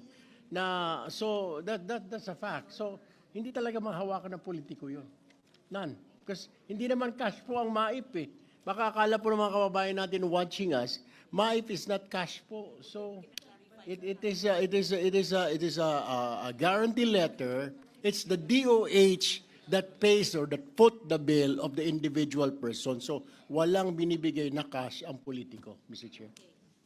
Thank you, Senator Erwin, for mentioning that, because not everybody who is probably watching now has ever witnessed a bicameral conference committee. And when they see numbers by the hundreds of millions, if not billions, they might think that the additional 20 billion, which the Senate is agreeing with the House, will be money that will be lodged in congressmen's offices or in senators' offices. Ang MAIFIP, yes, gumagano si Governor Alvarez. O syempre, kaya nga pinapaliwanag ko po, para lang po, we're on the same team. Okay, anyway, I'm just trying to explain. This is diretso sa mga polyclinic, district hospitals, rural health units, na minsan nga kulang nga ng equipment.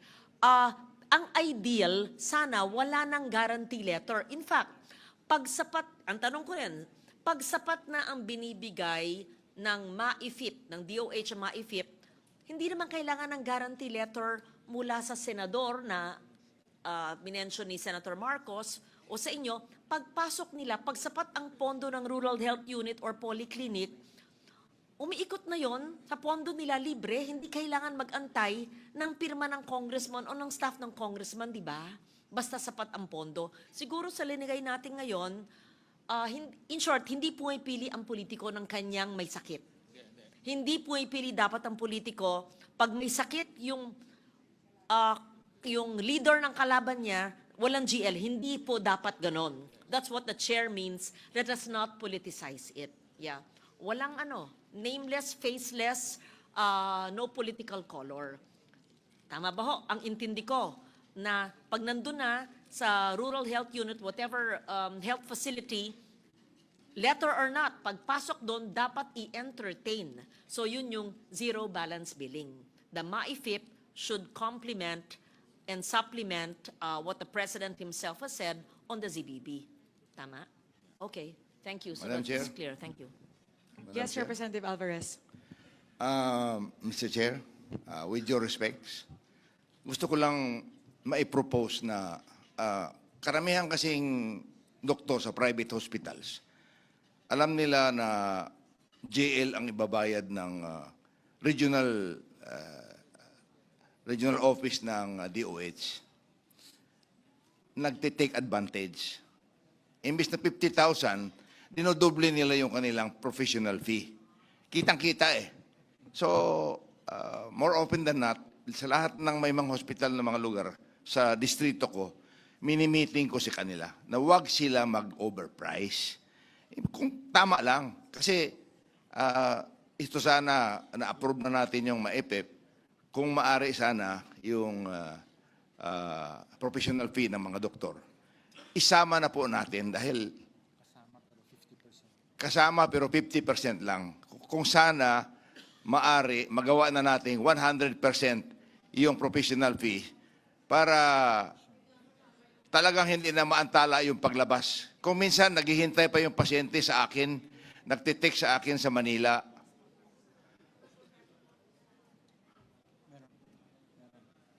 professional fees now, they accept 50%. So I suggest, Madam Chair, Mr. Chair, na kung maaari, gawin na natin 100%. With the provision na kausapin natin ang mga doktor na huwag mag-overcharge. Ginagawa ko po yun sa lugar ko, especially in Brooks Point, 3 private hospital doon, miniting ko sila, nakiusap ako dahil nagbayad na ng nagdala na ng JL galing sa social service office ko, siyempre, ayaw pang palabasin. Dito ako sa Manila, nagte-text, tatawag pa ako sa Puerto Princesa para mag-deliver ng pera doon sa isang bayan, that's 3 hours away from Puerto, mahirap po na, lalong-lalo na magaling na yung bata, nandoon ang nanay, wala nang makain doon dahil uuwi pa sa kanila. Pati nga pamasahe noon, marami po kayo may mga indigents sa Southern Palawan, especially mga indigenous people. Kaya hindi naman, wala akong indigenous people nakita na nagluluko doon sa MAIPEP at saka sa mga pribilehiyo eh. So, more often than not, talagang naaantala yung kanilang pag-uwi. Lalo na kung masama ang weather. Hindi bali kung 1 oras lang yung biyahe na magandang weather, simentado yung kwarsada, aakyat pa sa bundok yan. Kaya kung maaari, propose ko na yun na bayaran na natin 100% ang professional fee, tanggapin na natin na 100% mababayad. Thank you, Madam Chair, Mr. Chair. Senator Amy? Yes, thank you very much, Mr. Chairman and Madam Chair. I'd just like to bring our attention to the general provision referred to earlier by Chairman Gatchalian. It's on IB 683 page between lines 52 and 53. And this refers to the prohibition on political involvement in cash distribution.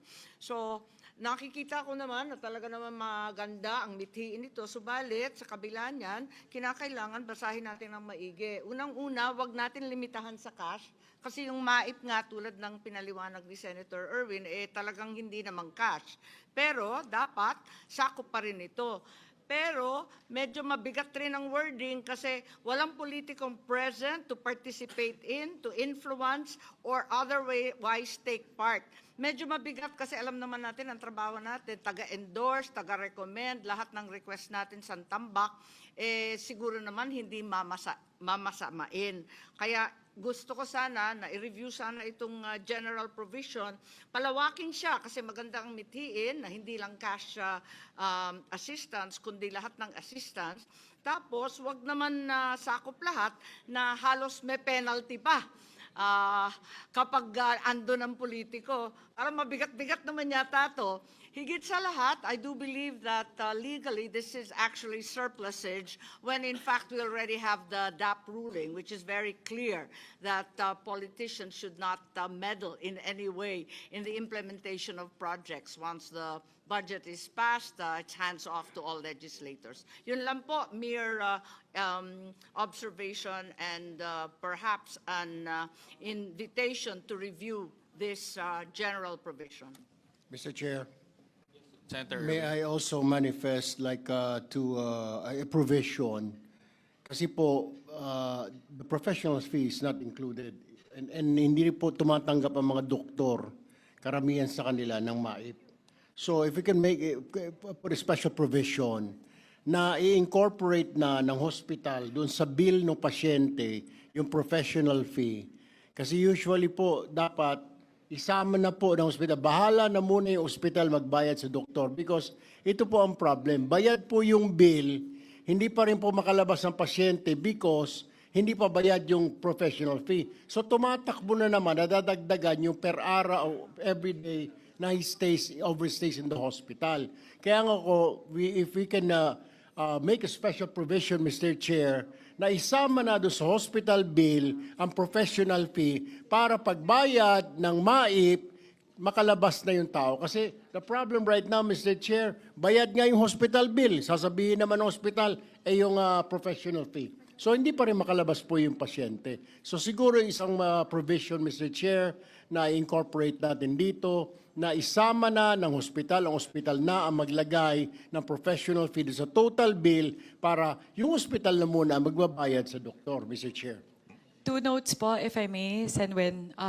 First po, with regard to the manifestation of Senator Amy Marcos, we would like for the record state that the House contingent supports the manifestation of Senator Amy Marcos to review the wording as currently proposed by the Senate with regard to the general provision prohibiting the the political involvement in these activities. I totally agree 100% with the manifestation of Senator Amy that this actually impinges on like a previous ruling already made by the Supreme Court pertaining to DAP. So I agree, it's the penal provision, it's a penal clause that's actually a little bit, that's the reason why the House is a little bit hesitant with regard to adopting it.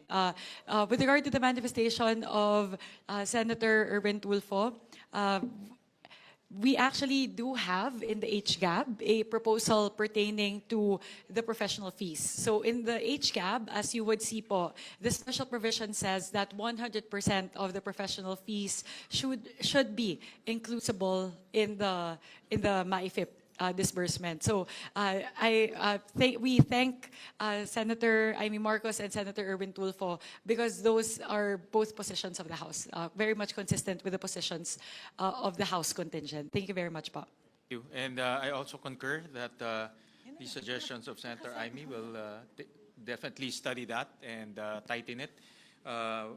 Senator Pia also suggested language on the inclusion of professional fees, subject to the formulation of guidelines to govern the coverage of professional fees. So, kasi nga ang tricky dyan, Gov, yung presyo ng professional fee. No? Kasi mayroong mahal na professional fee, mas mura, depending saan siya nag-graduate, depending saan siya nag-practice. So we'll leave that to the DOH. Pero insofar as MAIF can be used, it can be used. Mr. Chair, point of clarification, the professional fee, yung charges is depending on the room that you get. Kung ba VIP din yung charge sa'yo. Kung yung mga like semi-private din yung i-charge sa'yo. Yan po yung kalakaran sa mga hospitals these days, Mr. Chair. Salamat. So we can... Mr. Chair? Yes. Again, another point of clarification for Chairwoman. If you could indicate to us, alin sa HGAB, anong bahagi doon na may professional fees at magkano ang nakalaan? In the HGAB po, we have a special provision under MAIFIP, which says the amount appropriated herein under medical assistance to indigent and financially incapacitated patients shall be used for hospitalization and medical assistance to indigent or financially incapacitated patients, including but not limited to inpatient services, outpatient services, comprehensive checkups, emergency services, dental services, ambulatory care services, ophthalmology services, drugs, and medicines as approved by the FDA. And 100% professional fees, subject to the guidelines issued by the DOH. In no case shall more than 1% of said amount be used for administrative expenses. So in the version po of the HGAB, it clearly states, it expressly states that 100% of the professional fees should be covered by MAIFIP. All right. So I think we can move on to the next item. Madam before we Chair. proceed, just on the earlier um, manifestation of the chairperson of the House panel, perhaps we can include another phrase after 100% fees, professional fees. Well, I'm thinking of the language, but that the fees should be commensurate or should be commensurate to the indigent patient's ability to pay or something to that effect. No? But precisely, it's for indigents. And then you're going to charge, you will overprice your fees because ang alam ng doktor, gobyerno magbabayad. It defeats the whole purpose of us providing precisely the medical care that an indigent is entitled to. So maybe we can, Mr. Chairman, we can probably include an additional phrase to qualify, to put a qualification on the fees precisely that the doctors can charge, given that this is a program that's meant for indigents. Thank you, Senator Kiko. That is actually something that we've discussed earlier when we did our huddle.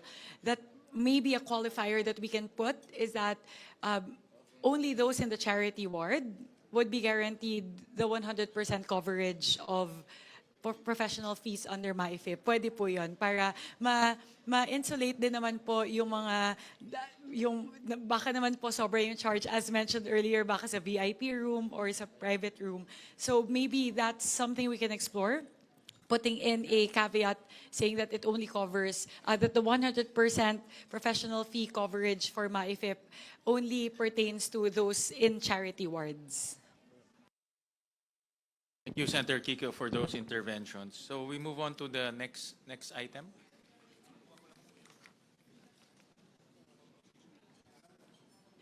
Send with the House contingent, or just asking, would that be commensurate to adopting the House version of the special provision pertaining to professional fees? We actually modified it. We allowed the DOH to come up with guidelines. No? Instead of nakasulat 100%, let the DOH study it. Kasi, like I said, no, ang professional fees, ang layo ng spectrum eh. No? So sila nila mag-evaluate. Yeah. Mr. Chair, I just want to raise a point.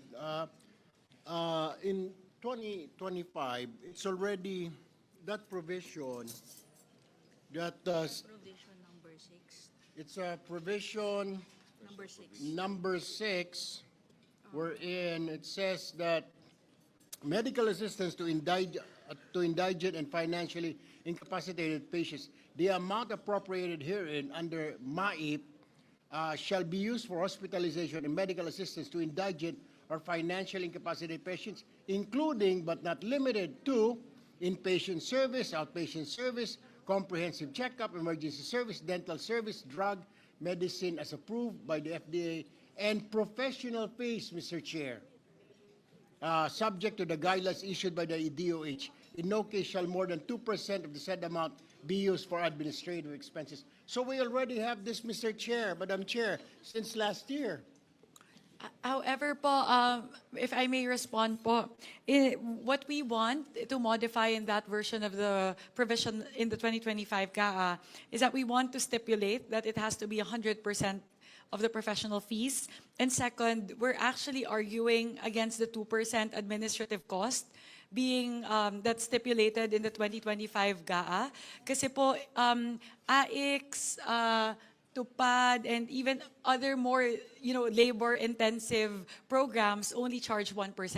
So very interesting po that the DOH is asking for a 2% administrative cost. So yun po yung dalawang binabago po natin sa special provision as stated in the 2025 GAA.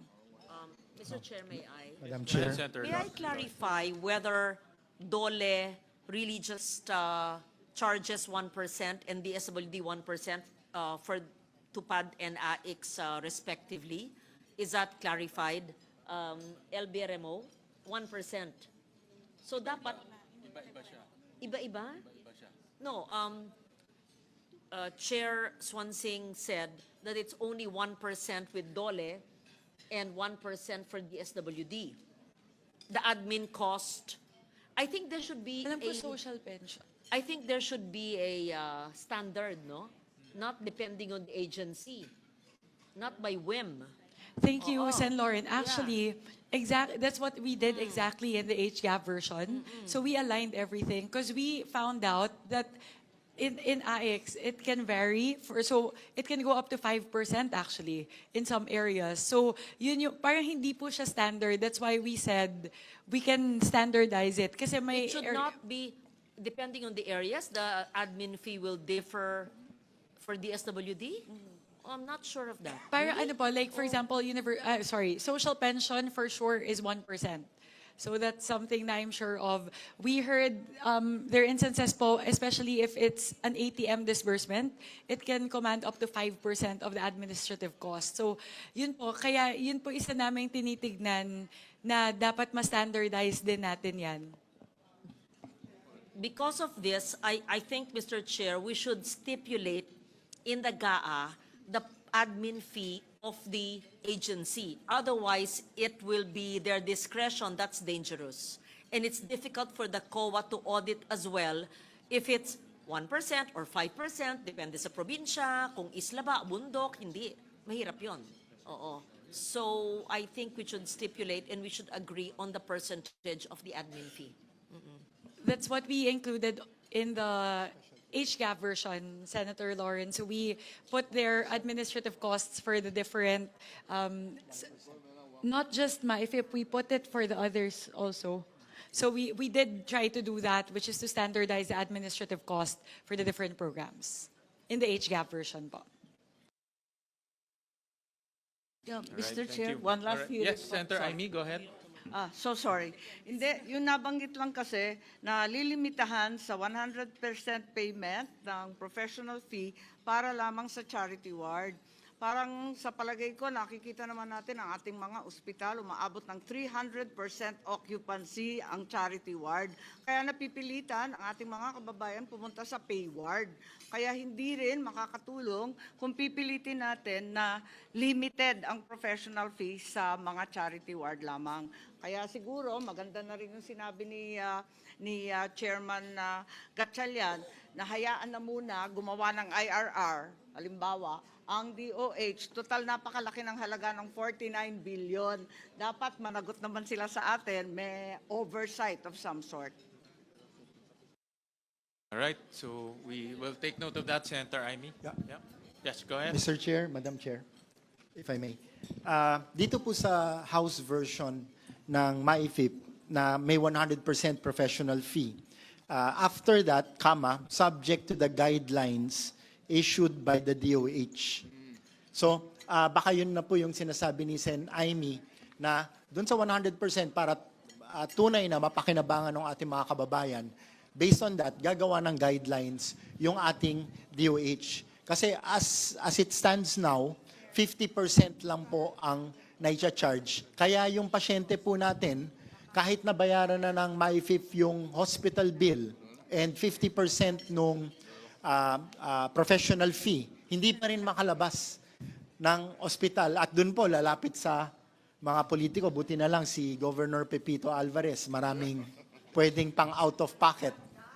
Pero dun sa iba na hindi na kayang mag-abono, at least magkaroon na po ng relief yung indigent patient na tuluyan ng once magaling, covered na ng MAIFIP, tuloy-tuloy na pong makalabas ng ospital. So anyway, the proposal ng House ay gagawa po ng guidelines ang DOH. Thank you po, Mr. Chair, Madam Chair.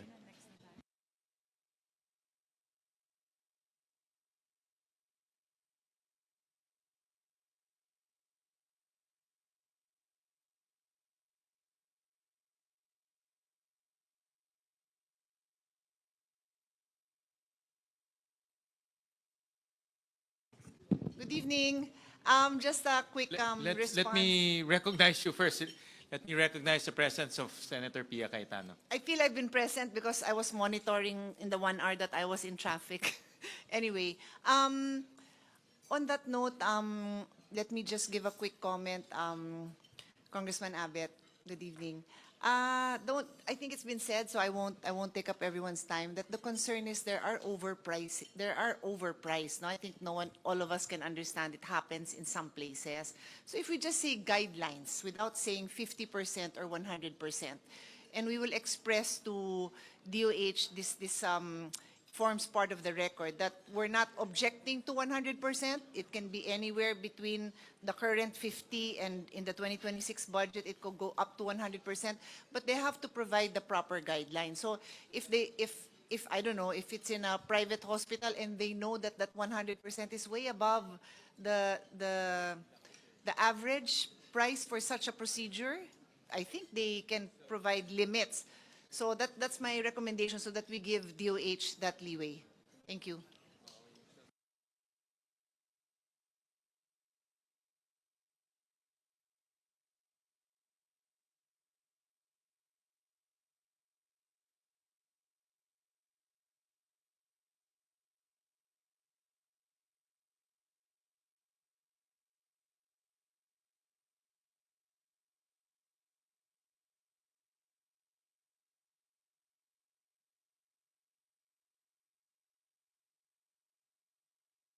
All right.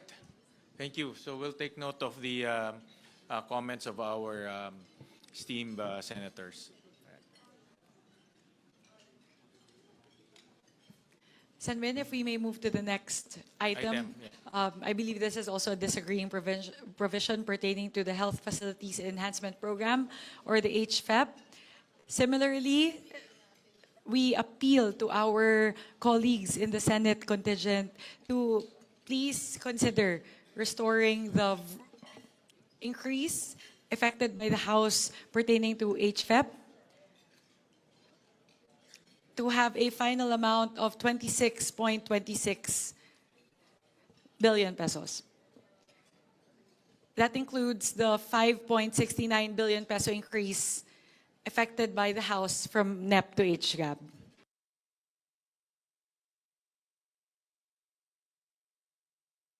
Chair. With the chair.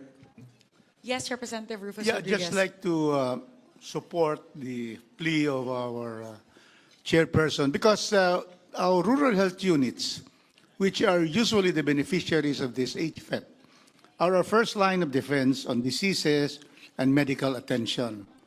And if we do not have sufficient funds for health facilities enhancement program, expansion of rural health units, expansion, the purchase of equipment, and also to have medical care available to our people, then we will fail in making sure that at the frontline level, we are enhancing the ability of our health units to respond to health needs. So I would support our chair in appealing that we retain the 20 or increase it to 26 billion pesos.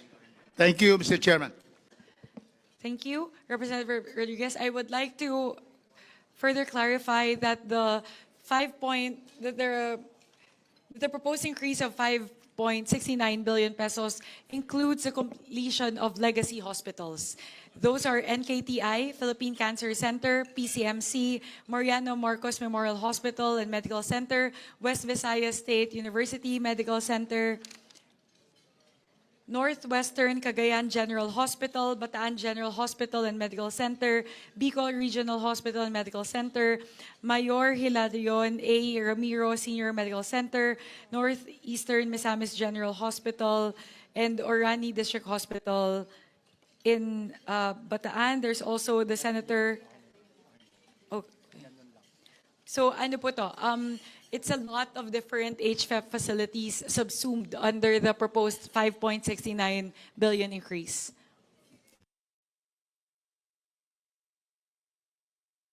Right, so how many facilities will be built with those amounts?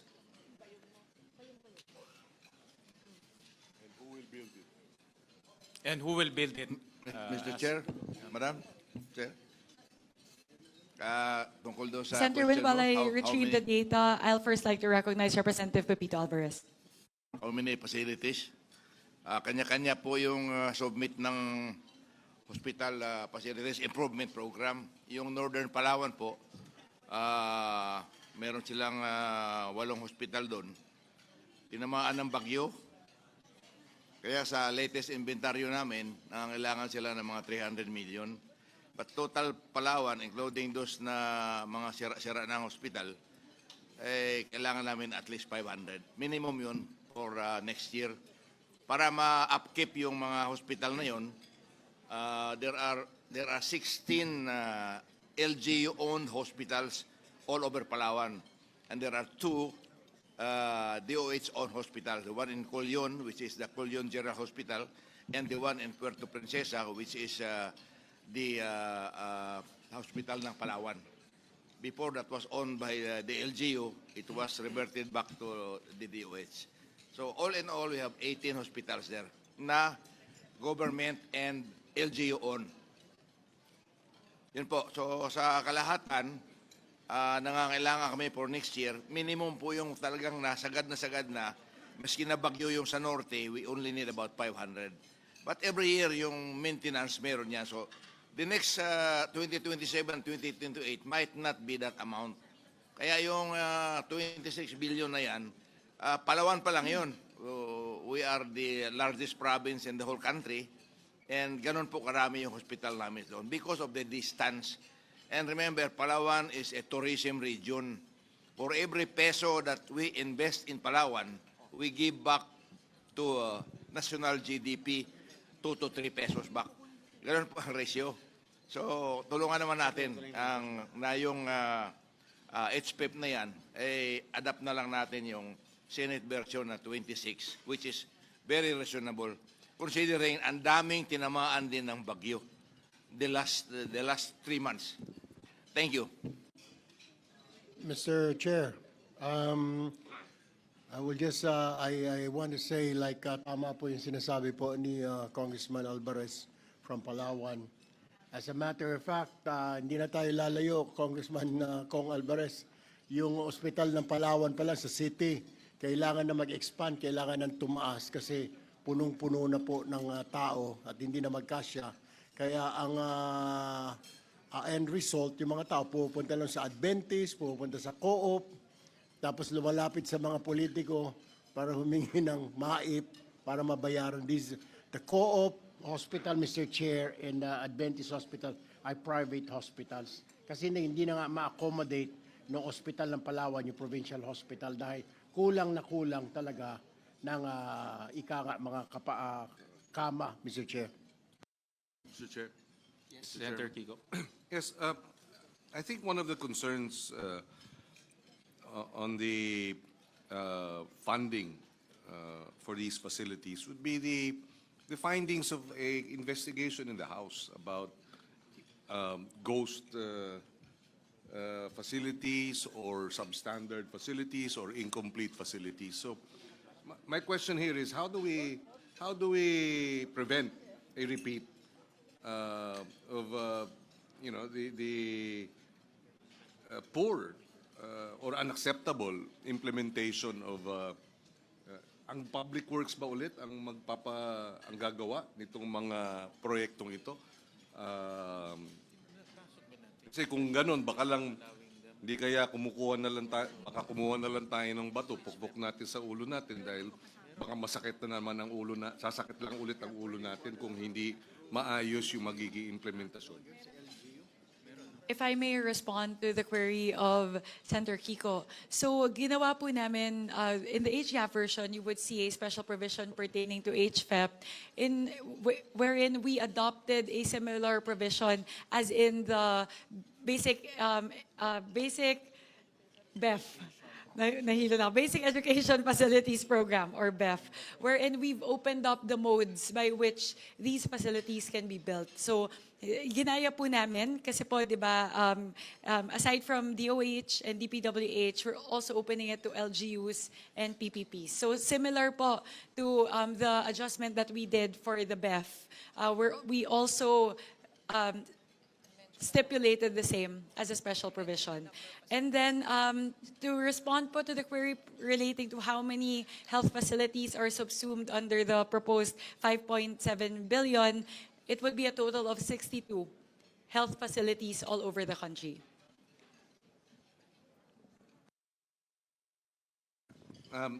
Yes, Mr. Chairman, just to follow through on that, and I recall now, when we were hearing the classroom acceleration program, it was mentioned earlier, but I just like to stress that point, that when you have the private sector PPP program in place, and you have local matching between the local government and or getting the local government to be a partner in the infrastructure.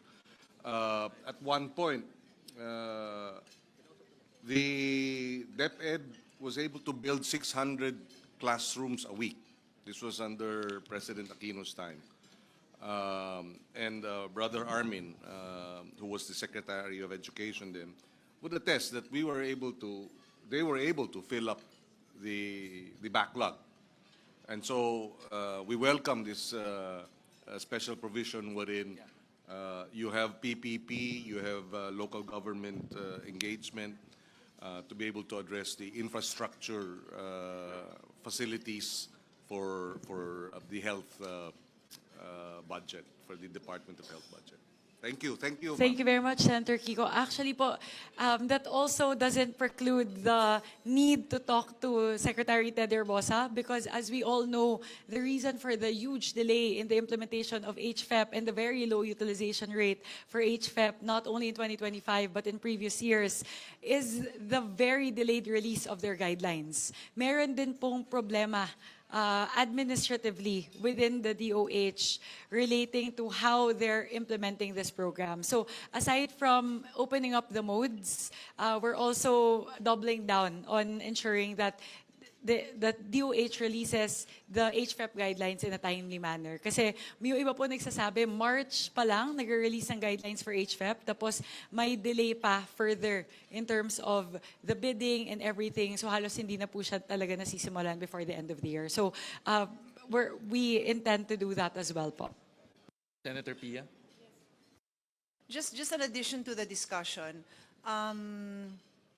It was Secretary Herbosa who said that they have a lot of ghost projects. So when we were reviewing the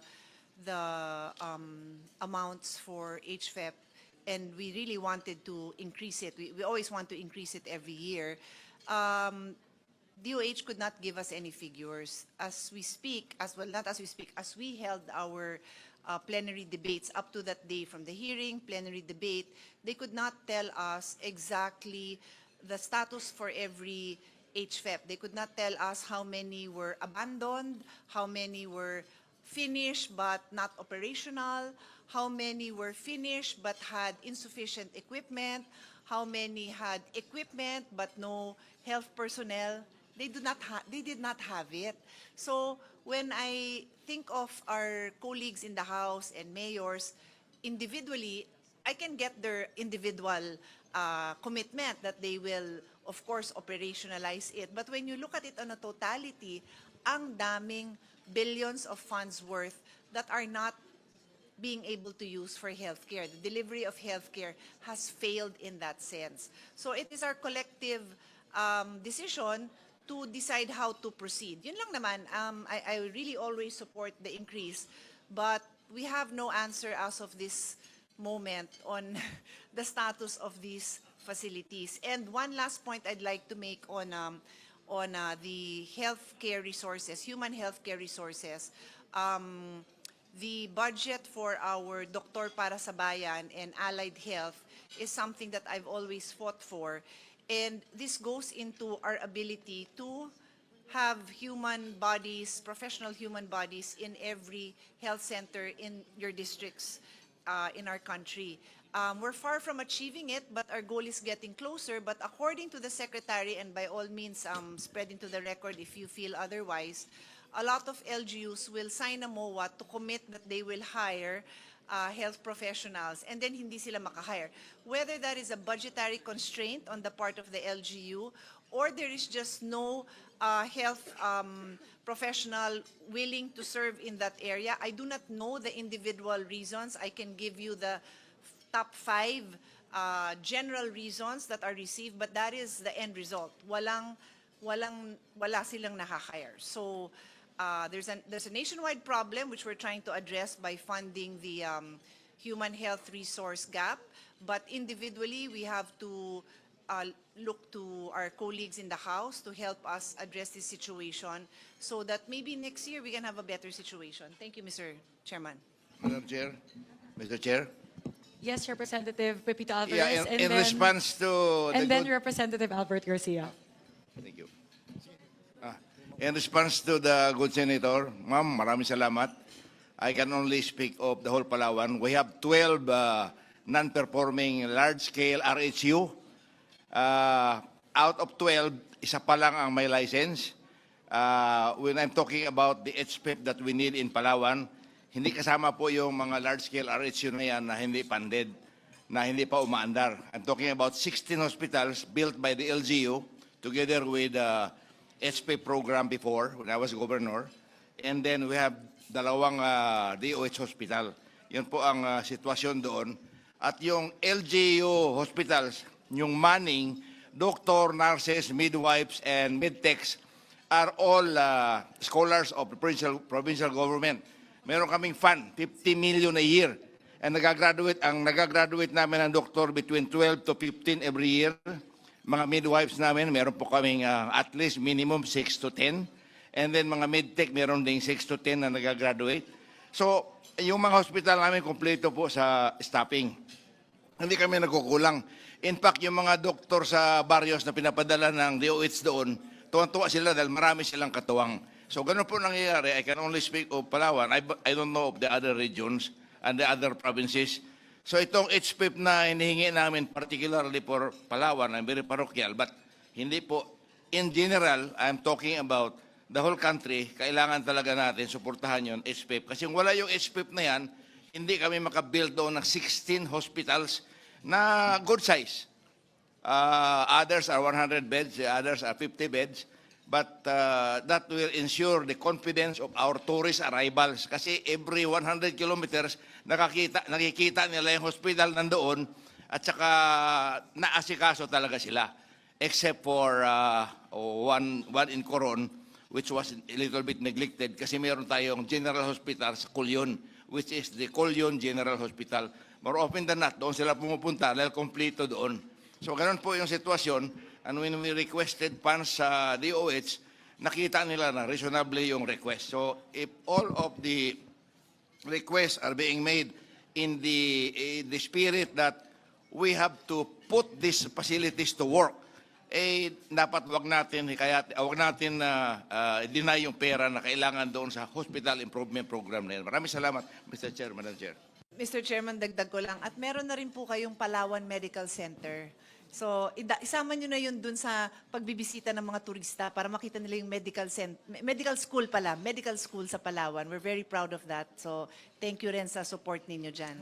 Ngayon na lang nagawa yung dahil sa suporta ninyo dito. Pero nung araw, hindi nagawa yung medical school doon. In spite of the fact na yung HUC doon, nagkaroon ng 300 million pondo galing sa akin noon, ay hindi nila nagawa yung medical school dahil sa corruption. Maraming salamat, Mr. Chair, Madam Chair.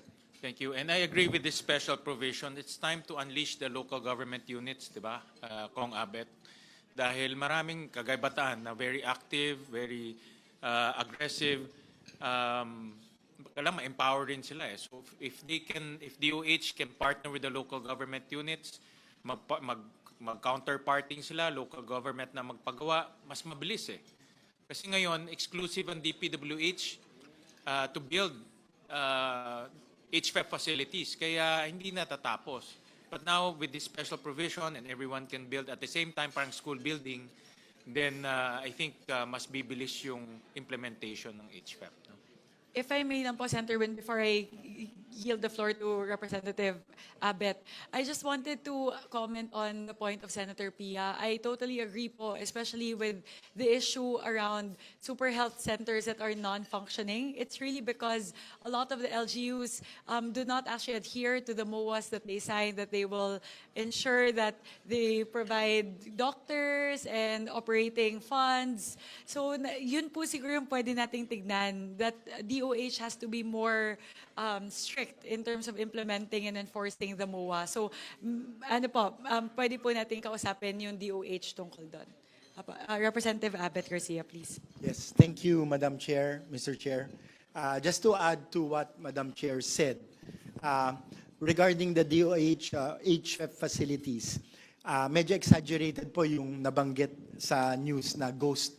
It is really more yung mga non-functional, like what the chair said, na nagawa yung super RHU, tapos nasa MOA with the LGU, nalalagyan ng mga staff, pero siguro kulang din ang pondo yung LGU, hindi nalagyan, so hindi nag-function. So this also came about during the budget deliberation of DOH, and Secretary Ted Herbosa, doing a catch-up plan on this, said that he would be more diligent in implementing the MOA with the LGU para talagang mabawasan or totally mawala na yung mga non-functioning LGU. Kasi sayang naman kung mapipinalize yung mga proactive LGU like yung kila Congressman Alvarez sa Palawan dahil dun sa kakulangan o doon sa kakulangan sa pagiging proactive ng mga ibang LGU.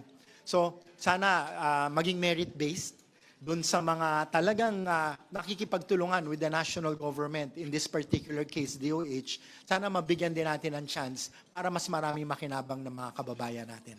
Thank you, Mr. Chair, Madam Chair, and Senator Pia. Salamat po. Mr. Chair, may kausap ka na rin lang, sisingit na ako.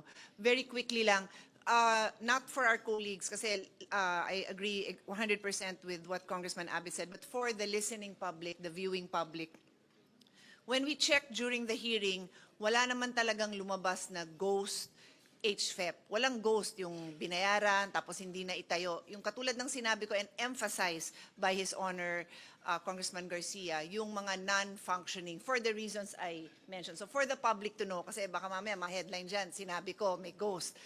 Pareho tayo ng observations yung mga non-functioning for various reasons. Thank you.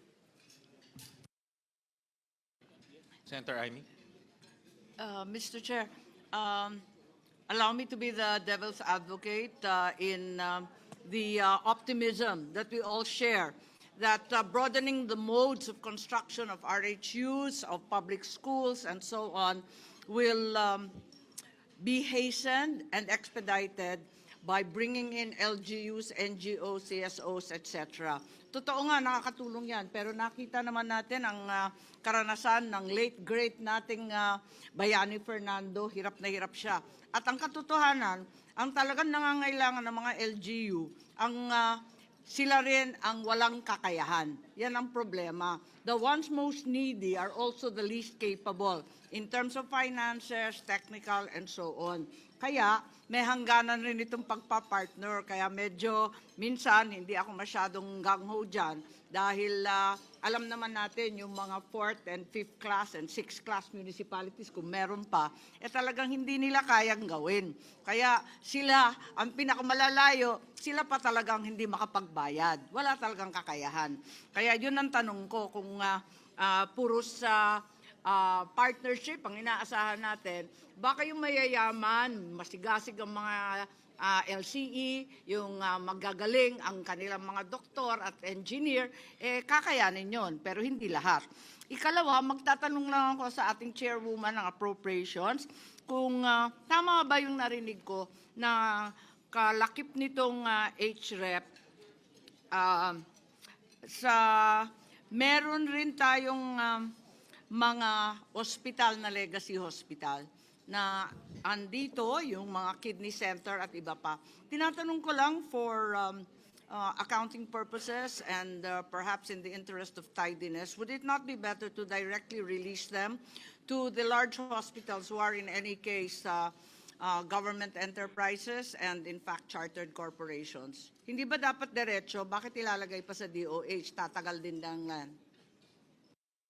Thank you, Senator Amy. I'll just quickly check in. Kasi po, when we submitted this as an amendment, actually po, it was the advice also of DOH to clump it in under HFEP. But I'll just quickly check po, I agree also with the recommendation of Senator Amy that perhaps rather than lodge it there under HFEP, the 2.4 billion pesos that we've allocated towards the completion of legacy hospitals can be lodged directly in each of the different hospitals. That's something that will be open to to considering. We'll just quickly check po, again with DOH as to why they recommended to put the funds under HFEP.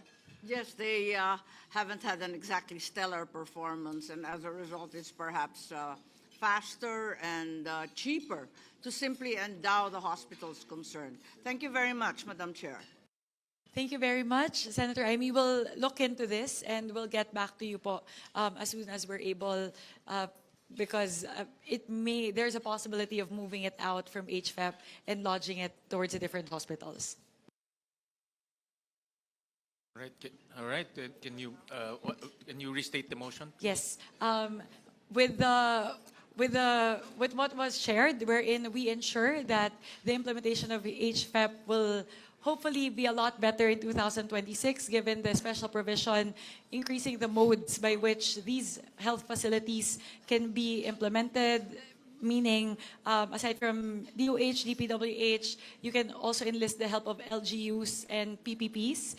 With that, we again appeal to our colleagues in the Senate to please consider adopting the version of the HGAB pertaining to the increase in the Health Facilities Enhancement Program to the amount of 22,294,967,000. All right. Any second? Julie seconded the motion of Chairperson Mika Swansing. It's hereby adopted. Thank you. Again, thank you very much to our colleagues in the Senate, and we assure that we will work with you in making sure DOH performs better in implementing the Health Facilities Enhancement Program. Maraming salamat po. Thank you for that. We'll move on to the department budgetary support to government corporations, Department of Health, and yes, Senator Amy. Sorry, Mr. Chair, sorry to interrupt, but there is an unmentioned and unlisted item which occurs actually in the budget. We are proceeding to the Department of Health, government corporations, the various hospitals. But before letter F, there's an E4, which is the PhilHealth Insurance Corporation, which we're fully aware of. Originally, in the NEP, only 53 billion was the endowment to PhilHealth. And naturally, given the Supreme Court decision, which was, by the way, unanimous, a very rare occurrence, 60 billion was added, given that there's a specific bill rendering such transfers illegal, and also quoting that fund balance, the term fund balance, while ambiguous, is also very, very important. There's also an indication on the part of the Supreme Court that the specific benefits and packages to be expanded should have been indicated. So I would like to say that we have increased this, therefore, in compliance to the ruling, to 113,261,000,000 and so on. And we are right to do so. However, the reality is we should perhaps be reminded that this is no straightforward allocation. But in fact, it's in the nature of a refund of an illegal transfer. I don't think it's perhaps the topic or the agenda of this BICAM, but would it be possible to obtain a breakdown of exactly where this 60 billion went? Kasi kung tutuusin, pag susuma sa accounting po, ito na ang ikalawang release or ikalawang pagbibigay ng GAA sa PhilHealth. So, ang mahirap dito, para kang nag-double release. Kasi nagbigay na tayo noon, pagkatapos magbibigay ngayon, pero walang refund as such. I'm fully aware that the Constitution requires that there should be a GAA allocation for any release of any government entity. However, it should be kept in view that this is like a second release na. So anong ginamit? Anong pinaggamitan ng 60 billion? Pwede ba magtanong nun? At ang problema nito, parang ikalawang release na to. Pagbabawalan yan kapag accounting firm yan. Isa yon. Ikalawa, there are far-reaching effects for other GOCCs and GFIs. Naiisip ko lang na halimbawa yung fund balance na sinasabi excess funds ng Land Bank at ng DBP were transferred to the Maharlika Fund, jeopardizing and violating perhaps both banks' minimum capital requirements. Kasi napilitan magbigay ulit ng pera dun sa dalawang bangko at baka manganib sila at sa kakulangan. They had to be topped up. So, kapag susundan natin itong Supreme Court Precedent, baka humiyaw lahat ng government corporations na yung pinagkukuha sa kanila na sinasabing profit nila o excess funds or fund balance, dapat isoli sa kanila sa kada GAA. Yun lang po, naisip ko lang at mahirap na. Thank you very much, Senator Aimee. To answer the query, I will defer to Senior Vice Chairperson Albert Garcia, who defended the budget of the DOH. Thank you, Madam Chair. Very good points raised by Senator Aimee, particularly kung saan nagastos yung 60 billion. I'm sure gusto rin malaman ng ating mga kababayan. So during the budget deliberation and defense of the DOH, tinanong din po namin exactly itong query na ito.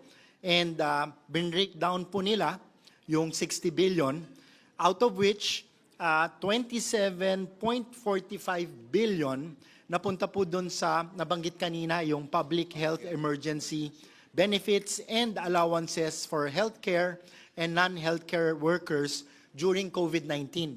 Ito po yung matagal ng utang, pero finally ay nabayaran na po last year, if I'm not mistaken, galing po dun sa 60 billion. So that's 27.45 billion. Then an additional 10 billion dinagdag po sa medical assistance to indigent and financially incapable patient or MIFIP. So that's an additional 10. Tapos 4.1 billion napunta po sa procurement of various medical equipment for DOH, hospitals, LGU hospitals, and primary health facility. And another 3.37 billion napunta po sa tatlong DOH health facility.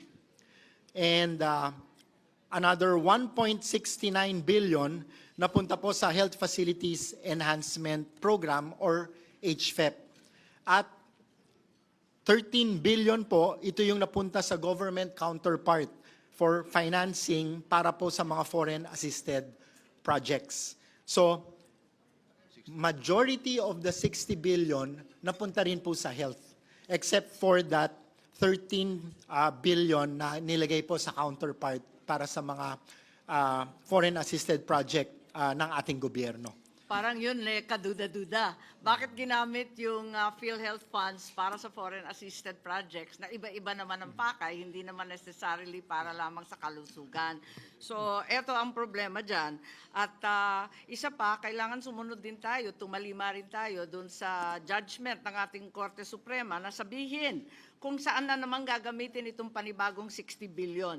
Siguro, liwanagin ng DOH, sabi ng Korte Suprema, the specific benefits and packages to be expanded. So dapat ilista na rin nila yung 2026. Wag lang natin ibigay yung 60 billion as refund. Bahala na kung anong breakdown at kung saan-saan na naman, baka maligaw na naman 13 billion. Walang ganyanan. Tama po, Madam Chair, yung sinabi ni Senator Aimee. This was done before the Supreme Court decision at nag-decide na po yung Supreme Court na talagang mali. Kaya sinosoli po natin. And to the other point that was raised by Senator Aimee, ganito rin po ang ginawa ng ating chair during the budget deliberation nung DOH na siya mismo nag-question and I had a hard time defending the budget kasi pinressure po niya talaga ng ating chair yung PhilHealth to come up with specific packages nang sa ganon ay agarang maramdaman ng ating mga beneficiary. So tama po kayo and hopefully ay naririnig po ito ng ating liderato ng PhilHealth para maglabas na po ng mga malinaw at expanded na health packages. Salamat po. Madam Chair, Chairman Mr. Chair. Gatchalian, pwede bang i-require yan sa PhilHealth na yung 60 billion, medyo may breakdown konti? Mr. Chair. Yung rinimit sa DOF? Yes. Yeah, Kasi actually, yun ang sabi ng Korte Suprema, asan yung specific Yeah, actually, benefits meron po? silang submission sa atin ng DOF kung saan nila ginamit. We can furnish Your Honor about That's the past po. But since we're going to be allocating anew in the 2026 GAA, pwede bang ilista rin nila yung 60 billion kung saan nila igagastos yun? We'll request PhilHealth to give us a breakdown. Sen Win, if I may. If I may respond. Senator Amy, actually medyo grinil ko po yung PhilHealth with regard to that. Nagkainitan nga po kami at around 12 midnight during the deliberations. I actually asked them to do an actuarial study because they keep on telling us that it's all going to just ensuring that they are operable. Sabi ko, hindi. Dapat i-expand nyo yung benefits package ninyo, dapat gamitin yan para ibaba yung premium contributions ng members, dapat bayaran ninyo yung accountability ninyo sa hospital, hindi po sila makakommit. So, ano po, I've been asking for that data po from PhilHealth for the last, since September actually, since mid-September, and until now po, they're not able to give that information. Salamat, Chair. Kung maaari, isama na natin sa budget. Malaki-laki yung 60 billion. Bakit hindi ibiyak yan? Mamaya, mapunta naman sa kung saan-saan government counterpart ng FAPS na hindi natin alam at walang kinalaman sa kalusugan ng ating mga kababayan. Tama, Mr. Hindi Chair. naman tama yun. We'll recognize Senator Pia. Yeah. Merong special provision actually to kung saan paggagamitan yung 60 billion, but we'll allow Senator Pia to elaborate on that and also on the PhilHealth issue. Mr. Chairman, just a very short response on that matter. The health advocates would actually prefer that there are no specifics on how that would be used. That the PhilHealth board would be able to make that determination. We do have a special provision which is still very general in nature. It's a continuous implementation of the zero balance billing, introduction and scale-up of benefit packages for catastrophic and high-cost conditions, expansion of coverage for outpatient and YACAP, and implementation of the DRG. Ito yung DRG yung papalit na sa case rates. So, ganun ka-general naman yung special provisions natin. And to be clear, it says including but not limited to. We just want these provisions, which are already programs of PhilHealth, to be implemented. Anyway. Gusto ko lang maliwanagin dahil mabuti na nakikinig yung taong bayan na yung 60 billion ng PhilHealth na yan, this conference will deny exactly where it went yung pera. Hindi po sa Facebook na babasa mo na itong 60 billion ginamit sa flood control. Yan lang po ang gusto kong idagdag na hindi po ito pumunta sa flood control. In fact, 79% of which was used in health facilities and yung mga salaries ng back wages ng mga health workers. Only 21.6% was used doon sa foreign funded project, which the executive will have to explain. Thank you very much. Madam Chair? That was to be clear, what His Honor is referring to is the 60 billion that was removed. Yung binabanggit ko naman is the 60 billion that we are now appropriating. I'm making it very clear that pursuant with the Supreme Court ruling na ibalik sa PhilHealth, nasa PhilHealth yon, and then we put a few guidelines na gastusin ito ng PhilHealth not limited to the following. Yung binanggit ko ng mga zero balance billing, yung papalit sa case rates, yung DRG. Pero tama naman po kayo yung dati, yun ang hindi natin kagagawan, doon nila ginastos. Madam Chair? Yes, Representative Brian Yamsuan. Tingin ko ang PhilHealth din, kailangan magkaroon sila ng malawakang information drive. Kasi madalas, hindi alam ng mga tao, kahit PhilHealth member, kung ano yung mga pwede nilang makuha ang mga benepisyo.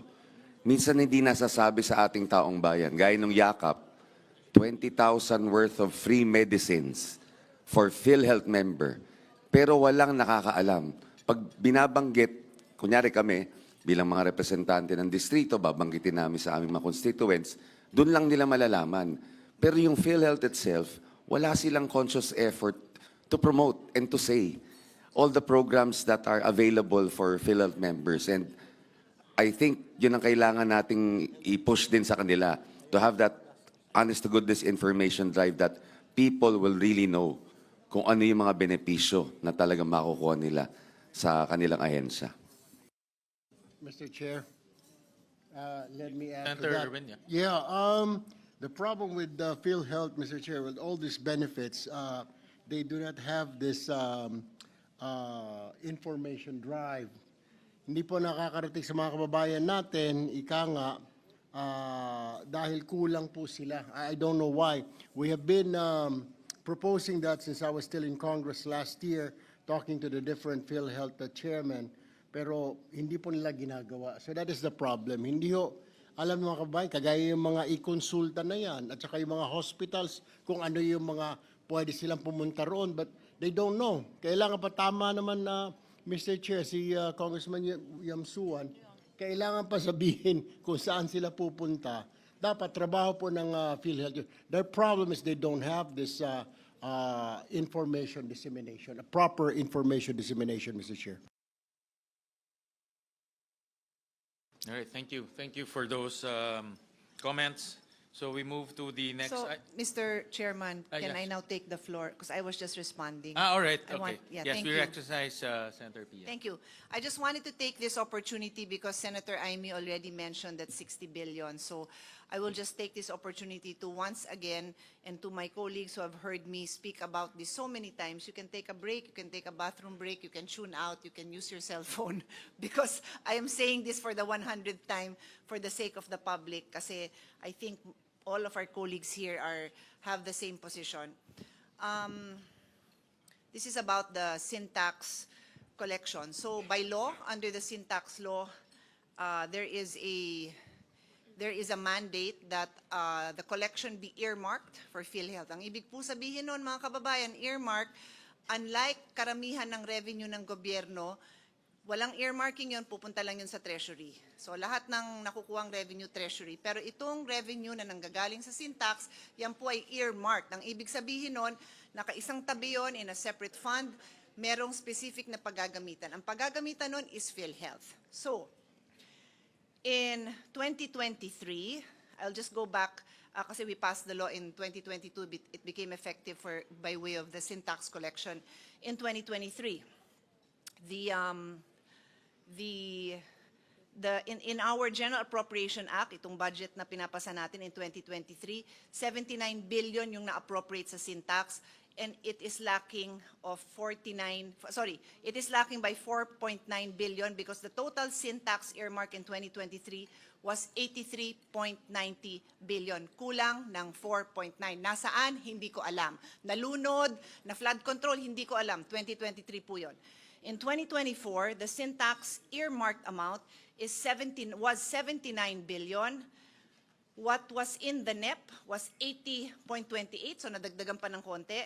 And what was in the General Appropriations Act was 40.28 na bawasan. So ang deficit is 38.73 billion. I repeat, this is earmarked. There is no basis in law for this amount to be used anywhere else, even if it is for a legitimate purpose. Walang naka-earmark na sin tax para sa ibang purpose. Ito po ay dapat nasa PhilHealth. Kulang ng 38.73 billion in 2024. In 2025, the sin tax earmarked amount was 69.81 billion. Ang nasa NEP is 53.13 billion. Ang nasa GAA is 0. So ang kulang is the whole amount, 69.81 billion. Nawawala, nasaan? Nasaan? So yung mga tanong natin, makasamahan natin, Senator Aimee, na 60B, 60B, yung dun pa lang sa tinanggal, pero before that, 4.9, 38.73, 69.81, where is it? It is earmarked for PhilHealth. So, in the earlier discussion where pinag-uusapan ng MAIP, ang dami nating pambayad. We would not have to have this discussion because the funding is available by law. So, I move on. In 2026, which is ngayon, ang earmark is 69.78 billion. Magkano ang nasa NEP? 53.26 billion. Ano kulang? 16.52 billion. We have the power. Ladies and gentlemen, tayo dito.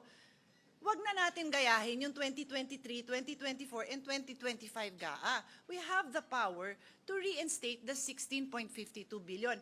In the past 4 years, let's do the right thing for this 1 year. And this will address the very same questions that you were all raising earlier on the lack of funding for medical assistance. Okay? So I rest my case kasi clear yan. Ang total niyan is 129.96 billion for the past 4 years. 129.96. I'm not done.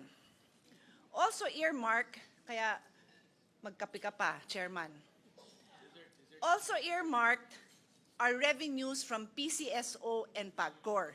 Iba naman yung batas na to, pero it is also earmarked. Uulitin ko, very clear na tatanggalin yung pondo na revenue ng PCSO and PAGCOR, isang tabi para sa PhilHealth. Ang nakalagay lang, kasi ibang batas to, nakalagay doon subject, and I am paraphrasing, but basically it reads something like subject to the usual accounting, budgeting, and auditing principles. O yun daw. O nasan? Wala, zero. Ibig sabihin sa apat na since 2019 pa ang PCSO, 2019, 2020, 2021, 2022, 2023, 2024, 7 freaking years. Walang pumasa sa auditing ni piso. That amount, dear colleagues, is 106.95 billion. Earmarked. Where is that? Where is it? It's floating with the flood control projects. Now, in, what year was that? 2022? Yung 2 years na nasa GAA? There were 2 years, I think it was 2022 and 2023, basta, there were 2 years, wow, nakapasok sa GAA yung earmark ng PCSO and PAGCOR. So pinasa natin. Guess what? Never na-release. That amount was 21.17 in 2024 and 21.17 in 2023. Never released, but it was in the GAA. So, dear colleagues, that is our situation, and I will now wrap it up. That total amount plus the diverted funds, so 129 billion is the sin tax collection that was never, the sin tax deficit. 106.95 is the earmark for PCSO and PAGCOR for 2019 to 2025. And then the diverted funds of 60 billion, if you add that all up, it's 296.91 billion, almost 1/3 of a trillion. But of course, we will now reduce 60B because for all intents and purposes, we have all agreed that yung 60B ibabalik. So 236.91 billion ang kulang, Mr. President. So, lahat ng diskusyon natin, kulang ang medical assistance fund, yung ZBB na nagugulat yung mga tao, yung ating kayo po, mga colleagues natin who are very active on the ground. Ang dami siguro mga mayor nyo, mga barangay captain nyo na nagtanong, bakit yung LGU hospital ninyo, walang ZBB, bakit may balancing hinihingi sa kanila? And it was only later na ipapaliwanag ng DOH sa atin na it is only DOH hospitals, if you recall that explanation. But with this kind of funding, we can do more. What we did was we put 1 billion for DOH to give LGUs, but you know that that won't go that far. But with 236 billion, that will go far. That will reach the far areas of your barangays. Congressman Pipito, di ba? Sa'yo din, Congressman Abet, sa ating lahat. So, that is where we are. I rest my case, but I will also point out that PhilHealth, also by law, is supposed to subsidize the contributions for the indirect contributors. Ito po yung mga hindi nakakabayad like certain solo parents, PWDs. So walang nabigay na pondo dyan. Eh, magagamit na talaga itong earmarked amounts specifically for this purpose. So, what is my appeal? Why not the whole amount? O sabihin yung sobrang laki, then in the Senate has been discussing possibility of a 3-year plan. Maybe the chairman can expound on that. But for me, let's do the right thing this year. The 16.52 billion should be included so that for the first time, masabi naman na in this Congress, we upheld the law that we ourselves passed, the sin tax law. So 16.52 billion yung kulang po this year. Yun lang po, Mr. Chairman. Thank you very much to everyone for your patience. I know all of my colleagues here, they have participated in our discussions on this. So kasama na sila dyan, seconding, thirding the motion on this. Thank you. Mr. Chair, yes, short lang. Mr. Chair, can I be recognized? Yes, Senator Lauren. Thank you, Senator Pia, for putting that on record. Yes, we discussed that in plenary, and I was hoping that at least a 16B would be completed and we could find it in the BICAM. Unfortunately, it looks like it cannot be completed because it should have been in the NEP, diba? It should have been in the NEP. But what the NEP of 2027 can do is to include the whole 129.96B. I hope, and we're serving notice to the executive to put that in the President's budget of 2027 so that yung kulang sa NEP as discussed by Senator Cayetano would be complete. So thank you for putting that on record. I'm sure our colleagues in the House agree. And kung ganyang karami ang pondo ng PhilHealth, hindi na kailangan mag-beg ang mga ma-IFIP o pagpasok sa ospital at yung 10% na tinatawag na indirect members or the invisible sector, lahat na ng facilities sana libre na lang. Hindi na kailangan pipila pa sa guarantee letter. Yun naman ang gusto natin lahat mangyari, di ba? Oo. So, Mr. Chairman. That's it. Madam Chair, Mr. Chairman, I agree with Senator Cayetano. This is the law. And law, under the rule of law regime, we should follow the law. So first, but what has happened before, because of fiscal space, may be difficult. But what you would like to agree to and propose is what Senator Cayetano is saying, that at least for this year, we do it right. And how much is that again? Senator? We add 16.52 billion. 16.52. And I therefore so move that we will do it right this time following the earmark amounts which can never be given to other purposes but should always be to PhilHealth. And so therefore, that is what we would like to do, Mr. Chairman, to make the right thing at this moment. Now, for 2027, let us see if we have fiscal space for 126 back amounts of the amounts earmarked by law, not given to PhilHealth. But this year, I think we should do this. Senator Pia is urging us to do what is right. I support the good senator. Thank you. Thank you. Thank you for that very important discussion. So we move to the Department of Health. These are the budgetary support to government corporations. Thank you very much, Sen Win. On the part of the House, under the Long Center of the Philippines, we move to retain, the HGAB version retains the NEP levels at 918.8 million. For the National Kidney and Transplant Institute, the HGAB reflects the same amount as the NEP at 1.51. For the Philippine Children's Medical Center, the House proposes to increase it by 150 million pesos, thereby increasing the amount to 1.8 billion pesos. And for the Philippine Heart Center, the HGAB reflects the same amount as the NEP at 2.42 billion. And for the Philippine Institute of Traditional Alternative Healthcare, the HGAB reflects the same amount as the NEP at 174 million pesos.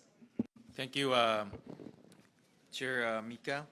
For the Senate, and I'm pleased to inform everyone, these are all the interventions of our Vice Chairperson, Senator Pia Cayetano. So I'll just mention the proposals from the Senate. Lung Center of the Philippines, 2.7 billion pesos, broken down as follows. Hospital Services Program, 1.7 billion pesos. Implementation of advanced lung integrated interventions and networking for comprehensive endoscopy. Alliance Care Program, 50 million pesos. Establishment of the Integrated Robotic Surgery, IROS, and Endoscopic Center, 200 million pesos. Advancement of Biobanking Phase 3, 50 million pesos. Procurement of Linear Accelerator, LINAC, 400 million pesos. Procurement of Position Emission Tomography, Computed Tomography, PET CT Scanner, 320 million pesos. For the National Kidney and Transplants Institute, 3.2 billion pesos. Broken down as follows. Hospital Services Program, 2.3 billion pesos. Construction of an outpatient services building capability, 400 million pesos. Tama. For Philippine, tama ba? Parang dalawa ito. Sorry, there's a misprint. I think for the construction of an outpatient service building is 500 million pesos. Ano itong isa? Yeah, merong isa pa. Hindi na print mabuti. Linear, tama? Ayan, the procurement of a linear accelerator with stereotatic body radiotherapy. Tama ba? 400 million pesos, no? All right. For the Philippine Children's Medical Center, 3.5 billion pesos, broken down as follows. Procurement of medical equipment, 200 million pesos. Construction of a new building phase 200 million pesos. Renovation of old building phase 200 million pesos. Completion of Eskwelahang Munti, 10 million pesos. Harmonization Initiative, MITHI, 595 million pesos. Hospital Services Program, 2.2 billion pesos. Training and Research Program, 215 million pesos. For the Philippine Heart Center, 4 billion pesos. Hospital Service Program, 3.2 billion pesos. Procurement of various medical equipment, 863 million pesos. For the Philippine Institute of Traditional Alternative Healthcare, 206 million pesos, broken down as General Management and Supervision, 152 million pesos. So any questions, any motion? Just check lang. I don't know if my record is wrong. I only have old building, walang new building. Which one? Which Children's Hospital? Yeah. New. Old building eh. Meron ba tayo? Renovation of building phase 2. Hindi, old meron, new wala. New ito. Kaya nga meron? Ayan, no? New building phase 2. Meron tayong pinasok? Yes, Meron. Galing to sa'yo eh.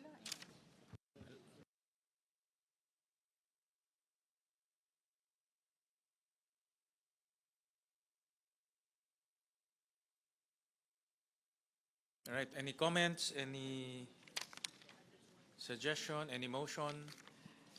Senwin, if I may take this one, PCMC is very close to my heart, so I'm very happy to see the huge increase for the needs of PCMC, and not just that, of the other specialty hospitals. So I thank the Senate, and I also thank Senator Pia Cayetano, who sponsored this. And with that, I move to adopt the recommendations as put forth with regard to the DOH BGSC. Yeah. Any cluster. second? Mr. Chairman, I second our chair with the statement that Cagayannons have been able to be given services, especially by the Philippine Heart Center, the Philippine Children's Medical Center, and the National Kidney and Transplant Institute. We thank the Senate for increasing all the budgets for these 5 agencies. So I support and second the motion of our chairperson. Thank you. Thank you. So we now go to the Department of Agriculture. Yeah, we can start with the Office of the Secretary.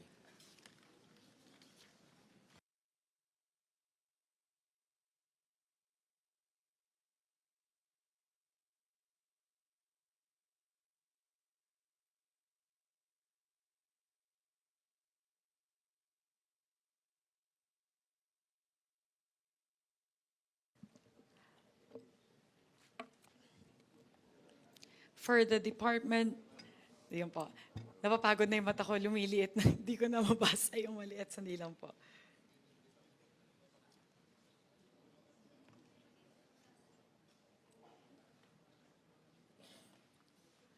For the Department of Agriculture, under the Office of the Secretary, the House proposes an increase of 16.6 billion pesos from the NEP level of 16 billion pesos for the repair, rehabilitation, and construction of farm-to-market road projects in designated key production areas, thereby bringing the total in the age gap to 32.6 billion pesos.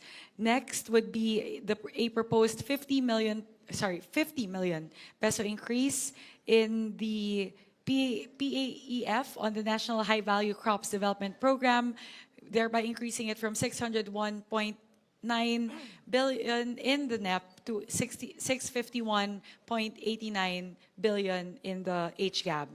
Next, and very important for the House, would be the next item, which is to institute a 10 billion peso fund for the presidential assistance to farmers and fisherfolk. This is important because at 7,000 pesos per beneficiary, we will be able to service almost 1.3 million farmers. Next would be Office of the Secretary lang po muna tayo. Yeah. So those would be the 3 major amendments proposed by the House on the part of the Department of Agriculture under the Office of the Secretary. Thank you, Chairperson Mika. We now present the proposals of the Senate, and this is from all the proposals actually came from our Vice Chairperson Senator Kiko Pangilinan, who spearheaded the hearing of all the agriculture offices. So, for the implementation of Kadiwa ni Ani at Kita program,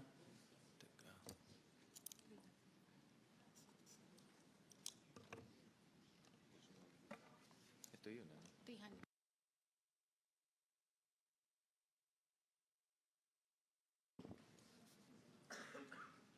First Office of the Secretary is 160 billion pesos. Implementation of Kadiwa ni Ani at Kita program, 300 million pesos. Young Farmers Challenge program, 120 million pesos. 121 million pesos. Rehabilitation, repair, and construction of farm-to-market roads in designated key production areas, 16.3 billion pesos. Other extension, support, education, and training services activities, 650 million pesos. Building sustainable agricultural and fisheries enterprises safe through the Farmers and Fisherfolk Enterprise Development Program under Republic Act number 11321 or the Sagip-Saka Act, 500 million pesos. The Digital Agriculture Project, 600 million pesos. Establishment of Agricultural Food Hub Project, 2.6 billion pesos. Biosecurity for Agriculture and Fisheries Enforcement Project, 1 billion pesos. PSS on the National High Value Crops Development, 1 billion Development Program, 1 billion pesos. Assets on the National High Value Crops Development Program 519 million pesos. PAEF on the National High Value Crops Development Program, 867 million pesos. INS on the National High Value Crops Development Program, 108 million pesos. Ito, Presidential Assistance.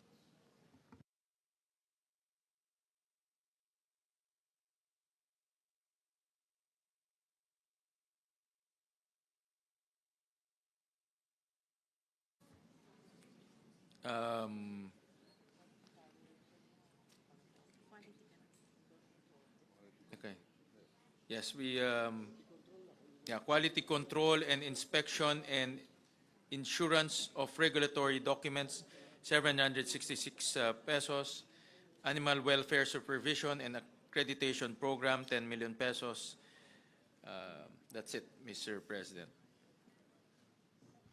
Mr. President, well, Mr. Chairman, well, that's the end, Yes, you mentioned. yes, No? yes, Just to mention, the very last one was this representations amendment. And I just want to mention, because it's a first of its kind, it's animal welfare to provide assistance to private animal shelters that have demonstrated exemplary performance in delivering care, protection, and rehab services to animals. This is the usual domestic animal situation where they're abused, walang matakbuhan yung mga tao, walang tumutulong, walang financial assistance. So this is a first small pilot project that will put under DA the responsibility to vet these shelters and then to provide them with the financial assistance to help them do the job that many of them are already doing very well. Yun lang, Mr. Chairman. Thank you, Senator Pia. So, Mr. Chairman. comments? Yes. Yes. Mindanao, Mr. Chairman, has a population of 26 million Mindanaonons, comprising 22% of the 119 million Filipinos. Mindanao contributes to our GDP in the tune of 18 to 19%. But this and the net that was provided to us only gave Mindanao, out of the total pie for the DA, 15.2%. So I asked Secretary Laurel on this, and he said that there are also funds lodged in the office of the Secretary to be able to give justice to Mindanao. Imagine 15.4, and we are the breadbasket of our country. 50% of the corn, Mindanao. Coconut, 50%. Rubber, almost all from Mindanao. So, Mr. Chairman, I would like to know whether the Senate has considered you being the representatives of the entire Filipino nation in general. Have you been able to see how Mindanao as a region, 6 regions in the island of Mindanao, how we are able to give to our farmers and fisher folks more than the 15.4%? So I would like to ask that here in this forum, because we are now in the BICAM. And so therefore, we cannot continue to have this kind of an inequitable distribution of the DA pie to only have 15.4% for Mindanao. So we would like to know from our chairman whether that was also taken by the Senate and whether there are also moves to be able to give justice to Mindanao, because we have the most number of farmers and also fisher folks. So therefore, those are the things that I would like to bring to this August Assembly of the BICAM. It is not really equitable to only have 15.4. So therefore, NCR gets 11%. And where can we plant in NCR? At Luneta, Mr. Chairman? So yun lang Mindanao talaga ito yung land of promise. And yet, 15.4% lang. So yan talaga ang aming hinaing sa from Mindanao to consider Mindanao, agriculture na ito All the others are okay. Pero agriculture is really what we are all about, Mindanao. Mr. Chairman, can we have a response on that? We recognize Senator Kiko. Yes, with the permission of our chairman.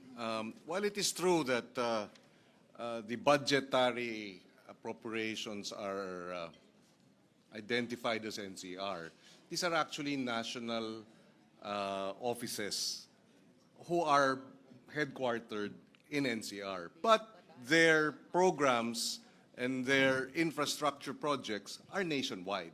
One case in point is the National Irrigation Administration. While it is based in NCR and therefore the budgetary allocations would be NCR based because they are headquartered in NCR, the projects of the NIA are nationwide. So having said that, it is not exactly accurate to say that because the allocations are for NCR and the programs therefore will be implemented in the National Capital Region. So, but having said that, we understand the concern. In fact, because of this concern, there are a number of interventions that we put in place that we would like to address the challenges and nationally. For example, the establishment of a food hub project of 2.6 billion includes a food hub as endorsed by the Department of Agriculture in Mindanao. Where is it? Cagayan de Oro, Mr. Chairman. There you go. The biosecurity for agriculture and fishery enforcement, we asked for 1 billion. This would be the first border control for agriculture products being brought in. And if I'm not mistaken, actually the original request was for 3 billion or 2 billion, but one of the projects for biosafety, first border control facility, would be also in Mindanao. So there are a number of other items here that are actually for implementation nationwide. And Mindanao will have a fair share of these projects. Thank you. But Mr. Chairman, the best way to do, for example, irrigation is not to lump it up in the head office. It should already be pushed down to the regions already. After all, the NIA has already, the NIA has already identified what are these projects, line item ngayon eh. So ano talaga? I mean, we cannot therefore just depend on being given lump sum to Manila. NIA. Then it should go to the regions, including Mindanao. So that is what we are asking. Because when you put it in the head office, the problem there is that it becomes a pork barrel of the one holding the funds. And you have to plead to them. And we are very far from Mindanao. So that is what we should do. Probably how we can do that this time, Mr. Chairman, so that we will be able to have affirmative action to the needs of Mindanao, its farmers, and its fisher folks. So that is what I would like to appeal to our senators. That clear eh, very clear talaga eh, 15.2%. So how can that be, considering if you go to equitable distribution by population under the principle of taxation by representation, then we should be able to at least get 22%, because that is the population percent of Mindanao. 26 million, which is 22% of the 119 million Filipinos. So that's what we like to ask, how we are able to do that, so that it will be right there, so that people, us from Mindanao will see, NIA, okay, ito yung amount. It should already be given to the regions. We can see how much Mindanao will get already. So those are the appeal of those from Mindanao, Mr. Chairman, and of course, Senator Kiko Pangilinan. Yes, if I may also add, Mr. Chairman, there are budgetary appropriations for the Office of the Secretary, which we believe we pushed for the increase, and there should be a fair share for Mindanao. For example, we increased the PCIC budget by an additional 1 billion, which therefore will be made available to farmers nationwide. The ACPC, we also increased it by 250 million, again to be made available for our farmers and fisher folk nationwide. So these are some of the programs that we push for in terms of additional funding, and definitely we should be able to put in place perhaps maybe even a special provision on ensuring equitable distribution of the programs throughout the country. Thank you for those increases, Senator Kiko. And indeed, if there's a special provision that will have equitable, then it will be okay with us. Equitable distribution in accordance with the number of farmers. In the presentation of Secretary Kiko, we can see that 35% of the farmers are in Mindanao, 35 to 40%. So, and the fisher folk. So therefore, we should have that kind of equitable apportionment. So I would propose that we pass a special provision to have equitable share of those funds lodged in the office of the Secretary. I so move, Mr. Chairman.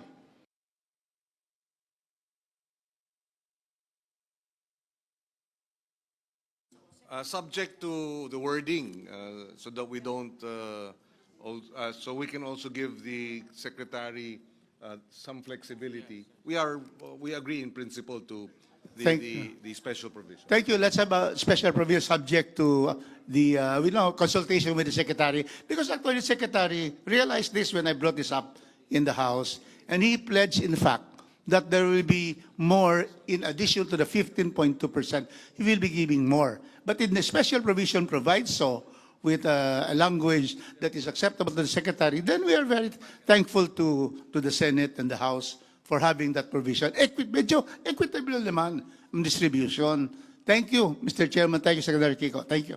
Thank you, Congressman. Mr. Chair. Rodriguez. Senator Lauren.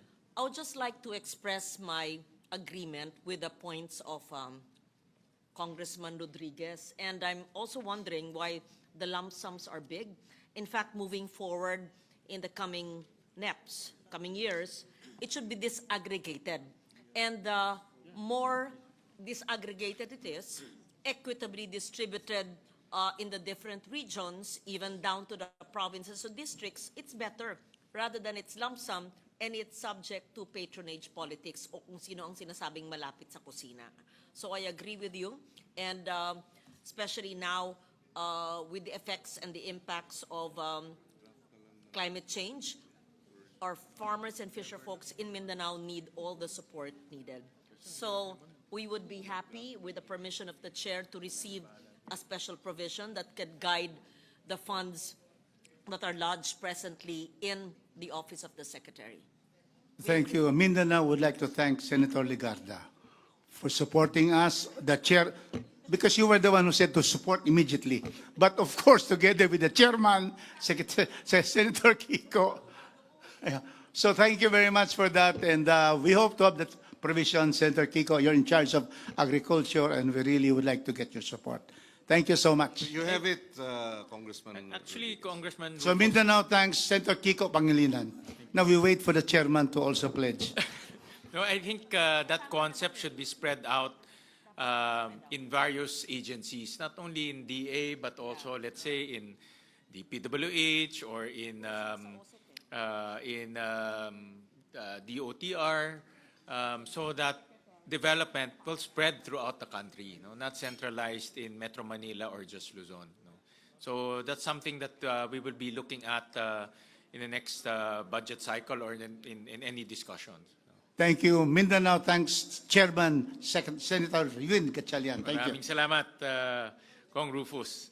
So any comments? To continue, Mr. Chairman, on another matter.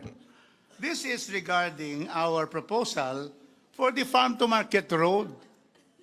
This is affirmative action, especially in Mindanao, where we have already highways. But the problem is how our people in our far-flung barangays will be able to bring their produce to the city, lowering costs and enabling them to bring their products. So I have been requested by the chair, and I always obey my chair. So whatever the chair would want. Thank you very much. Thank you for indulging me, Representative Rufus Rodriguez. Before we go to the question on the farm to market roads, I would first like to focus the matter on something of great importance to the House, which is the funding for the presidential assistance to farmers and fisher folk. In the HGAB, there is a allocation of 10 billion pesos for this program, and we appeal once again to our colleagues in the Senate to please help us fund this in the final version of the GAA. The reason being that this is a critical program, one of the flagship programs of the President that enables him to provide assistance, enables the administration to provide assistance to farmers and fisher folk all throughout the country. Several instances where it has been given in the past, in Navotas when there was an oil spill, in Cavite as well, I believe, also due to the oil spill, when there in Camarines and in other areas when there were times of calamities, especially when typhoons would strike, and this would damage the crops of the farmers. And finally, in cases wherein crop prices are so low that farmers get prices below their investment. So siguro po yun po yung hihingiin namin. Napakahalaga po kasi ng programa na ito para po sa ating mga magsasaka at mangingisda. At I will also personally advocate for this as a representative from the 1st District of Nueva Ecija, which is the rice granary of our country. And it is very important for us to be able to have this fund to help our farmers. Siguro po, in more recently, siguro po gusto ko pong banggitin yung nangyari nitong nakaraang cropping cycle na napakababa po ng presyo ng pagbili ng palay. At napakalaki po ng nalugi sa ating mga magsasaka. At ito po sana, itong PAF na to ay posibleng maging susi. Malaki po yung papel na gagampanan nito para matulungan po yung ating mga magsasaka na una po kahit papaano ay makarecover doon sa nawala nilang puhunan sa nakaraang cropping cycle at magkaroon din po sila ng puhunan para naman po sa susunod na pagtatanim. Napakahalaga po nito.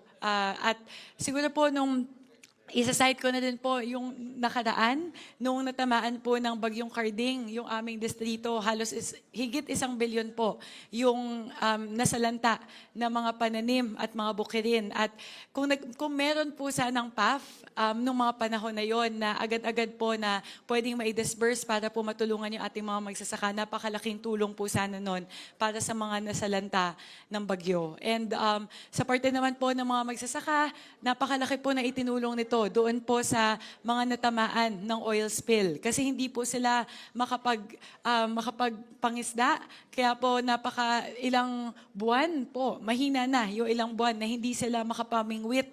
Makapamingwit ba yung term pag malakihan? Pero hindi sila hindi sila makapangawil sa kanila pong mga kadagatan dahil po doon sa oil spill. So, ang aming pong proposal, ang aming panukala ay itong 10 billion pesos po na ito ay hahatiin po sa 7,000 pesos bawat benepisyaryo. At ito po ay, ang represent po nito ay 1.3 million farmers na pwede po nating matulungan sa taong 2026. Kaya umaapela po muli ang aming delegasyon mula sa Kongreso na sana po matulungan po kami ng aming mga kasamahan sa Senado na sa pinal po na version ng ating budget ay maipasok po yung 10 billion pesos para sa presidential assistance for farmers and fisher folk. Maraming salamat po. May we hear from our colleagues from Mindanao? Sorry, I'm sorry, Senator. I think Senator Kiko first, and then... If I can, yes. Well, we were reviewing first it was not in the NEP. I think it was considered after the series of typhoons, calamities, and the drop in palay prices, which happened after the NEP was prepared. No, so our concern there was how do we secure, where do we source the money? But having said that, My initial inclination really was to endorse it precisely because talagang hirap na hirap yung ating mga farmers and lalo na sa palay prices, no? Bagsak na bagsak talaga, luging-lugi. Ayaw na nga magtanim muli, no? And then sunod-sunod yung bagyo. There are some concerns, however, in terms of the implementation. For example, sa RCEF of 2025, up until today, of the 13 billion that was supposed to be released, including for our rice farmers, 6 billion for cash assistance. The entire 13 billion has yet to be released. And of the 13 billion, machinery, seedlings, etc., 6 billion is cash assistance. Hindi pa na ibibigay. So, how do we now reconcile giving them an additional 10 billion for 2026? We have not yet been able to give them the 6 billion for 2025. So that's one concern that we were raising. No? The other is the 2024 releases of cash assistance. The COA has found that about 58,000 recipients of the assistance should not have received the amount. And that's a total of about 293 million pesos worth of assistance that went to non-farmers or non-qualified farmers and the like. So these are some of the concerns that we were contemplating with respect to this particular how do you call it, budgetary appropriations. Now, like I said initially, we were supporting this, and if we'd like to hear out other members of the panel, and maybe from our panel too in the Senate, so that we can try and find some win-win, how do you call it, compromise.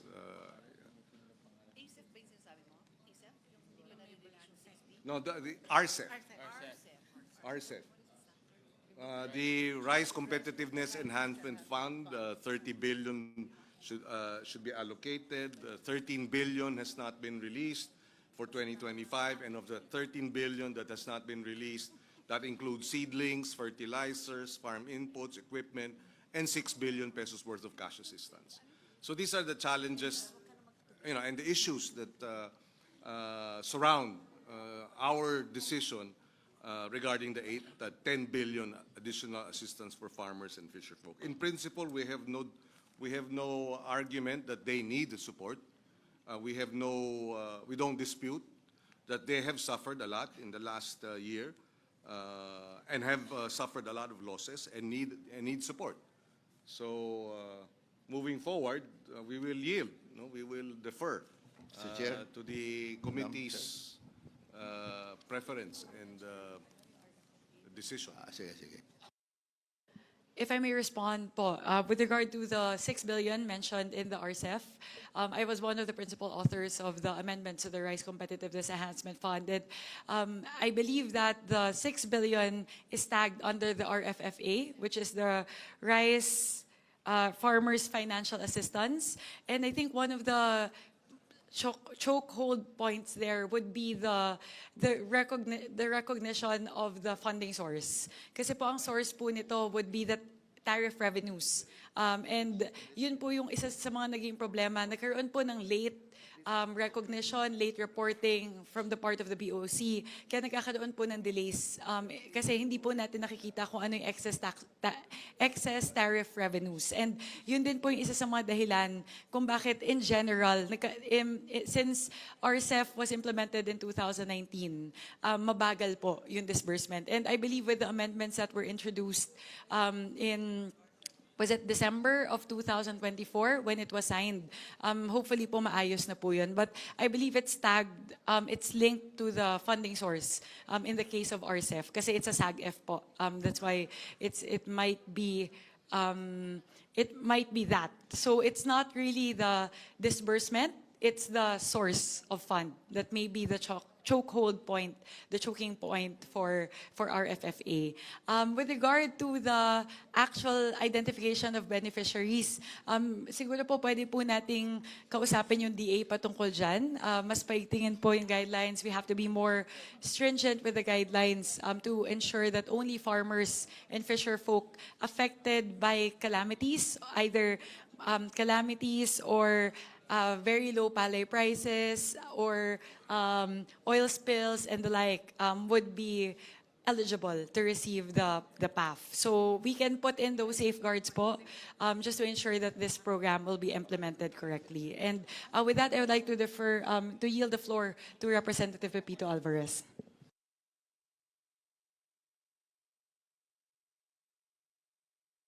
Sorry, follow-up lang.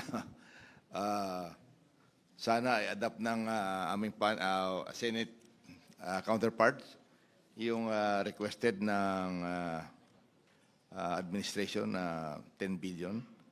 Kasi I can only cite Palawan, kailangan talaga. So, meron mang nagkamali doon, meron mang finding ang COA.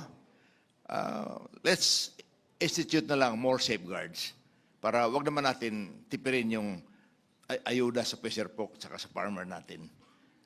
Yun lang ang pakiusap dahil kung makita mo yung minention ni Senator Kiko na nawalaan tayo dahil hindi mayroong mga nagpapanggap na farmers at saka fisher folks, but sa next cycle siguro mas mabuti, mas mababa na yan. Kaya tuloy na lang po natin ito. Nakikiusap kami. Thank you very much. Madam Madam Chair. Chair, if I may. Representative Marcelino Lebanan and then Representative Rufus Rodriguez. Thank you, Madam Chair, Mr. Chair. Gusto ko lang mag-propose ng amendment na hindi lang 7,000 yung ceiling bawat isang tao. Kasi napakaliit ng 7,000 kasi parang AX na po yan. Kung maaari, maglagay na po tayo ng ceiling.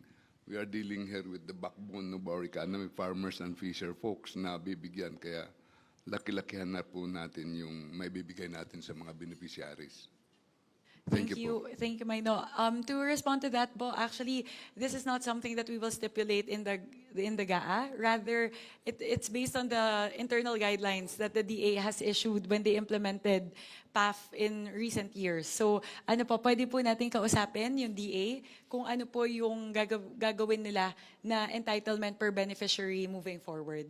Representative Rufus Rodriguez. Thank you, Madam Chair. And certainly, we support the fund for the presidential assistance to farmers and fisher folks. President Bongbong Marcos was in the city of Cagayan de Oro last year to give precisely to our fisher folks who were victims of the shear line. They were not able to fish.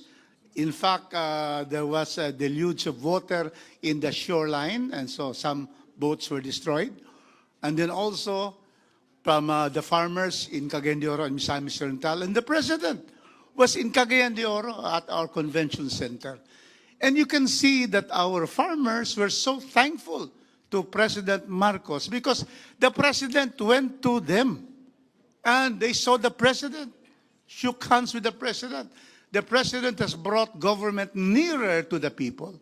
And so therefore, these are the kinds of immediate assistance that the Office of the President can already give when there is a calamity, when there is a typhoon, there are earthquakes, and so which affects farmers and fisher folks. So I appeal to our Senate colleagues to be able to give this 10 billion so that there will be an immediate assistance to farmers and fisher folks all over the country. Thank you, Mr. Chairman. Madam Chair. Thanks, Representative Brian Yamsuan. Yes, as former chairman of the Committee on Aquaculture and Fisheries in the House of Representatives in the 19th Congress, I really say kailangan talaga the need for additional funding for especially our fisher folks. Sila yung madalas tamaan, bagyo, sila yung laging nawawalan, and of course, dwindling pa yung population ng ating mga fisher folks. almost 70% ata ng ating fisher folks ngayon, 50 years old and above na ang mga edad nila at konti na lang po ang talagang pumupunta dun sa sektor na yon. And I think with this additional funding, we can, kumbaga, give them a lease on life doon sa kailangan nila para sa pang-araw-araw. And I support my colleagues, especially the move of our chairman, Mika Swansing, to really give this a additional funding kasi talagang kailangan nila. And we also ask for your consideration for the approval of this budget. Senator Amy? Yes, Mr. Chair. Alam naman ng lahat na pinaglalaban ko ng todo ang ating mga magsasakat ng isda dahil ako'y nagmula sa isang rural, agricultural na constituency. No? Hindi naman namin mapagkaila yan. Subalit, tinatanong ko lamang, ang pangalan nito, Presidential Assistance to Farmers and Fisherfolk. Kung tunay nga na prioridad ito ng administrasyon at presidential assistance pa ang pamagat nito, bakit hindi sinama sa NEP, which is otherwise known as the President's budget? Go ahead, Senator Kiko. Yes, allow me to explain what the Secretary shared with us. No?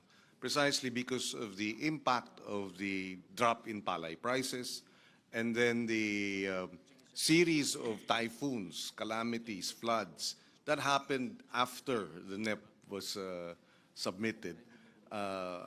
My understanding is Malacanang felt the need to allocate this additional budgetary support. So it came after the DBCC had submitted the draft? Yes, And, because the typhoons came after and the drop in palay prices came after. well, that being the case, therefore, why did our committee report not include it? Well, the subcommittee of which I chaired endorsed it, but because of fiscal space and the discussions were the discussions were such that may AX na, no, hindi na implementa ng tama yung pag-distribute ng assistance and a number of other considerations. The committee, I deferred to the chairman, but now we're discussing it again, and he's open to my previous suggestion that we include it and endorse it, Mr. President. Okay, nagtatanong lang naman at alam naman ninyo mas radikal ang aking panukala para rito, kundi ang akin hindi yung one-shot deal na 7,000 na sa pakiwari ko, hindi naman magtatagal ng 1 buwan para sa pamilya ng 5, no? Hindi naman magtatagal yan, hindi talagang solusyon. Ang akin nga para magkaroon ng national wage, farmers' wage ang marginal farmers kasi hindi yung one-shot deal ang makakatulong sa kanila, kundi malawakan at mas mahaba, sustained support dahil ang layo-layo na natin. Ganun pa man, tignan natin kung saan kukunin ni Chairman Gatchalian. Magmamagic pa tayo para magkaroon ng fiscal space. Mr. Erwin? Thank you, Mr. Chair. Mr. Chair, the problem here is, bottom line, we don't have funds for this because it is not number one in the NEP. Pangalawa po, saan ho natin huhugutin to? Saan tayo magbabaklas? Ilalagay natin dito. Pero may mga options po tayo kasi when I was with the DSWD, may mga programs po ang DSWD dito. Yung Kalahi Seeds for One. Nandyan din po yung Sustainable Livelihood Program para sa mga kooperatiba. Nandyan din po yung AX, pag may mga bagyo, they continue to do this. So, may options actually, may alternatibo na po pwedeng pumasok, tumulong ang DSWD through doon sa Kalahi sila. It's a community-based program to alleviate poverty in that community. Number 2, yung Sustainable Livelihood Program. Usually, ang ginagawa dito ng DSWD, cooperative, encouraging mga fisher folks, mga farmers, to create a cooperative or to build their own cooperative, then lalagyan ng pondo yung kooperatiba na yun. Number 3, yung AX nga na 5,000 ibinibigay usually sa mga calamity areas, yung mga tinamaan ng kalamidad ng mga kababayan natin. So, there are options. Itong 3 options na ito ng DSWD, Mr. Chair. Senator Pia and then Senator Kiko. Actually, Mr. Chairman, my intervention is similar to Senator Tulfo's. Of course, he was our former secretary, but I handle the budget of DSWD right now. So, Mr. President, let me start with another committee that I chair, the Committee on Sustainable Development Goals, Innovation and Futures Thinking. The number one SDG is no poverty, and the Filipino farmers are the poorest sector in the entire country. So there is no argument that we need to support them, and it is well worth our time to spend more than a 10-minute exchange on ideas on how we can provide more funding for the farmers. I think it is worth having this discussion. My intervention specifically is, well, first my observation, there seems to be a problem with the efficiency of DA in identifying and delivering the needed funds to these farmers. Clearly, the fact that the chairperson said she had a lengthy explanation on the availability of the fund, and then in terms of the questions on who is receiving those funds. Now, Senator Tulfo had already mentioned that DSWD has similar programs. So my humble recommendation is that we consider giving that fund to DSWD, because as it is, DSWD has their own share of problems in the efficient delivery. But mas natuto na sila, mas nahasa na sila, mas tinitingnan natin sila. Kumbaga, mas mahirap magkaroon ng kalokohan doon, in my humble opinion.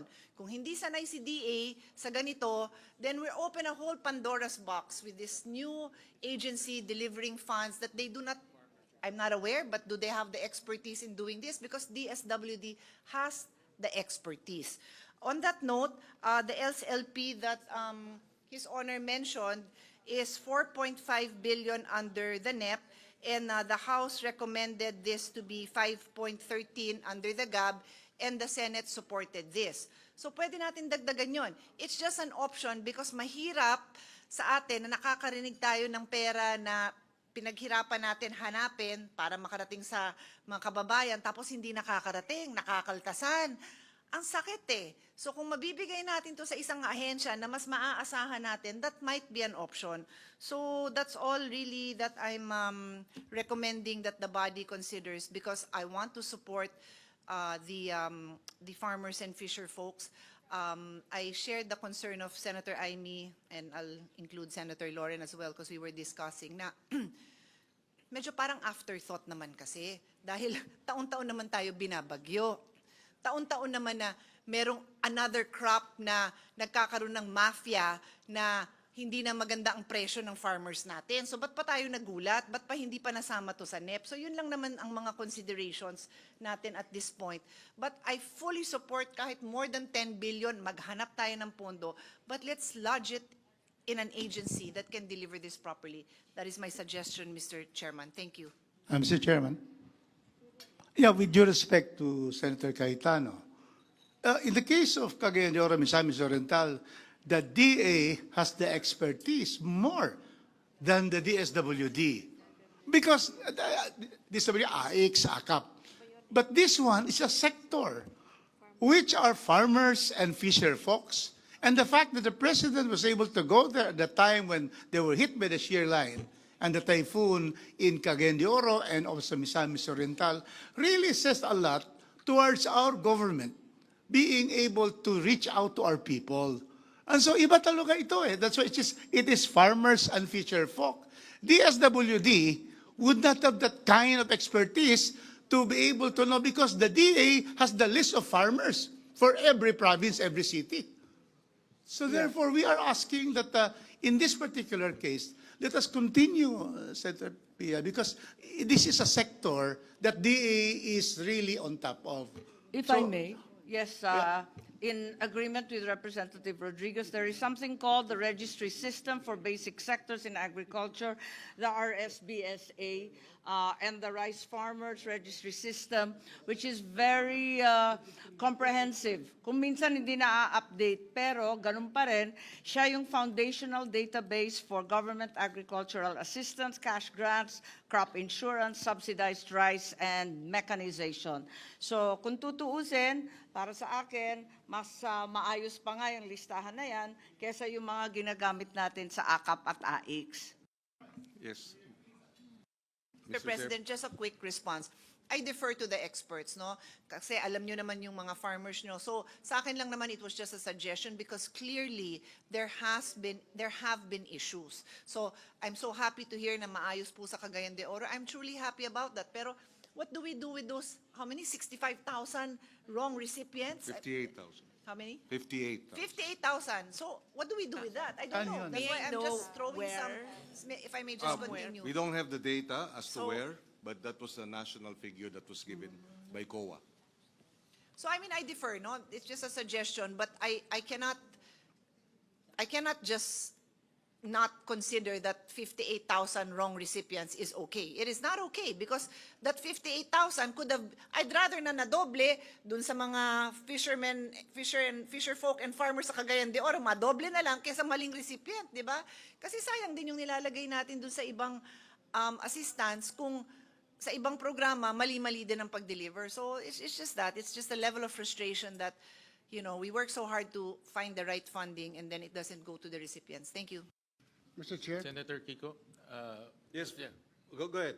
I will yield. Mr. Chair, mine kanina was just a suggestion, di ba, na instead of giving out 7,000 one time, I mean, we have typhoons every few months. Farmers, crops, they're destroyed pag nadaanan ng bagyo. And then fisher folks din sila makalabas. Mataas lang, malaki lang ang alon, hindi na kagad pinapayagan ng Philippine Coast Guard. So, we give them 7,000 this month, July. May bagyo na naman na September. Ang point ko, my point here, Mr. Chair, is like, why don't we give this, sige, kung DA, let's just give it to DA, or like what Congressman Rodriguez is saying. Pero siguro, baka po pwedeng gawin natin in a form of a livelihood. Para kulang kasi 7,000 at one time, ang bagyo, 3 times, 4 times, tumaas na yung alon, amihan, habagat, di na makalabas yung fisherman natin.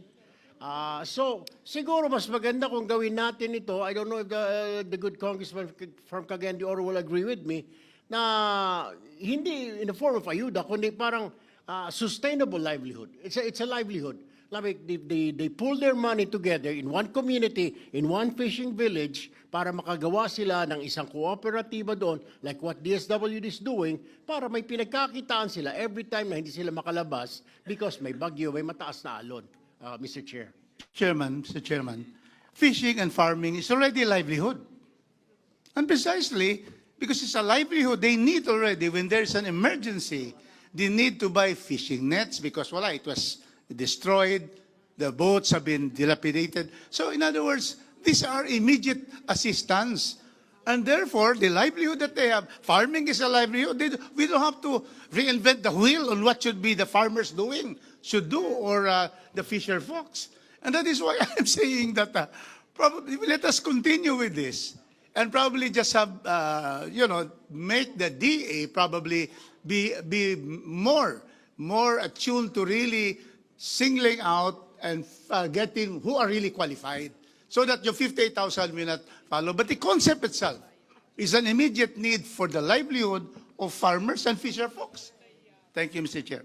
Mr. Chairman. Thank you. Mr. Chair. Yes, Senator Kiko. No, and just then Senator- just to add to the points raised earlier by Senator Pia Cayetano, Senator Amy Marcos, on the matter of this being a stopgap measure, it is calamity cash assistance to address a real need, given that bumagsak ang presyo ng palay, hirap ang ating mga magsasaka. But I share the view that this is a short-term stopgap measure.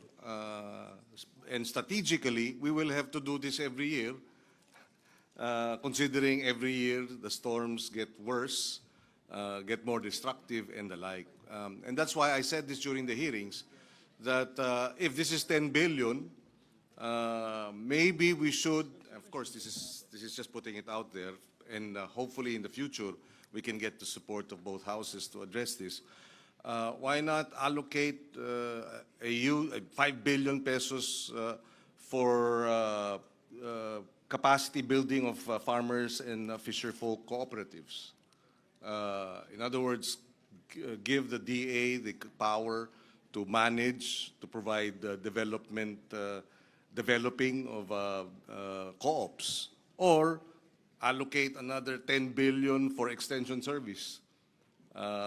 In other words, expand the extension service capacity of our DA, not in the regional level. Bring them down to the municipal level so that extension service funded by the national government will reach our farmers down to the grassroots. This, I think, in the long run, we're putting money for strategic, sustainable interventions. This is a stopgap intervention. But anyway, having said that, it is still needed anyway, but I think if we wish to address the challenges of agriculture in a strategic and sustainable manner, we have to put more money into organizing them, building their capacity, put more money in extension service so that government can be with them in the grassroots, put more money in, yes, mechanization, but what use is mechanization if they're not organized? What use is all the other interventions, drying facility, if they're not organized? And therefore, strategically, we'd like to see that. And yes, the poorest sectors are the farmers and fisherfolk. Ang national poverty incidence natin is 16%, but in the sector of farmers and fisherfolk, it's 27%. It's pretty much double the poverty incidence in both farming and fishing. And unless we secure our producers, our food will always be expensive. And therefore, well, for the record, Mr. Chairman. Senator Aimee? Yes, thank you very much, Chairman Gatchalian. Papayag ba kayo kung i-transfer ang 10 billion mula sa AIX o di kaya iwanan sa AIX at lagyan lang ng stipulation na para sa farmers yung 10 billion since we cannot find fiscal face? Pwede ba yun? Kasi ang nangyari ngayon, pumasa yung free funeral. Yung free funeral services na papasok sa AIX yun. Walang bagong pondo yun kasi wala ngang pera for the free funerals. So it's a part and parcel of AIX now. So I'm wondering if perhaps you would like to just carve out a 10 billion from the AIX program and identify it strictly for farmers who are facing calamities or are victims of all sorts of natural and man-made calamities. If I may respond po, if the question is with regard to the funding source, I will be able to provide Senator Win with a proposal on where this 10 billion pesos will be carved out. A win-win. So Yes, most definitely. Huwag Yeah, tayo well- magbabawas ng AIX, yung ba yun? Well, for me, after listening to our esteemed colleagues, and I agree with Senator Pia, the poorest of the poor comes from the agri and fisher folk sector. And ang problema, they're also susceptible to price fluctuations. No? Pag tumaas ang presyo ng palay, susceptible sila doon. Pag bumaba ang presyo ng palay, susceptible sila doon. Walang calamity, pero susceptible sila sa presyo. No? So, and at the same time, susceptible rin sila sa weather disturbances. No?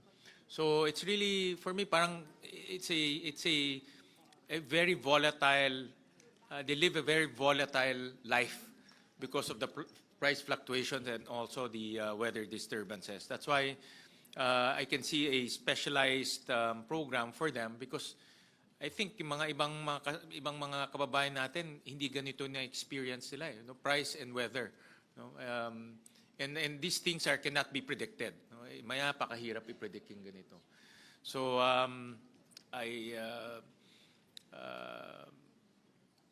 for me, I see the benefit of this program, no? Especially for our farmers and fisher folks. No? Yeah, so Thank you very much, Senwin. And with that, I would like to reiterate my motion to include the 10 billion pesos for the presidential assistance to farmers and fisher folk to the final version of the BICAM. Madam Chair, you did indicate that you had identified a funding source. Can you share it with us? I will be able to give it, these will be derived, actually po, lahat po kasi yon So I will be able to disaggregate it from 10 billion. It might be a little bit difficult to lay out all of it, but most definitely I can Happy to assure. wait, but so far, wala pa tayong binabawasan, puros dagdag po. There's the 4 billion under the NFA as proposed in the GAB. That's a Yung huge source. DepEd 29. Not DepEd, definitely. Hindi, may NFA po. bawas na yung DepEd sa version natin, di ba? But that's definitely not going to be the source sige. for the 10 billion. It's the 4.5 billion in the NFA. Kasi po we placed that initially in the HGAB. However, given that there's no enabling law to facilitate that, that can be a big source. For one is, I see the flood control projects. That's definitely the source. We also saw. I'm sure you're all in receipt of the statement of the Public Works requesting that their budgets be restored. Yeah. They've just put it out, Yeah, I think. yeah, I saw that. So, and also inefficient utilization of funds from various agencies. As we go along, we'll see those also. I can guarantee for rest assured that we will be able to not carve out, we have already identified a funding source for the 10 billion under PAF. So with that, I reiterate my motion to include the 10 billion pesos for the presidential assistance to farmers and fisher folk in the final BICAM report. If that is the case, Mr. Chair, then I move to approve to be included the presidential assistance to farmers and fisher folks. Thank you, Senator Second. Irwin, and duly seconded by our colleagues. Thank you, Senator Kiko. In fairness to Senator Kiko, he studied this very carefully and recommended it to the committee. So the motion is approved. Thank you very much. Thank you Madam very Chair. much to our colleagues in the Senate and to Senator Kiko Pangilinan for helping us as well craft this particular program. Madam Chair, but before we go to the other item, Okay. may I tanong would like lang ako. to Because this will be a presidential assistance for farmers and fisher folks. May provision po yung Senado na bawal ang politiko magbigay ng ayuda. Kasama po ba ito or may provision kayo na except the president? Kasi ang sabi ni Congressman Robos, ang presidente mismo namimigay, yan ang pinaka-numero unong politiko po natin. And we were there. Harmonize the intention of this program with the special provision, but that's a good point. Yeah, we'll harmonize it. Yeah, thank you, Mr. Chair. Kasi baka ma-miss out natin po ito. Napaka-importante po ito. See, this is symbolic when the President gives this aid to our farmers and fisher folks. We'll harmonize the program with the special provision. Yes, Senator Pia? Yeah, Mr. Chairman, I just want to put on record that I was messaging Secretary Rex Gatchalian of DSWD regarding my idea that DSWD might be able to assist. And he said there's already a precedent for that, wherein they have assisted DA, and the list of farmers and fishermen were given to them and they would do the payout. So just to put it on record, and perhaps Senator Kiko can just relay this to the Secretary, that if it is an efficient way in some other areas, then why not? So just to put it out there. Thank you. Yes, we will relay the same, Senator Pia, to Secretary Kiko. Madam Chair, very short lang to. Representative Javi Benitez. I'd just like to share because so coming from the province of Negros Occidental, we're facing a perfect storm. Na may low, poor cane quality, mababa yung prices po namin. We've been hit by the calamity. So I hope na hindi lang sa palay farmers but dito rin po sa ating mga sugar farmers. At hindi natin pwedeng sabihin na they can do other things because they've been doing this for many years. So kailangan po nila yun. So I hope na makonsider din po ng not only legislative but even the executive for sugarcane farmers. Yeah, Yes, I understand the amount. The assistance is for all, not just rice farmers, in farmers and fisher folk, precisely because lahat tinamaan ng bagyo, apart from yung bagsak ng palay prices. Thank you very much. May I now move to the next topic. So this is with regard to the farm to market roads. In the House version, the total for FMRs was 32 billion pesos, and we would like again to once again appeal to our colleagues in the Senate to restore the 32 billion pesos for farm to market roads. Mr. Chairman, may I? The Chair. Okay, May I just second the motion because this is an affirmative action for our poor farmers and people at the areas of our far-flung barangays. The highways are okay. Mostly those who will use them are those in the cities and municipalities. But then it is by going to the deepest parts of our barangay that we really bring in this particular service to them, and they're able to bring their products and their produce to the markets, making it, the prices of products also would lower in terms of prices. And so therefore, I just to also state that Senator Kiko Pangilinan has stated that in Region 10, there is no ghost FMR. And I think mostly all over the country, there are no ghost FMR because it is shown to the people and brought to the people in the countryside. So we'd like to ask that we are able to have the 32 billion and make sure that our farmers, our people in the far-flung barangays will have the benefit of good roads. Thank you, Mr. Chairman. Representative, my apologies, Sen Kiko po, or Representative Marco Zamora? Yes, just a rejoinder, Madam Chair. The increase of the proposed increase for the farm to market roads is recognized being the most cost-effective intervention to address food prices and food security. In fact, studies and DA field data consistently show that poor farm access increases transport cost by 20 to 40% and leads to post-harvest losses of up to 30%, especially for rice, vegetable, and high-value crops. While we understand, Madam Chair, Mr. Chair, that there are FMR projects that are under deeper evaluation, investigation, or show how low utilization, largely due to implementation capacity constraints. But I believe that these are isolated cases and should not be used to penalize an entire program that directly supports over 10 million Filipino farmers. And to correct this response is to strengthen oversight and implementation and not to reduce funding. And so we appeal, I join the other members to appealing to maintain the proposal of 32 billion, Mr. Chair. Representative Alan T. Thank you, Madam Chair. Based on the Department of Agriculture's data, 61,000 kilometers of farm-to-market roads are still unpaved. With the 32.6 billion farm-to-market roads, it will only able to construct at base price of 15 million per kilometer, around 2,175 kilometers.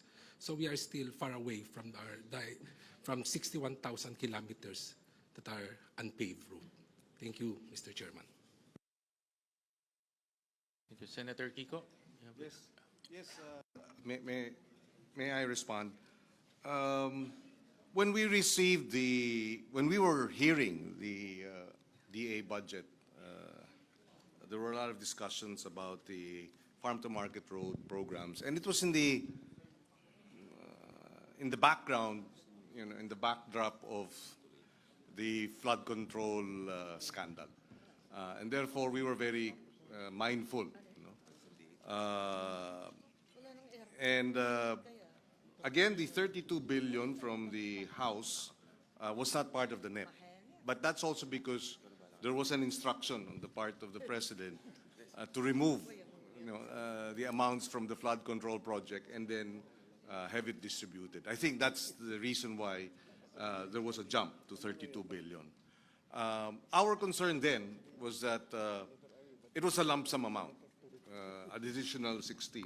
Because we were already in the discussion with the chairman, we needed coordinates for the projects. And when we received this, the additional amount, there were no coordinates yet. And therefore, in that context, we felt it best to tread carefully, set it aside, approve whatever amounts had supporting coordinates, so that we were all clear about moving away from the previous practices of lump sum amounts without corresponding coordinates. So that is where we came from. By the time we endorsed our committee report, our subcommittee report, dun lang pumasok yung coordinates na binigay ng DA. So kumbaga, the train had already left the station, and ang hirap na ibalik. But we are actually open to adjusting because nailabas na nga itong mga coordinates na ito.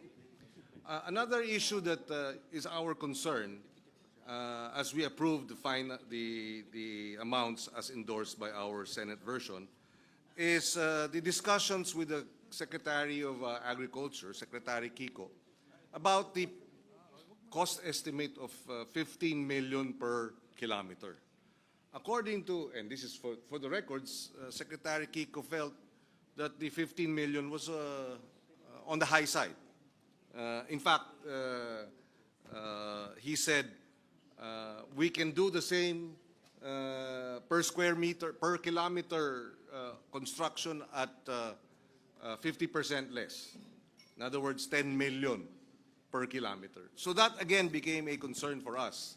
How do we now ensure that the farm-to-market road projects implementation will not go the same or similar route as the flood control, wherein you have overpricing?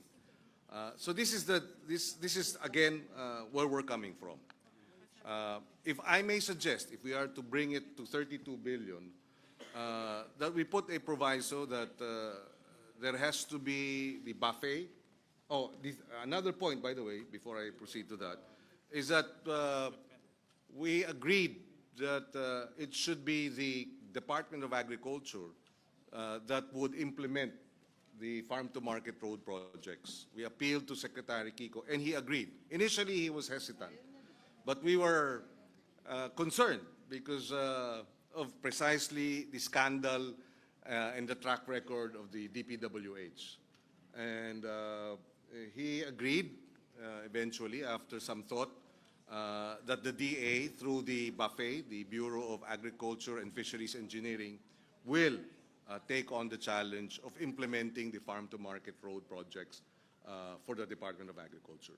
So with that, we will defer, of course, to the chairman, but we are more than willing to restore the 32 billion as vice chairman of the committee and having defended the budget, but with some proviso, special provision on the ensuring that the buffet does the technical,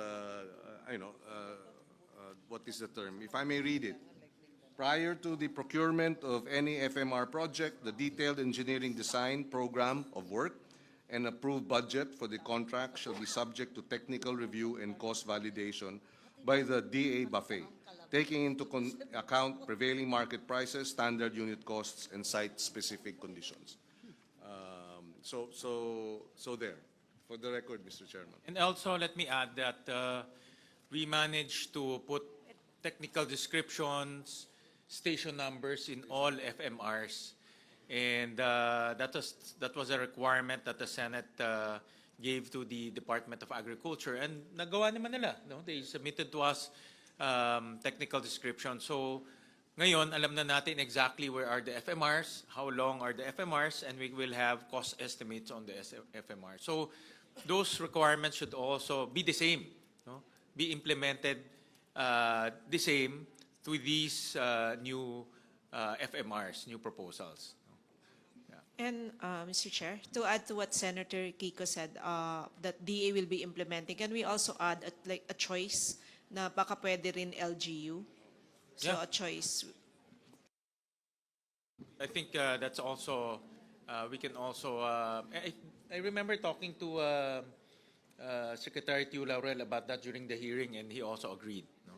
That is possible. Mr. Chair. In fact, with the permission of the chairman, we actually tackled that, that the DA could look at the template of the school building acceleration program of getting PPP, as well as local government participation in the farm to market road infrastructure project implementation. Mr. Chair, in relation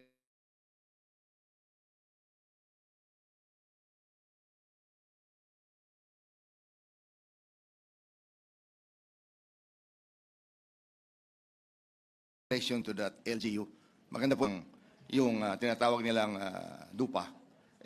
Yung LGU has control on the sand and gravel. And on the concreting, remember, concreting, kung hindi man yan wide road, usually farm to market road, 6 meters lang yan tama naman yung costing. Pwede mo na yung bawasan. Kasi ang LGU may control sa sand and gravel. And they can always issue a gratuitous permit to the municipality or the barangay that requires the farm to market roads. So, tulong-tulong na lang ito. Pag in-involve mo yung LGU, makakasiguro tayo na magagawa talaga yung project dahil sa kapasidad ng LGU to give the gratuitous permit. Yun lang po, magdagdag ko. Kaya maraming salamat, Mr. Chair. If I may also add, part of the discussions for the farm-to-market road projects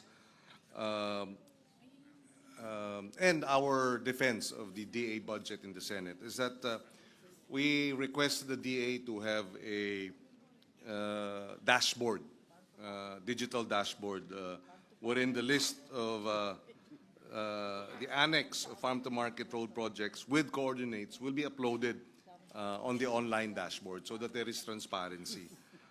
So we believe the 32 billion should likewise be subjected to that transparency, how do you call it, exercise and part of the program for transparency of the DA projects. I think we will have to suspend a minute because the two chairmen are over there.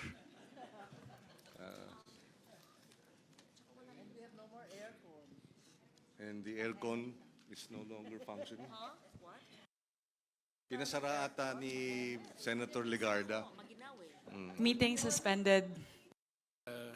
Isa sa mga nakita kong benefits ng farm-to-market roads, yung kalsada, ginagawa natin outside of the urban areas. Unlike here in Metro Manila, puro kalsada na, maybe Cagayan de Oro, Cagayan. Ngayon, we're pushing it to the countryside. So we're bringing infrastructure projects to the countryside. So yun yung sinasabi nga ni Kong Rufus kanina, na we're pushing it to the Mindanao, to the far-flung areas. So Mr. that's Chair, one benefit. Mr. Chair, I agree with you on that. Ang sinasabi ko lang, may mga far-flung areas tayo na yung barangay mismo ay walang kalsada papunta sa barangay. Kaya saan tayo maglalagay ng farm-to-market road? At dyan, nagro-drawing minsan ang Department of Agriculture. You have to be very strict kung na dapat nasa master plan siya.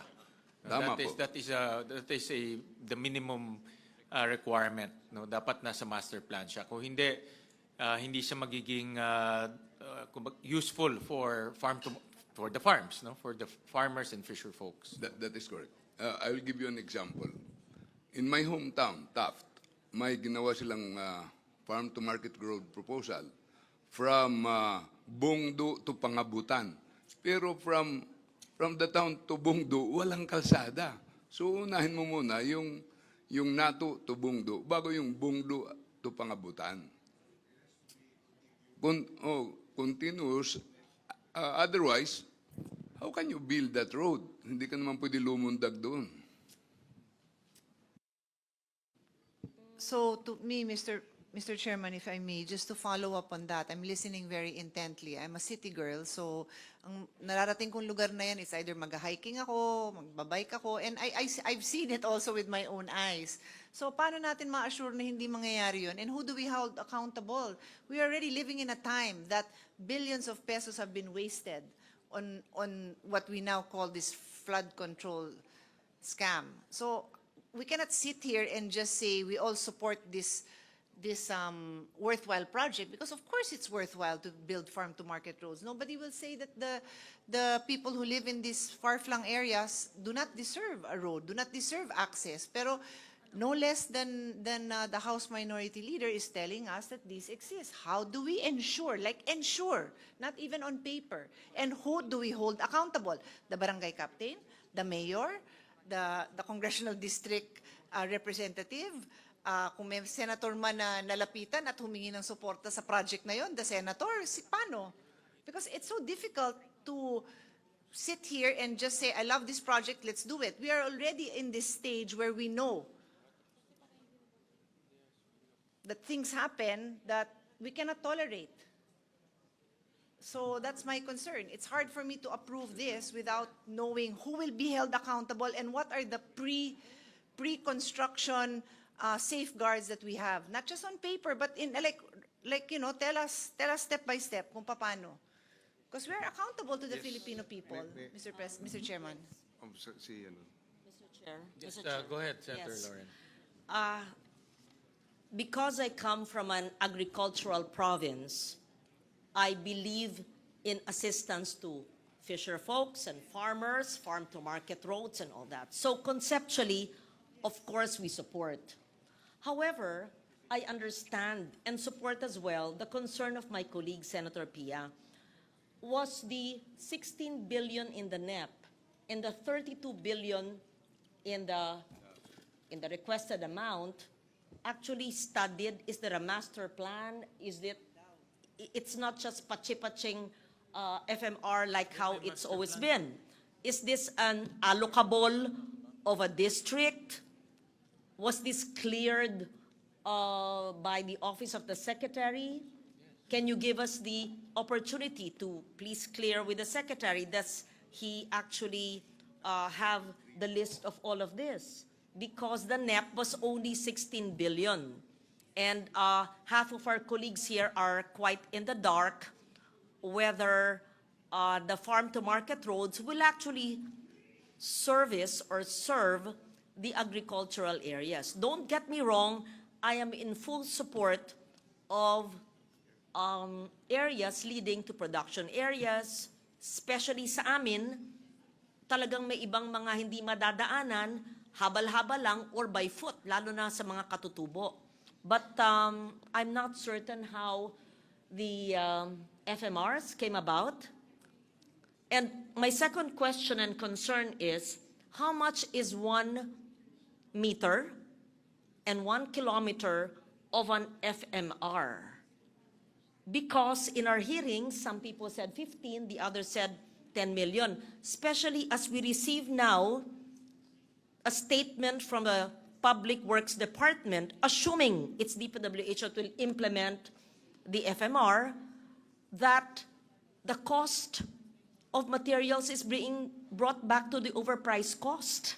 So that is a great concern for this representation and my colleagues here, because we will be budgeting for a 16 billion and a double 32 billion allocation, and the cost of materials have been brought back to what everybody agreed was an overpriced amount. I just read it. There's already a statement.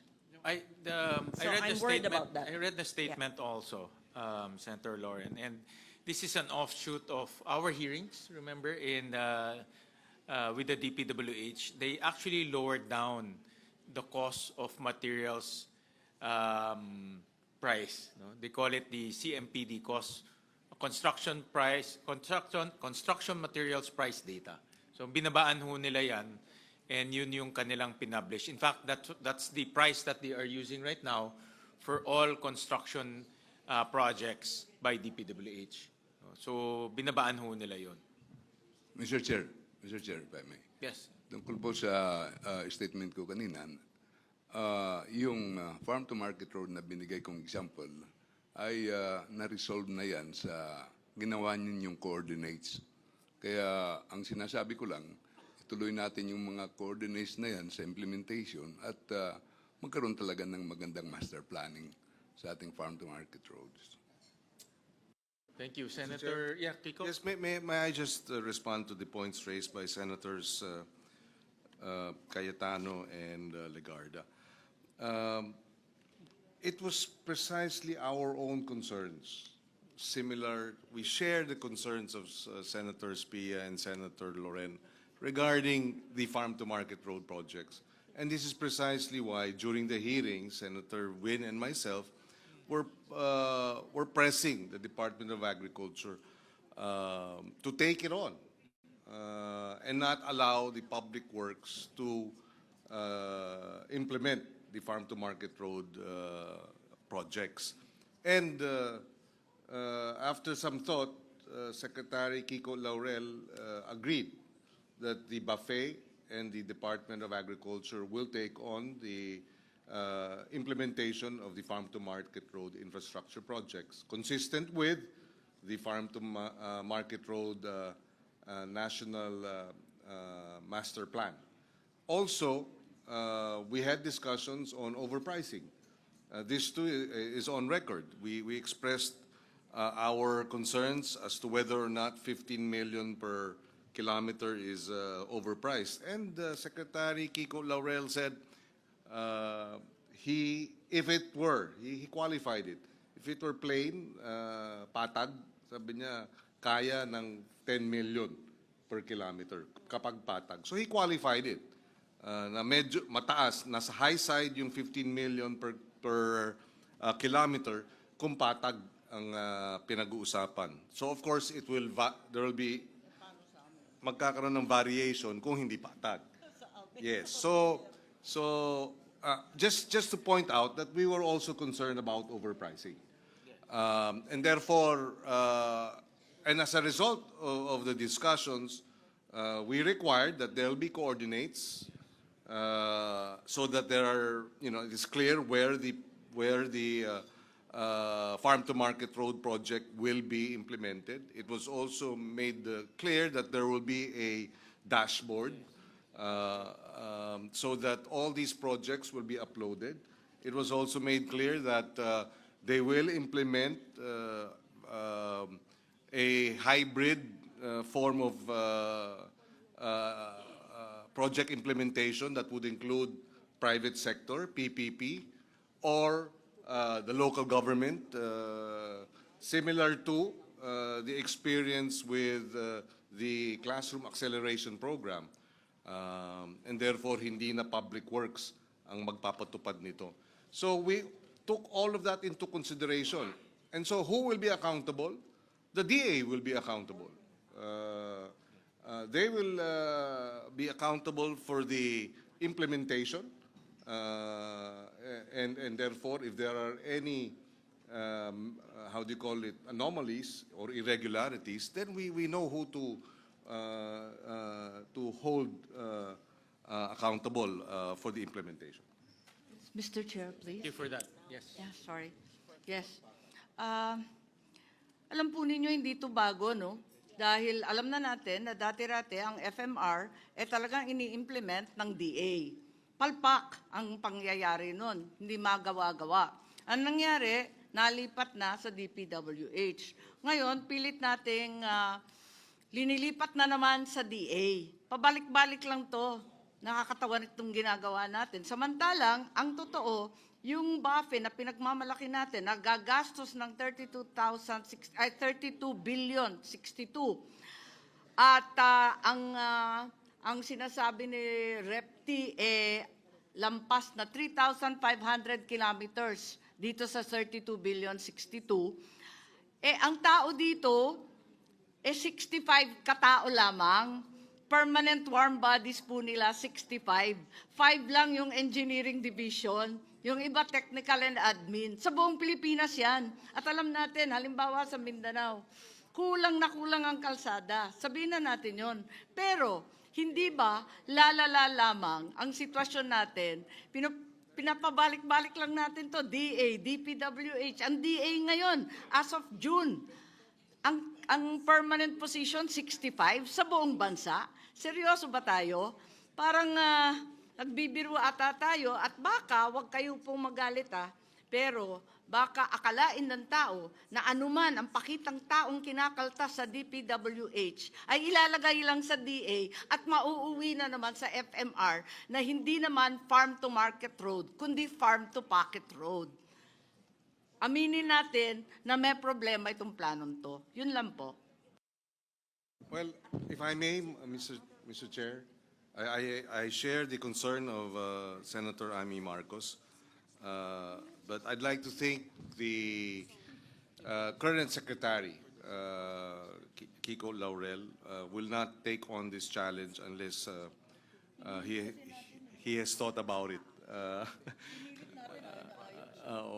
He was hesitant, that's correct. But, and he said, after some thought, I think a week later, after reflection, he said he will take on the job. And I will give the Secretary the benefit of the doubt. Having come from the private sector, his mindset is different. And hopefully, with the support of the Senate and the House, he will succeed where others did not. Mr. Chair, as much as we would like to ratchet up the implementation of the National Farm to Market Network Plan, which is long delayed, the reality is we've shifted from one department to the next repeatedly with no significant difference. Isn't this the very definition of insanity?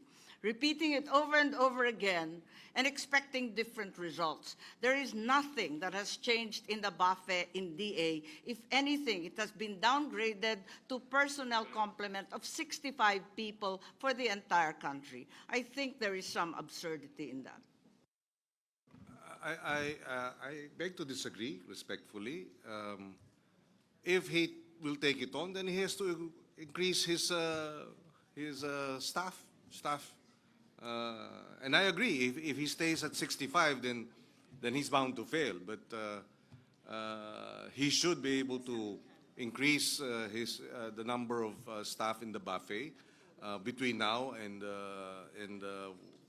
first quarter next year. Hindi ba dapat i-pilot muna?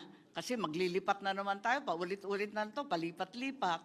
Pagsabihan na lang tayo ng tao na ito, ayan, magpapakitang tao kayo, kakaltasan yung DPWH. Yung pala, ibabagsak rin sa DA. Linuloko ninyo kami. Mr. Chair, if I may. Discussion, can I, Senator Marcos, are you okay? Yeah, okay. Mr. Chair, yeah. I share the concerns of Senator Marcos. I was actually going to say the same thing na DA, balik sa DPWH, balik sa DA. So may I know if it's with DPWH, 2025 DPWH yan. So when was it last with DA?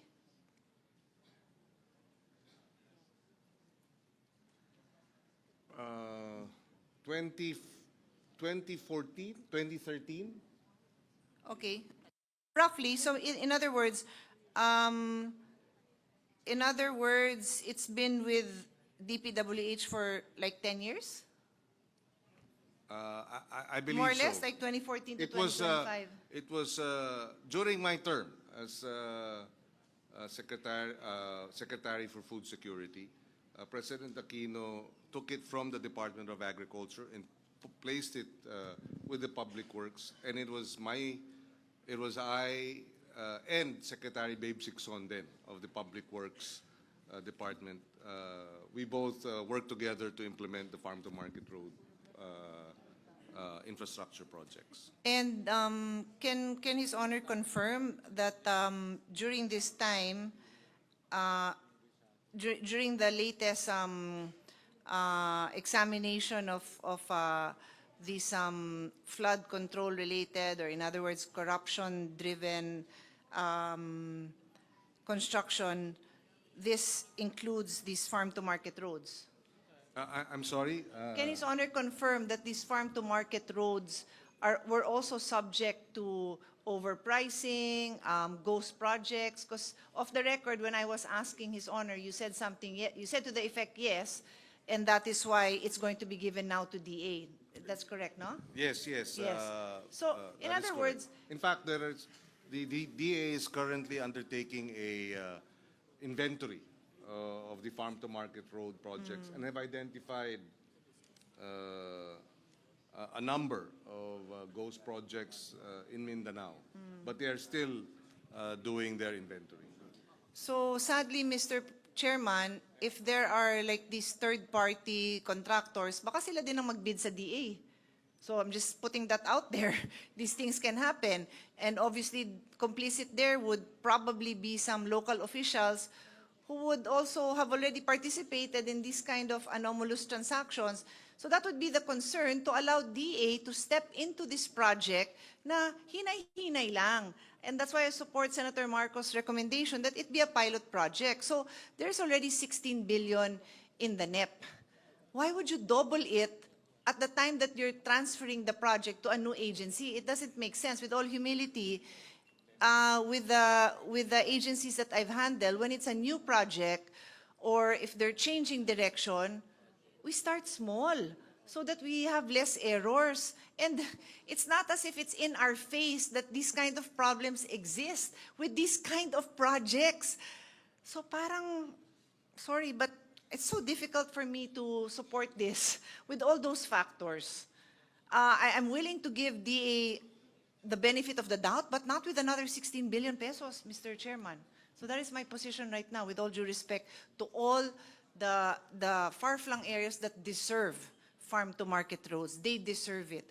But it is not their fault. And ayokong yung kawawang mayor dyan, barangay captain, madamay pa sa ganitong kalokohan na wala silang kamalay-malay, Mr. Chairman. So, Mr. Well, Chair. one minute suspension. Earlier on, during the break, I took a look at the list of FMRs that were submitted to us, and there are indeed coordinates in the FMRs, and only 7 projects out of the 1,000 plus. 1,644 Yeah, po. 1,644 projects.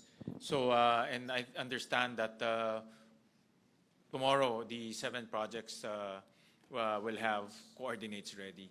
But as an added safeguard, we will now allow the DA to partner with LGUs or download funds to the LGUs to implement the FMRs. They can also do PPPs. They can also do other modalities other than,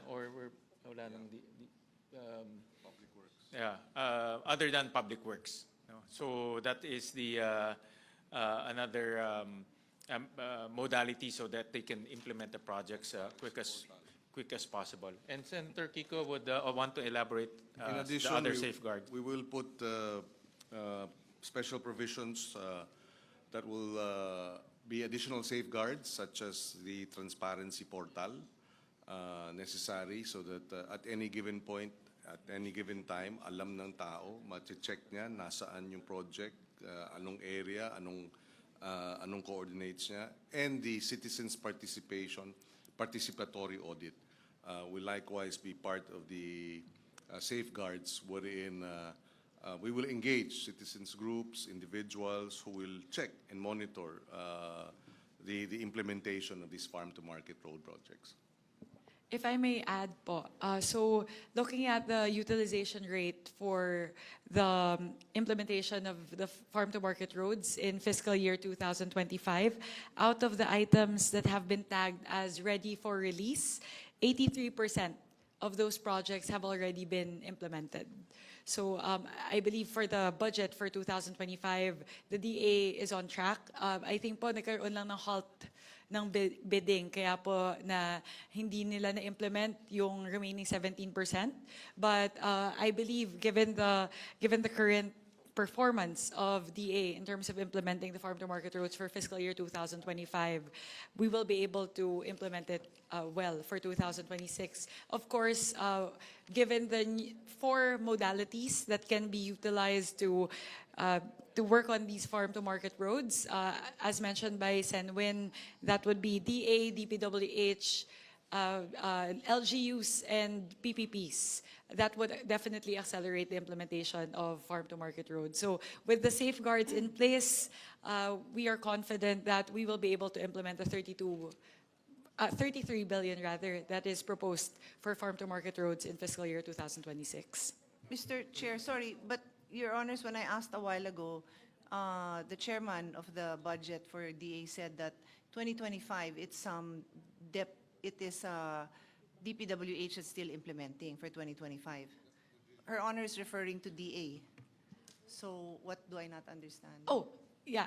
So for 2025 po, yes, that is correct. The current implementation, the 83%, Is DPWH. is DPWH. Yes, okay. So therefore, my concern is still stands that walang record si DA on their ability to implement, added to the facts raised by Senator Marcos that they have 3 engineers. So that you know what I mean? Like, I Yes. appreciate the numbers you're giving me, but that's DPWH, not DA. So we're transferring it now to DA, giving them an additional budget to work with, and they have no experience except from 10, 11 years ago. I'm just putting that on record. That is the concern that I have, in as much as I super want to support countryside development. Thank you, Yun lang, Sen Pia. Mr. President. With Mr. that Chairman. po, we are actually expanding the modes, the modalities that can be utilized. So apart from just DPWH, as it currently stands now, there would be DA and LGUs and the PPPs. So if DPWH is able to perform at 83%, hopefully with all of the 4 modalities, they would be able to easily hit the 100% target for 2026. But I understand the concern po. It's really, DA has to beef up their manpower, especially for BAFE. Mukha po talagang they're very short-staffed to be able to implement all of these. But we'll take a note. Actually po, there's a 1% administrative cost. And I believe they requested for that. So they would have more validators, more inspectors within their engineering department. So that should help address the concern with regard to manpower.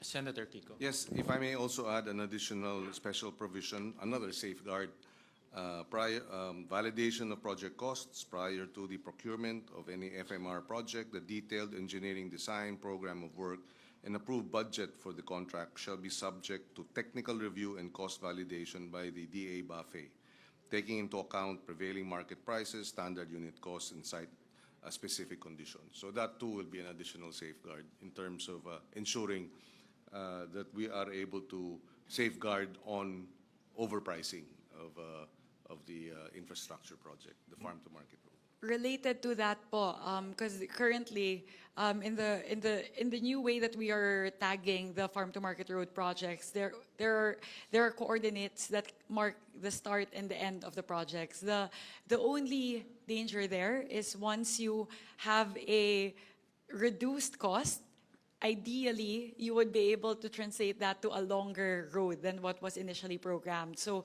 perhaps the proposal is for us to be able to put in a special provision also under the FMR that allows us to utilize whichever savings to augment the farm-to-market roads. Para lang po, kasi baka po makuha, kasi may clear start and clear end kasi yung kalsada na nakalagay ngayon. So hindi po basta-basta na pwedeng habaan lang kung meron pong savings. So that's something that we're proposing to be added as well, if in relation to recalibrating the prices. Mr. Chair? Mr. Chair, yes. Senator Amy first, then Senator Lauren. Yes, sorry. Hindi ko alam kung ano pang mga safeguards ang mailalagay. Hindi tayo nagkulang sa paglagay ng budget nung nakaraang budget ng GAA 2025. Kung maalala ninyo, para sa FMR, 23 billion po ang naka-appropriate. Ang na-release, halos kalahati lamang, 12 billion. 11 billion, puro FLR. So, hindi tayo nagkulang. Ang problema, kahit ano pang halaga ang ilalagay natin, kapag in FLR, ang halos kalahati, lokohan na rin to. Kaya, anong safeguard? Kanina, sinabi nyo, magse-safeguard. Anong mailalagay dyan na talagang i-release yung buong buo yung halaga na ilalagay natin? Kahit napakalaki pa niyan, 30 to 40, kung anong gusto ninyo. Hindi naman pala rin i-release eh. Anong silbi niyan? Yan ang nangyari last year. Yun lang. So if you will have a look, the appropriations in GAA 2025, 23 billion, actually released was a mere 12 billion. For later release was almost the same amount, 11 billion.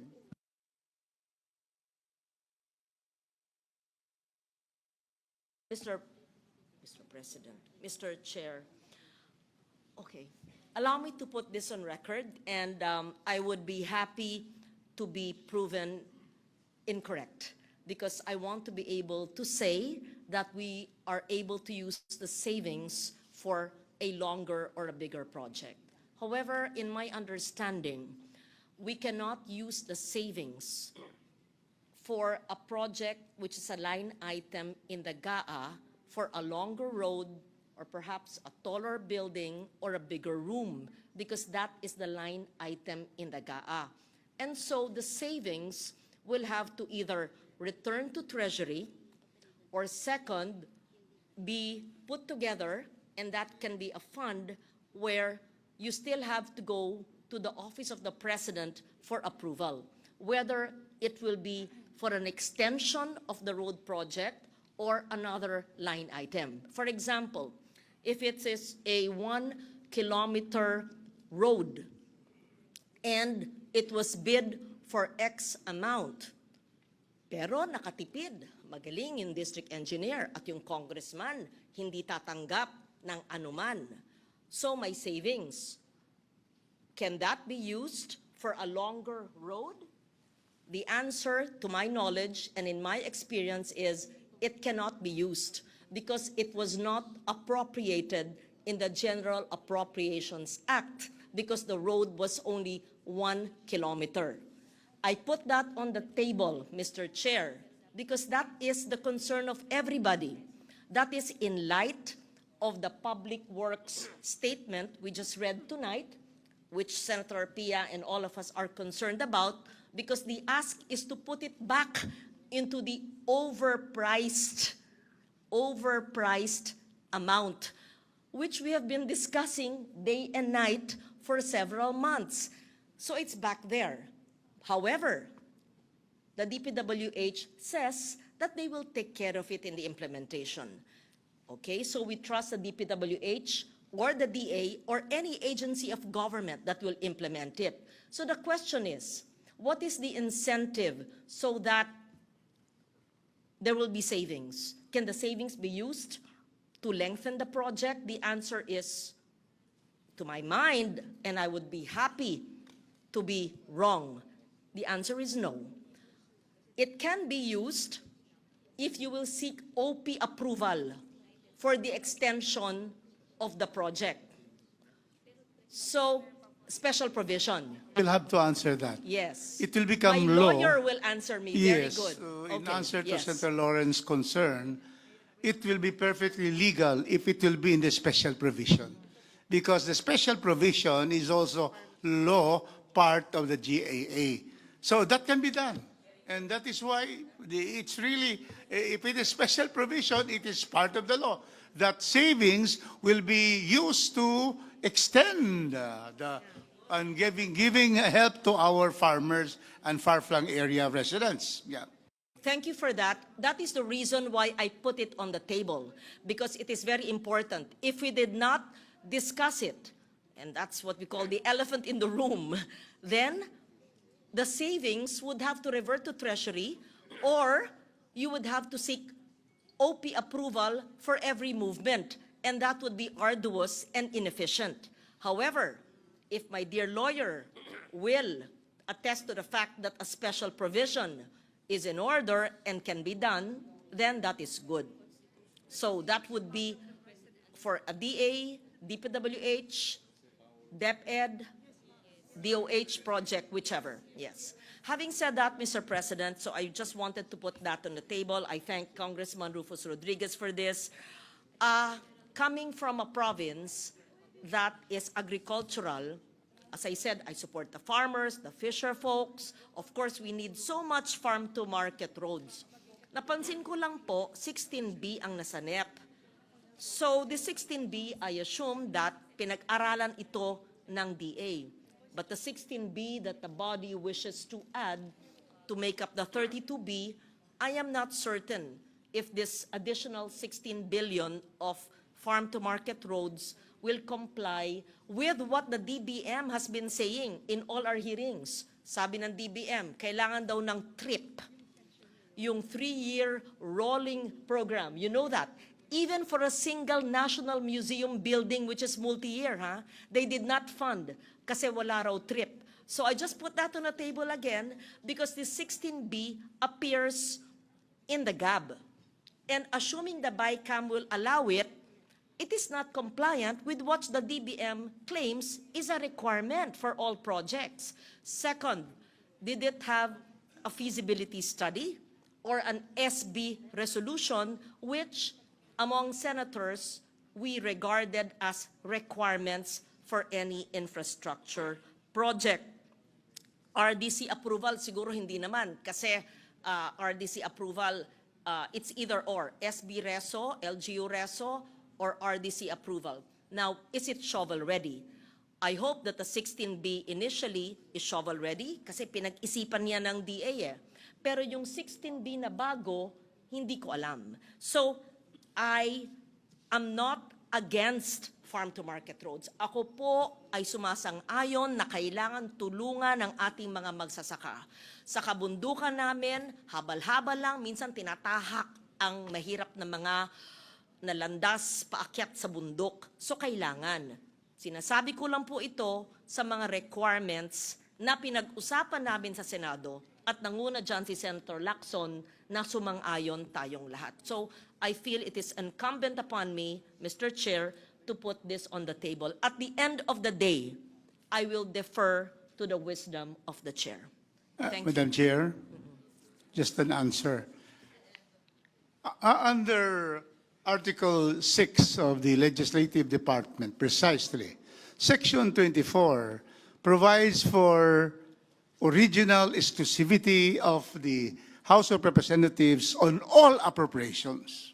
These requirements by other agencies, it is the ultimate wisdom and policy of the House of Representatives that of the 255.5 billion flood control that were stricken off, we put the 16 billion to our farm-to-market because the President said education, health, and agriculture. So there is, therefore, the source of the fund. And of course, with the decision of the House of Representatives, of course, we send to you because you have the power of amendment or a consensus or a proposal for amendment. So it depends upon you. But we are saying that in the first instance, we have already made the decision in the House. So it's up to you whether you would be able to agree with this, and we appeal to you. Because our districts, we are responsible to our districts that these far-flung areas unreached by good roads will now have paved roads. And that is why there is that basis. And so therefore, it's now, if you do not agree also, what can we do?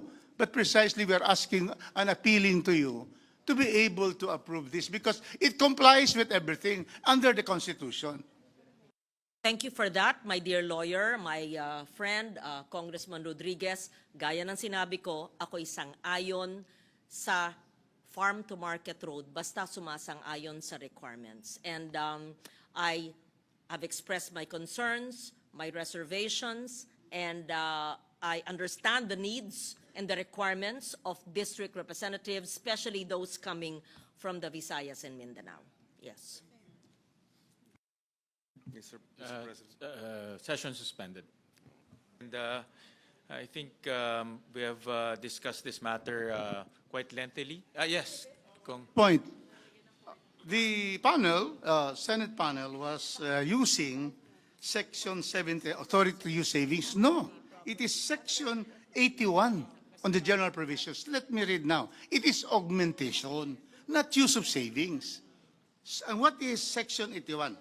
Rules on augmentation. Augmentation is the act of the constitutional officers authorized to use savings in the respective appropriations in this act to cover a deficiency in any existing item of appropriation within the respective offices, and deficiency in an item of appropriation may result from, number one, unforeseen modifications or adjustments in the program.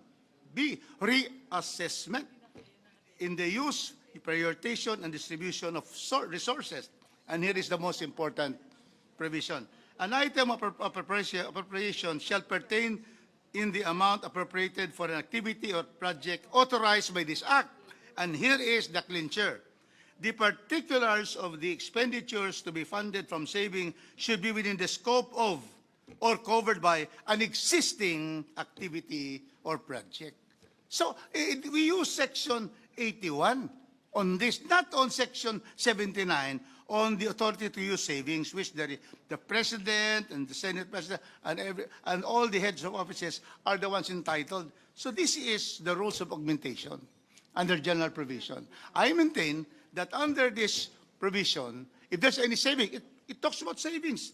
Augmentation is the act of the constitutional officers authorized to use savings. You see? So therefore, this can be done by the DA and also by the project itself, especially if there is also a special provision. Because special provision, because it will pertain now to these farm-to-market roads, you see. So there's a support already in the general provisions, rules of augmentation. So I submit that this is really legal and this can be done. We just request a special provision because we are talking of FMR. This is general already. It is already a basis for a special provision. Thank you, Mr. Chairman.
We would appreciate the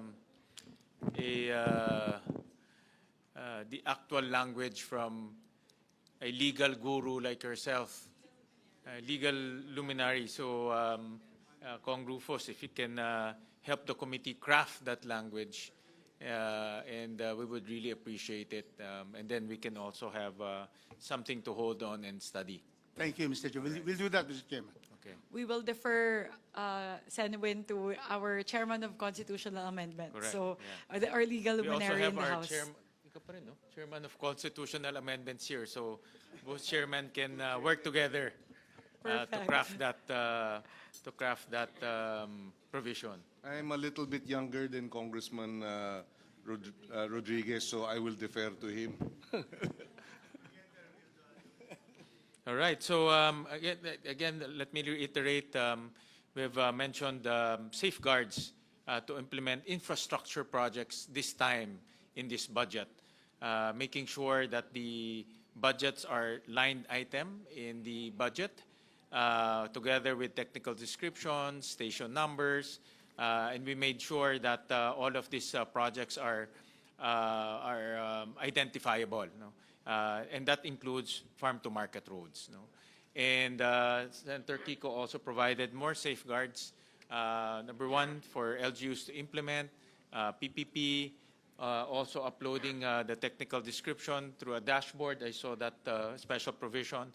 And they also added citizens participatory audit in this in the implementation of these projects. Validation of project costs. And the validation of project costs. So all of these will be embedded in the General Appropriations Bill. So with that, I think, is there any motion? With that, the very extensive discussion, I think that lasted for 2 hours, close to 2 hours. We've put in the necessary safeguards to ensure that the farm-to-market roads for next year will be implemented well. And with that, I once again put forth the motion to adopt as the amount for repair, rehabilitation, and construction of farm-to-market road projects in designated key production areas to be 33,9,763,000. Is there any second? Second.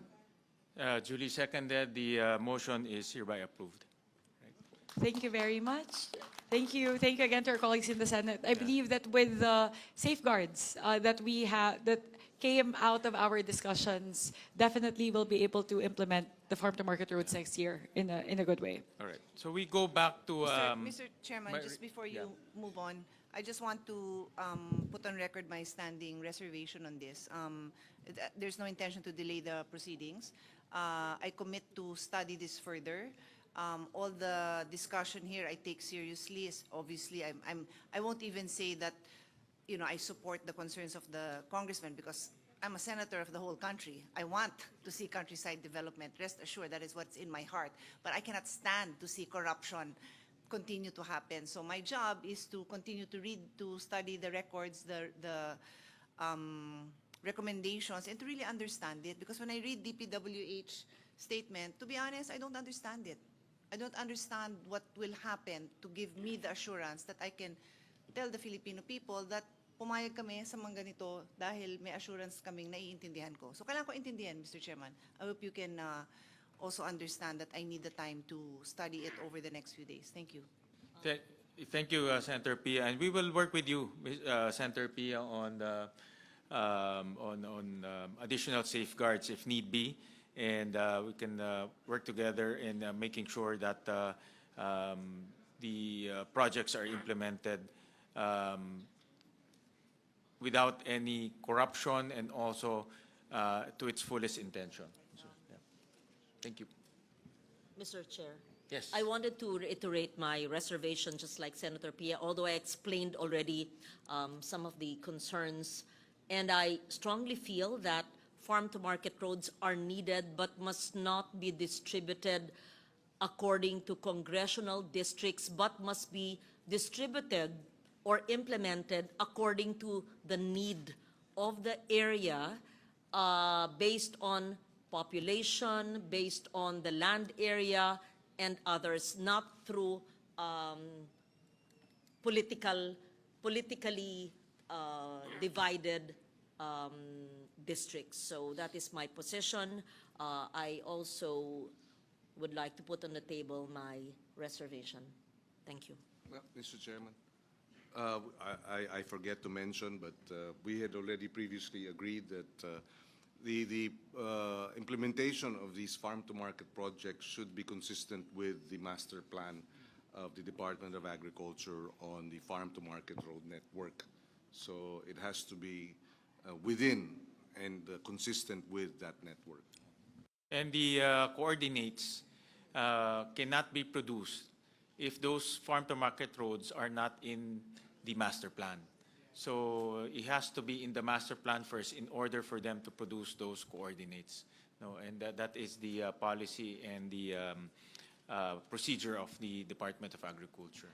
We'd just like to manifest, so we'll push DA to actually do a more extensive job in developing the master plan. A lot of like the furthest areas are actually not included in the master plan. So kailangan lang po, mas paigtingin lang nila yung punta talaga sila sa mga dulo ng iba't ibang mga lugar para po talaga pag plinot po nila yung master plan, sigurado po lahat ng mga gida areas saan po talaga kailangan yung farm-to-market roads kasama po sa master plan. So just a manifestation po. Thank you. Mr. Chair. Yes. I also would like to say that I also have reservations on this. Kasi po, 33 billion, napakalaki pong halaga. I know, our farmers need this. Ang problema ho dito, yung mga tao, the people are watching right now, baka isipin, wala nga yung flood control. Dito naman ngayon, sa farm to market, ito po ang iisipin na dito naman magkakaroon ng problema. Lumipat lang from flood control dito ngayon sa farm to market, magiging source ng corruption. So, ang punto ko lamang, Mr. Chair, is like siguraduhin talaga natin na when we say na may mga safety measures or guards in place, na talagang kailangan ma-implement yung mga safety measures na yun. It's 33 billion, Mr. Chair. Oh. That's not a joke. That's a big amount of money. Wala na pong farm to market, flood control. Baka sasabihin naman tao, dito na naman si itong mga mambabatas natin, nakakita na naman kung saan kukuha ng budget, 33 billion. Yun lang po, Mr. Chair. That's my reservation. Thank you. Mr. Chairman, sorry, I still have addition. Nabanggit po ng kasamahan natin si Senator Tulfo na 33 billion, no? But I was telling Senator Lauren, I think we're talking about 43 billion because there's 11 billion from 2025 that was never released. So what DA will have available to them, or that 11 stays in DPWH, is 44 billion. Wow, that's a lot. And we have to remember that this amount is roughly 16 billion and it's almost times 3. Kasi times 3 is 48. So it's a lot of money that will now be going to farm-to-market roads. And I'm a little bit surprised to hear that it did develop pa yung master plan. So yes, gusto ko talaga lahat nung geographically isolated areas are covered, but if hindi pa yan updated, kawawa naman, no? Kawawa naman. I mean, I agree with you na dapat i-develop at i-update nila. It's already validated, Sen. Pia. We're just saying that some of the roads that are actually the most far-flung are not yet part of the master plan. So kulang lang po. But that's what I mean. So that's a problem. It's already extensive po. But the tendency po kasi is they're able to first validate those that are closest and the most connected to the markets, to the centers. So meron na po. But it just needs to be totally lahat na i-expand lang po. Yes. Tama naman yung gusto nyo.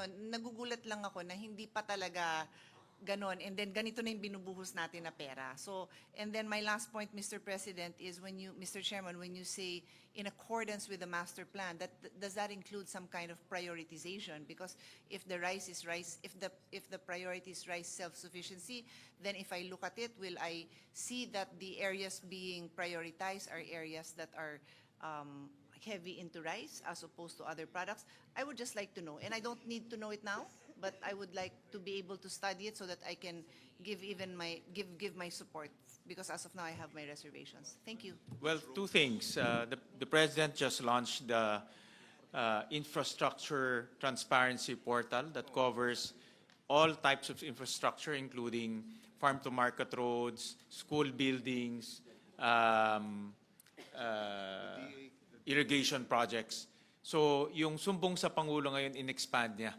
No? So, pwede nang magsumbong ngayon para sa iba't ibang mga proyekto kasama pong farm-to-market roads. And then number two, since this is an open BICAM, naririnig tayo lahat ng taong bayan kung ano yung ating pinopropose sa budget.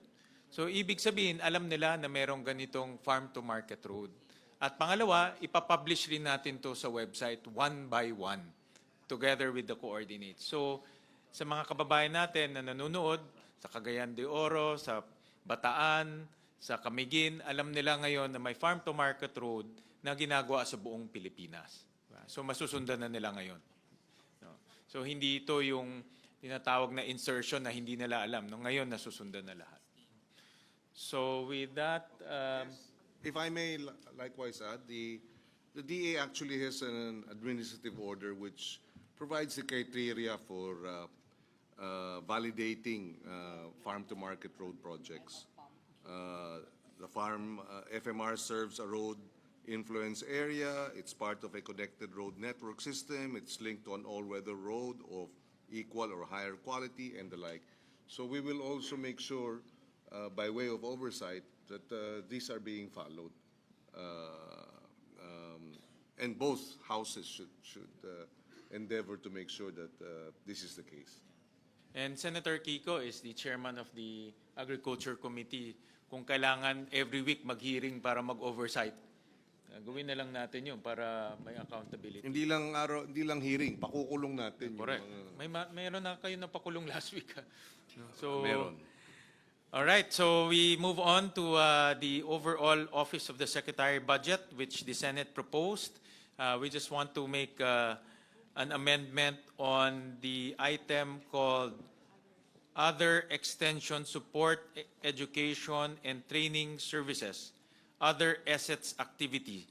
The initial amount that I mentioned is 650 million. We propose to amend it to 928 million. So this will bring the total of the Office of the Secretary 165 billion pesos. So any comments? Any motion? So move. Yeah. So moved, Mr. Chair. There's a motion, duly Seconded. Duly seconded. The budget of the Office of the Secretary is now approved. Just a manifestation. Ito pong extension service kasi, like I said earlier, napakahalaga. Dahil right now, ang Department of Agriculture ay hanggang regional level lang. And kailangan talaga ng presence up to the provincial and municipal level. So this will help us help the DA rather, strengthen its presence on the ground to provide the capacity building, extension service, support that our farmers and farmers associations and organizations need, Mr. President. Thank you. That's Mr. an Chairman. intervention from Senator Kiko. So thank you very much. I now move to Agricultural Credit Policy Council.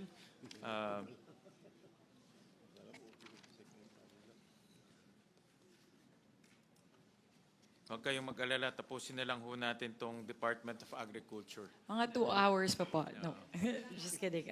Just 3 more. Just 3 more, A few more. attached Ano agencies. naman to? Wala nang contentious dito. 8 more. 8 more attached agencies. But we'll go through it very quickly po. Agricultural Credit Policy Council, on the part of the House, we propose to, the HGAB reflects the same amount as in the NEP, which is 2.774. 2.7 billion. Thank you. On the part of the Senate, we proposed 3 billion, 24 million from, this is for the Agro-Industry Modernization Credit and Financing Program Administration. Another proposal again from Senator Kiko. So any motion, any comments on this? Without any objection, the House concurs. Thank you very much. To the Bureau of Fisheries and Aquatic Resources.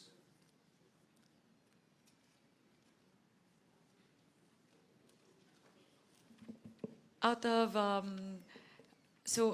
the items, the PAPs, the PAPs under the Bureau of Fisheries and Aquatic Resources, the House GAB, the HGAB mirrors the NEP values except for one. On the provision of fishery on-farm equipment and post-harvest facilities, there's a proposed increase of 5 million pesos. Thank you for. As for the rest, the rest of the items, the HGAB reflects the NEP amounts. Thank you. On the part of the Senate, for Bureau of Fisheries and Aquatic Resources, we propose 11.7 billion. For General Management and Supervision, 641 million. Development of Organizational Policies, Plans, Procedures, 641 million. Fishing gears / paraphernalia distribution, 296 million. Fisheries production and distribution, 2 billion. Operation and management of production facilities, 1.2 billion. Provision of fisheries on-farm equipment and post-harvest facilities, 74 million. Market development services, 145 million. Monitoring, control, and surveillance, 1.4 billion. Quality control and inspection, 224 million. Quarantine registration and licensing, 173 million. Coastal and inland fisheries resource management, 521 million. Extension, support, education, and training services, 1.1 billion. Mobile water treatment and desalination system for sanitation, community health, and livelihood support in fisheries household, 150 million. That's it. Any questions or any? Move to approve, Mr. Chair. Second. Duly seconded. The budget of the Bureau of Fisheries and Aquatic Resources deemed approved. For the Carabao Center. Carabao. Laki nito. Carabao feeding program. Wala, no? 1 billion.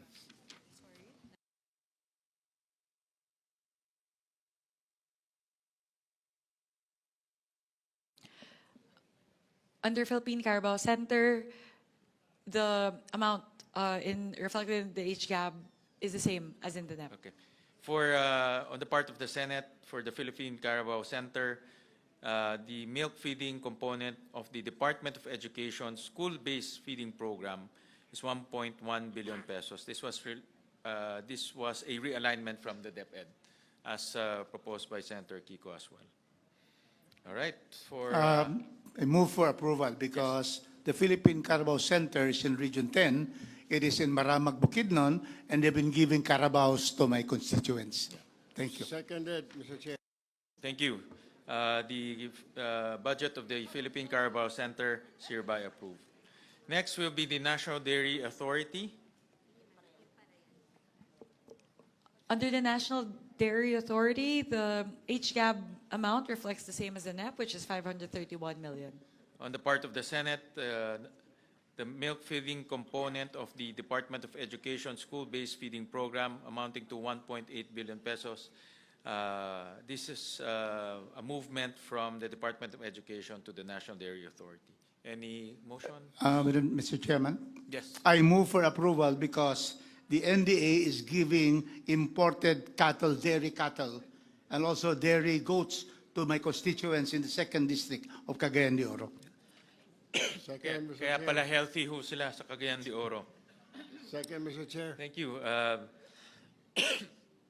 The budget of the National Dairy Authority is hereby approved. Mr. President. Yes. Mr. Chairman, just very quickly, one of the reasons why we transferred it to the Philippine Carabao Center as well as the National Dairy Authority from the Department of Education is because this now allows our dairy farmers to be able to sell directly their milk products to the schools and the school-based feeding program, thereby augmenting their income, increasing their incomes, and providing them additional livelihood. This, in turn, will increase their incomes and will benefit the local economies where the dairy farmers are located. Thank you, Senator Kiko. Next is the National Food Authority.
My apologies. For the National Food Authority in the HGAB, from in the NEP, there's actually no amount for establishment, repair, and rehabilitation of post-harvest. We increased it in the HGAB to 4.19 billion pesos, as you can see here. However, for the BICAM, for the purpose of the BICAM, we are proposing to zero it out, put the amount to zero, given that the enabling law required to give the NFA the ability to expand their procurement capabilities is not yet in place. RICE Act, which is the enabling law that we are waiting for, is a LIDAC priority. So we hope that that will get approved soon, just so the NFA would have expanded powers and market stabilization powers. But in the meantime, given that that law is not yet in place, we are proposing to zero out this particular item. In the Senate version, we also removed that item. So we concur with the removal of that item from the General Appropriations Bill. Move to approve. Thank you. Thank you. So we wala tayong approve. So we go to Philippine Crop Insurance Corporation.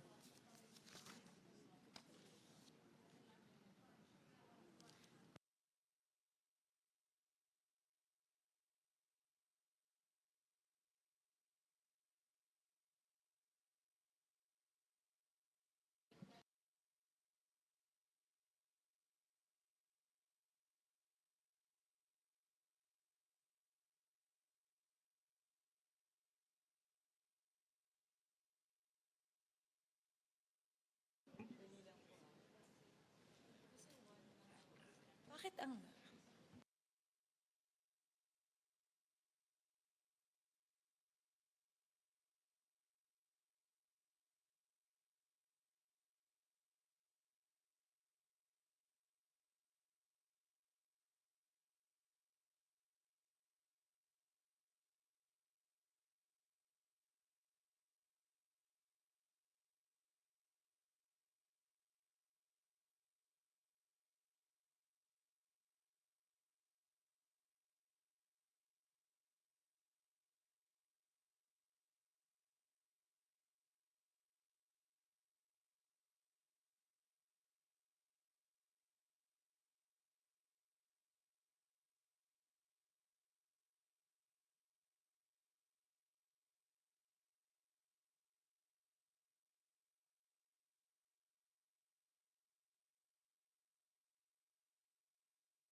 For the Philippine Crop Insurance Corporation, the House proposes an increase of 1 billion pesos from the NEP level of 4.5 billion pesos to 5.5 billion pesos in the HGAB. We are doing this so we can provide crop insurance to more farmers, especially in times of calamity. Kasi ang nangyayari po ngayon, kahit magkabagyo po or magkaroon ng kalamidad, wala po silang insurance. So kailangan pong paigtingin natin yung pagbibigay ng crop insurance sa ating mga magsasaka. So the House is providing an additional 1 billion pesos for crop insurance. On the part of the Senate, it's we propose for the Philippine Crop Insurance Corporation 6.5 billion pesos. Under it is crop insurance program of 6.5 billion pesos. Any motion? Mr. Chair, that amount, just kind of curious, will that be sufficient enough to cover all the crops for next year that will be damaged by calamities or natural disasters, Mr. Chair? This is an introduction by Senator Kiko, so we... Yes, yeah, well, we recognize it. unfortunately not. In fact, the damage to agriculture this year is about 15 billion already. No? So, hindi siya sapat, but it's a start, and we hope to be able to increase this as, as we go through every budget year. But this the 4.5 billion, in fact, was the amount since 2016, 2015. So it's been 10 years stuck at 4.5 billion. And so now with this additional increase of 1 billion from the House, and then we have another billion from this with the Senate, and this is a significant jump from the 4.5 billion budget last year and the last 10 years.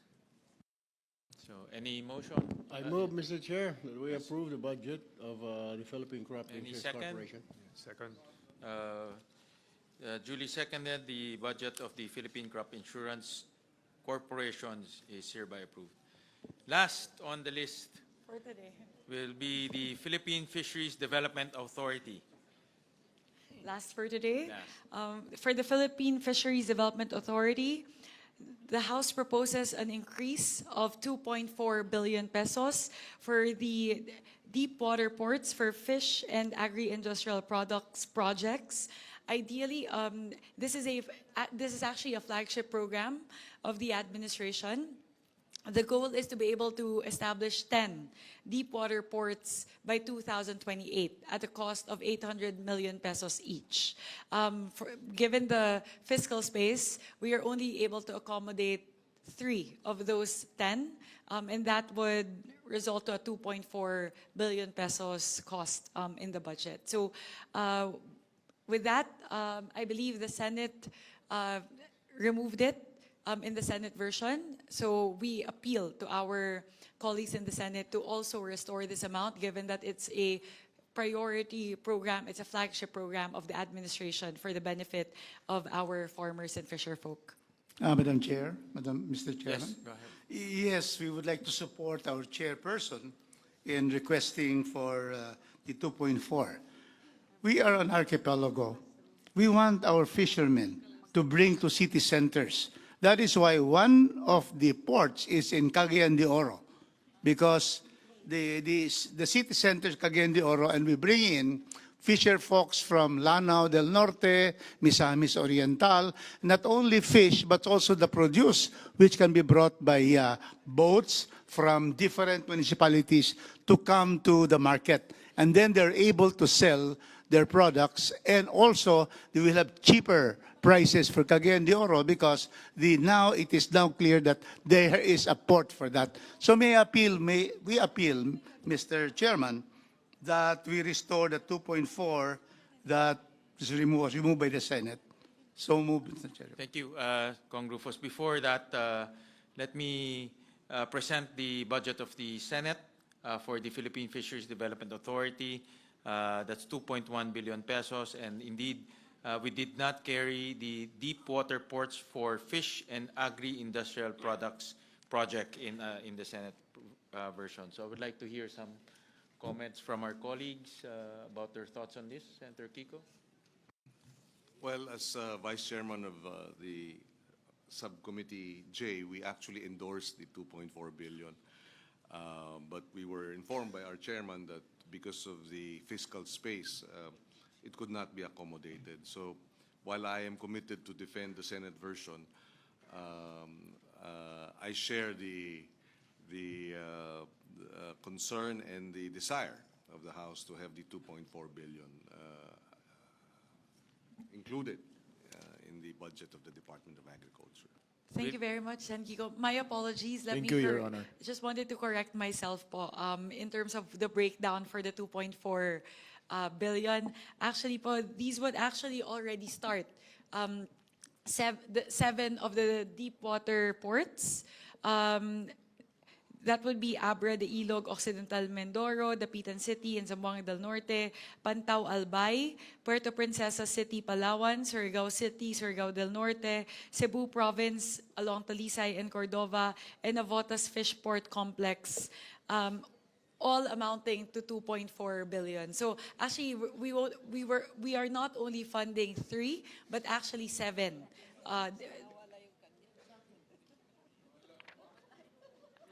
We'll take a look at the Cagayan po. But this is the breakdown that was mentioned. My apologies, Kong Rufus. I actually did not. Well, I just noticed. in fact, in the hearing, it was very clear that Cagayan de Oro will have a fish port. And that is why I'm surprised that I am now fighting for this, and there's none for Cagayan de Oro. So can you just include that? Because we really need, we are in the Mindanao Sea. Very rich, fertile. It was just transferred fisher- to Palawan, compañero. You just add na lang, you just add, because it's not big, it's only 60 m.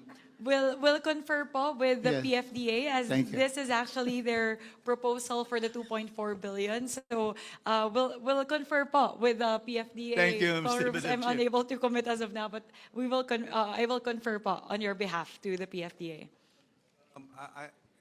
I may be mistaken, but I think there are appropriations for ports, but there are also appropriations for deep sea ports. So perhaps I could be mistaken, but perhaps the Cagayan de Oro port project is for the fish port, but not the deep sea port. I think it's also deep sea, because Mindanao Sea, when you move a little further from Cagayan de Oro, it's deep.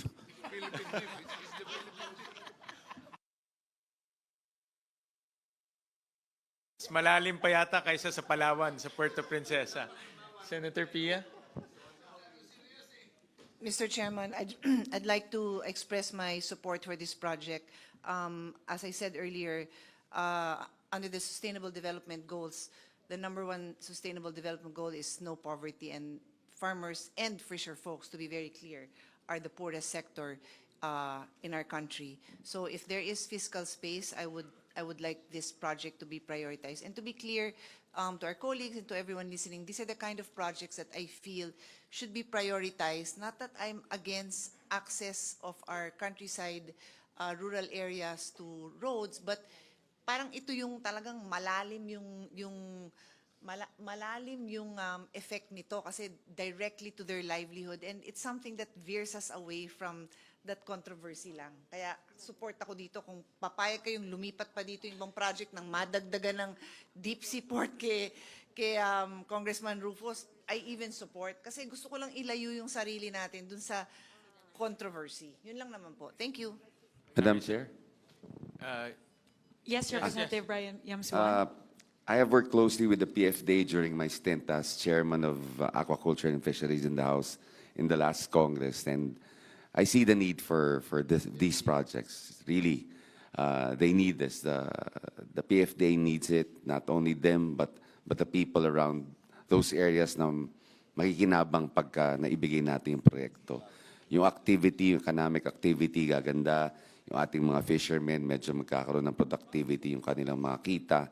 And I think yung food security natin, importante rin ho yun. And of course, pag gumawa pa tayo ng mga additional projects that will complement with the deep sea ports, yung mga food production hub natin magkakaroon ng lugar para unti-unti natin maisaayos. So I fully support the increase in the budget of PFDA.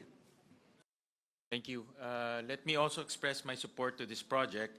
Like what Congressman Rufus mentioned, we are a archipelagic country, and logistics is really challenging in our country. In fact, mas mahal pa yung logistics inside the country compared to delivering to outside of the country like Hong Kong or Taiwan because of logistics. So the more infrastructure for logistics, the better for us, including ports, because ports is the mode of delivery for cargo. No? So let me also express my support for this project. So with that, any motion? Move to approve, Mr. Chair. Second? Second. With that, the motion to include deep water ports for fish and agri-industrial projects is deemed approved. Thank you very much once again to our colleagues in the Senate. This is a very important project, and I'm happy that we were able to find the fiscal space to fund the project. Given the plan of the PFDA, this is going to be a 3-year program, so it would require 1.85 billion next year and roughly 600 million in 2027 8, so hopefully we can sustain it to make sure that the 7 ports are completed by 2028. Maraming salamat po. Mr. Chairman, we thank you, Cagayan de Oro, because we'll now have a deep water port. In fact, the Philippine Deep is in Mindanao. Philippine Deep. Thank you, Mr. Chairman. Maraming salamat, Kong Rufus. With that, we'll terminate our first round of BICAM. I think we have covered many grounds. We'll resume again tomorrow, 2 p.m., same venue. So maraming salamat po and good morning. We'll to all of confer you. lang po, when 2 p.m. is okay with everyone? All conferees are okay with 2 p.m.? Yeah, para makapag-mass muna. Thank you. Thank Sounds you. good. Thank you, counterpart. When we concur, 2 p.m. tomorrow. Thank you very much. Senwin will officially suspend. This bicameral conference committee hearing is hereby suspended.